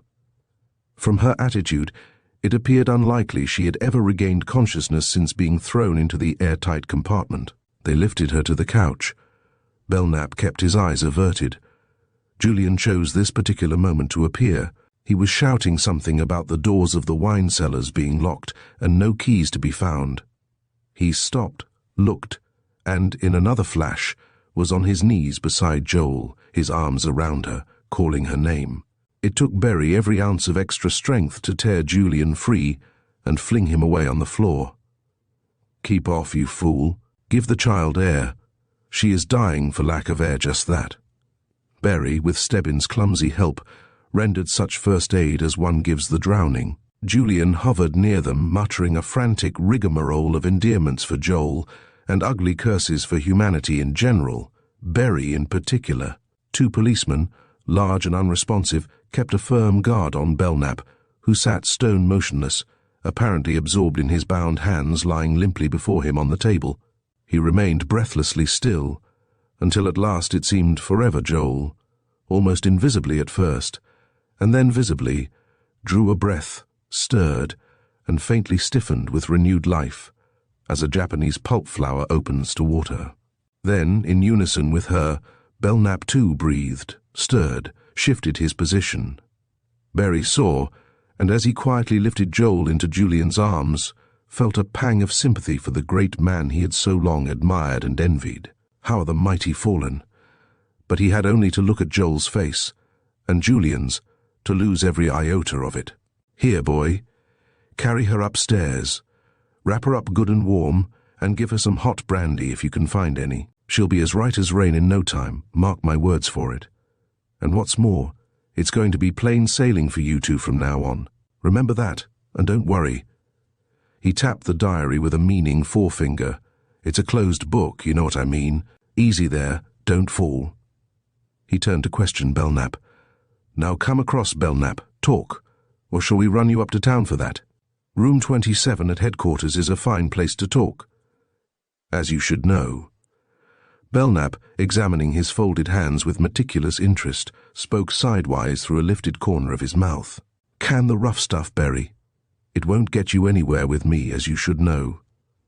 "What's eating you?" "Curiosity. Yes, I killed 'em. Do I have to say it? Oh, don't let it worry your poor weak intellect that you haven't the right man. You have. How many did I murder? I lost count.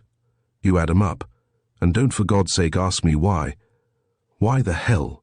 Look in that rotten little diary there. It'll tell you why and then some. One of us had to wipe out the litter before it hatched, to make his world safe for crime. I got in my licks first, that's all." Belknap would have made a waving gesture with his right hand that was checked by its anchorage to his left. "Let's clear out of this," he cried. "I expect you're champing at the bit to drag me at your chariot wheels through the streets of Rome. Well, do it and be damned. Only get it over."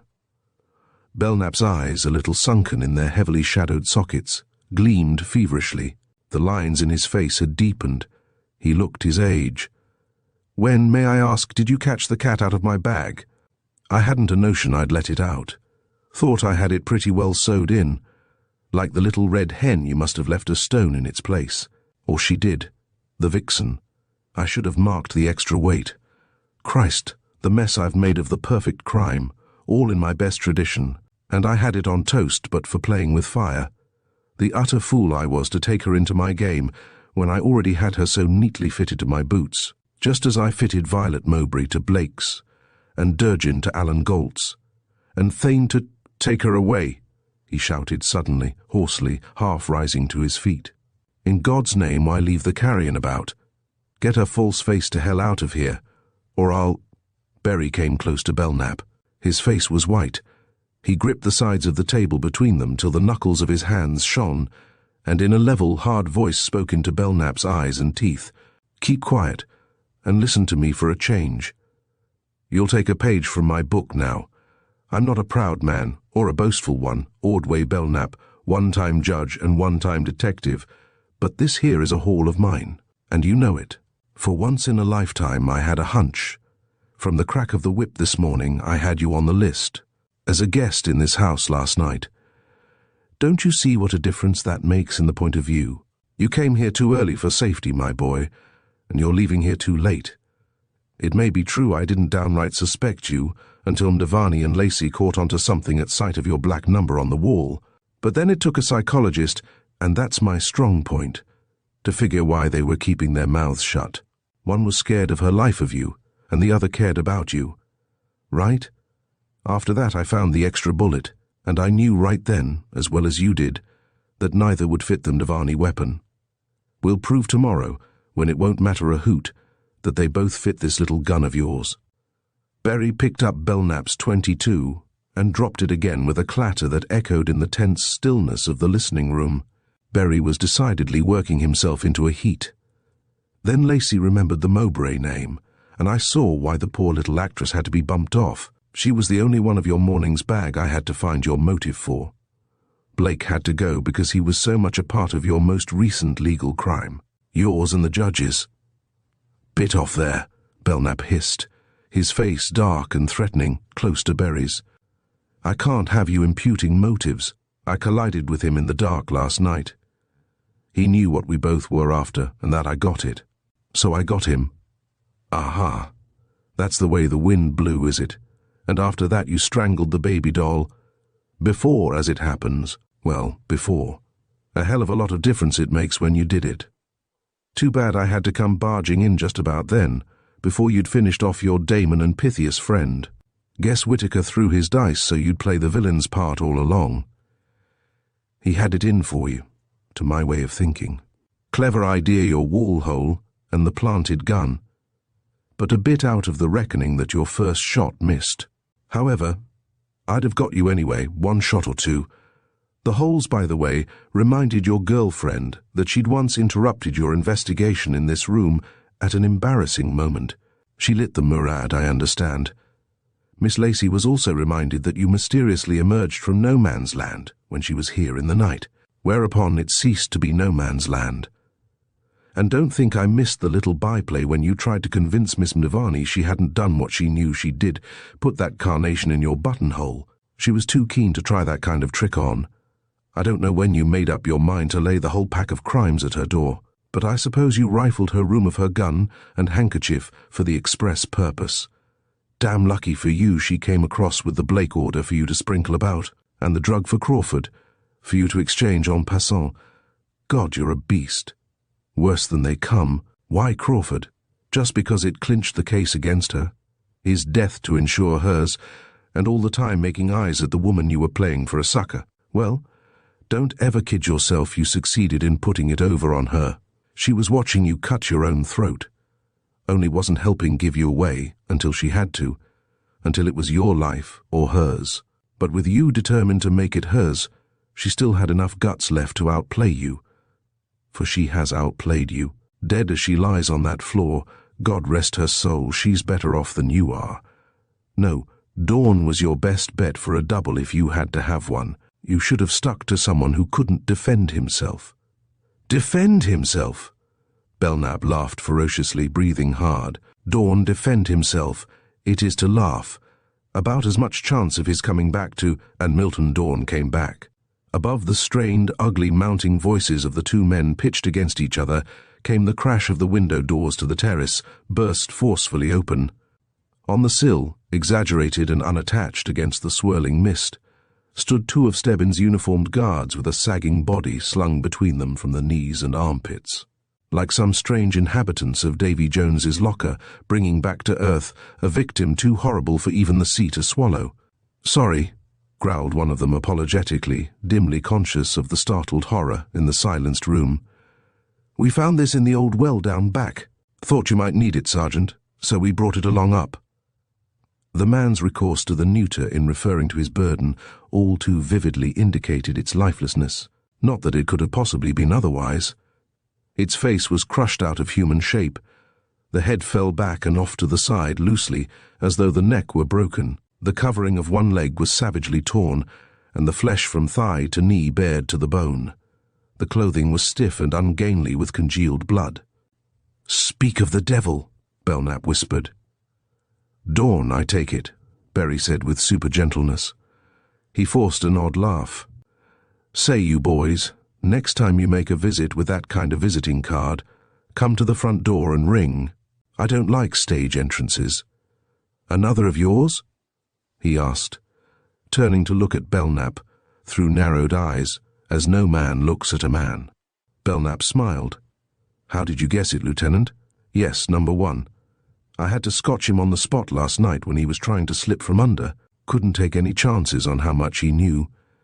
Talk about your blind witnesses. None of 'em even saw me take my little trip to fetch something from my car last night. Went out on Dawn's heels, too." "That'll do from you," Berry said. "Not another word. We've had enough. Take him to glory for me, men. Sergeant," he added to the stupefied Stebbins, "will you give them a ring in town and say we're on our way with the goods? Broadcast it. Tell them to be ready with the racks and boiling oil. And clean up this mess as best you can when my back's turned. Run the bodies down to the morgue in the morning. There'll be autopsies, I suppose, though God knows they aren't needed. Come along, you," he said, as Belknap rose unsteadily to his feet. But Belknap, with a quick, vicious movement of his bear-like shoulders, thrust his jailers aside and bent over the motionless, shrunken form of Nadia Navani. Even bending down and using his two hands as one, he turned her face uppermost. It was an exquisite and clear-cut face, very quiet, very perfect, like a medallion or cameo face, and as devoid of expression. Suddenly Belknap straightened, threw back his head and laughed wildly, breaking into a snatch of song. "She was my woman, but she done me wrong." "Shut up, Belknap," Berry shouted. "Don't go playing the sentimental fool so late in the day. I guess she could have sung that song as it should be sung, and meant it." Pushing Belknap roughly toward the hall door, Berry turned back to give his final orders. "By the way, Sergeant, I believe there are a few leftovers straying about the house. I wouldn't care to sleep here myself, and it's likely they wouldn't. You'd better round 'em up and take 'em places. There's that John, and the girl named Lily, I believe, and of course Mr. Prentice and Miss Lacey and Mrs. Crawford." "You are most thoughtful, Lieutenant Berry." Sidney Crawford, in hat and cloak, descended the stairs toward them. "But don't have me on your mind. I'm just leaving, and I have my car." She was about to pass them and paused. "Thank you, Mr. Belknap," she said stiffly, her glazed eyes rigidly avoiding him, "for a thrilling weekend, and for my precious life, which it is a joy to be able to dispose of as I please. Good night." Berry forever after wished he had obeyed his immediate impulse to detain her. It might have made the difference between another life and death. For 3 days later, her body came ashore above Greenwich. It was the only death directly connected with that memorable weekend at Thorngate that was entered on the records as suicide. But Berry, although it was with a strong feeling of apprehension and pity that he watched her go toward the garage, escorted by a kindly and gallant policeman, was more than anxious to reach town and deliver up his capture. He drew on his gauntlet driving gloves, accepted a light for his fag from the respectful hand of Sergeant Stebbins, slipped behind the wheel of his old Stutz, and circled out of the Thorngate Drive cold on the stroke of midnight. The following entry from the diary of Judge Bertrand Whitaker was incorporated verbatim in Berry's written report of the preceding case, given next day to Berry's friend and chief, Inspector Thomas O'Donnell, of the New York Detective Bureau. April 29th, 31 ran into O.B. at the club just now. Saw him before he saw me, and the very look of him gave me the inspiration I've been praying for. What with revising my will yesterday, And buying that little gun this morning, I haven't been in too good a humor. Not that I mind dying. Oh, I've said it too often. Too many denials make an affirmative. No, but death is the least part of it. It's the weight and the pain. God, the pain.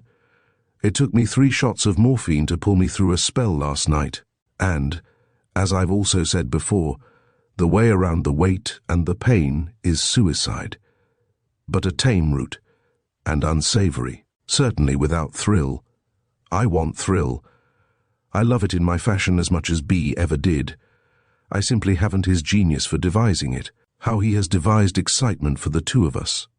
When he deserted the bench for the sole purpose of entering into a destroying pact with me, he the detective and I the judge, I couldn't have foreseen in my wildest moments how positively dangerous and evil he was going to make our lives and our relations to each other. We've gone so far with our false witnessing and our false condemning that we are becoming terrified of each other and of our too great knowledge of sin. It's the only way I can explain the ugly reserves and distrusts that have lately been thrusting between us. I've been sorry. It spoiled the play, but I hardly wonder. Our 2 last cases, particularly the Stanton Mowbray Blake, skimmed too close to destruction to be altogether pleasant. Perhaps it was the thought of the guillotines we hold over each other's necks, together with a glimpse of his too handsome, wicked face. Proximity to him has always had the power to rouse in me such black magic as I possess. That drove the dart of my new scheme between my cerebrum and cerebellum. I have kept a fairly accurate record of our 20-odd cases since B, and I went into partnership. 11 of them led to executions, that is, in each a man or woman paid with death for a crime they never committed. Yet, of those 11, 8 confessed. The most diabolical thing about B's power is that he can subtly instill his victims with the exhausted and driven conclusion that to admit is the most painless way out. In some instances, I even think his hypnotic force is so great that the person actually believes himself guilty. Anyway, a judge can certainly do no less than impose the death penalty on a confessed murderer, can he now? The publication, or threatened publication, of these Arabian Nights entertainments, together with odds and ends of undiscovered murders committed by various friends and relatives, should not only make good sensational reading, but should bring about an upheaval that might quite conceivably be climaxed by my own murder. That's my fresh idea of an escape expressed in so many words, and however you look at it, it's such a gay, pleasant, bad game, and so worthy of my associations with B. And the devil said to Mr. Legree, "I like your style. So wicked and free, come sit and share my throne with me. Yes, I'm all for trying it." And I even dropped B, a hint of something in the wind as I passed him by. I think he took alarm. I'll give him a ring in a few days when my plans have matured. It'll take a bit of planning.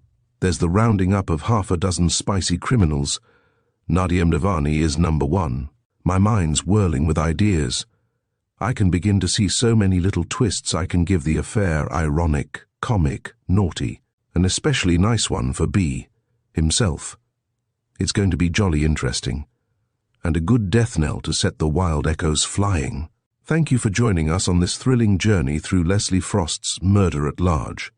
We hope you enjoyed the suspense and mystery that unfolded with Ordway Belknap's unique approach to solving crimes. If you loved this story, don't forget to like, subscribe, and hit the notification bell so you never miss another captivating tale here on Storytime Haven. Until next time, keep your curiosity sharp, and remember, the truth is often more elusive than we think.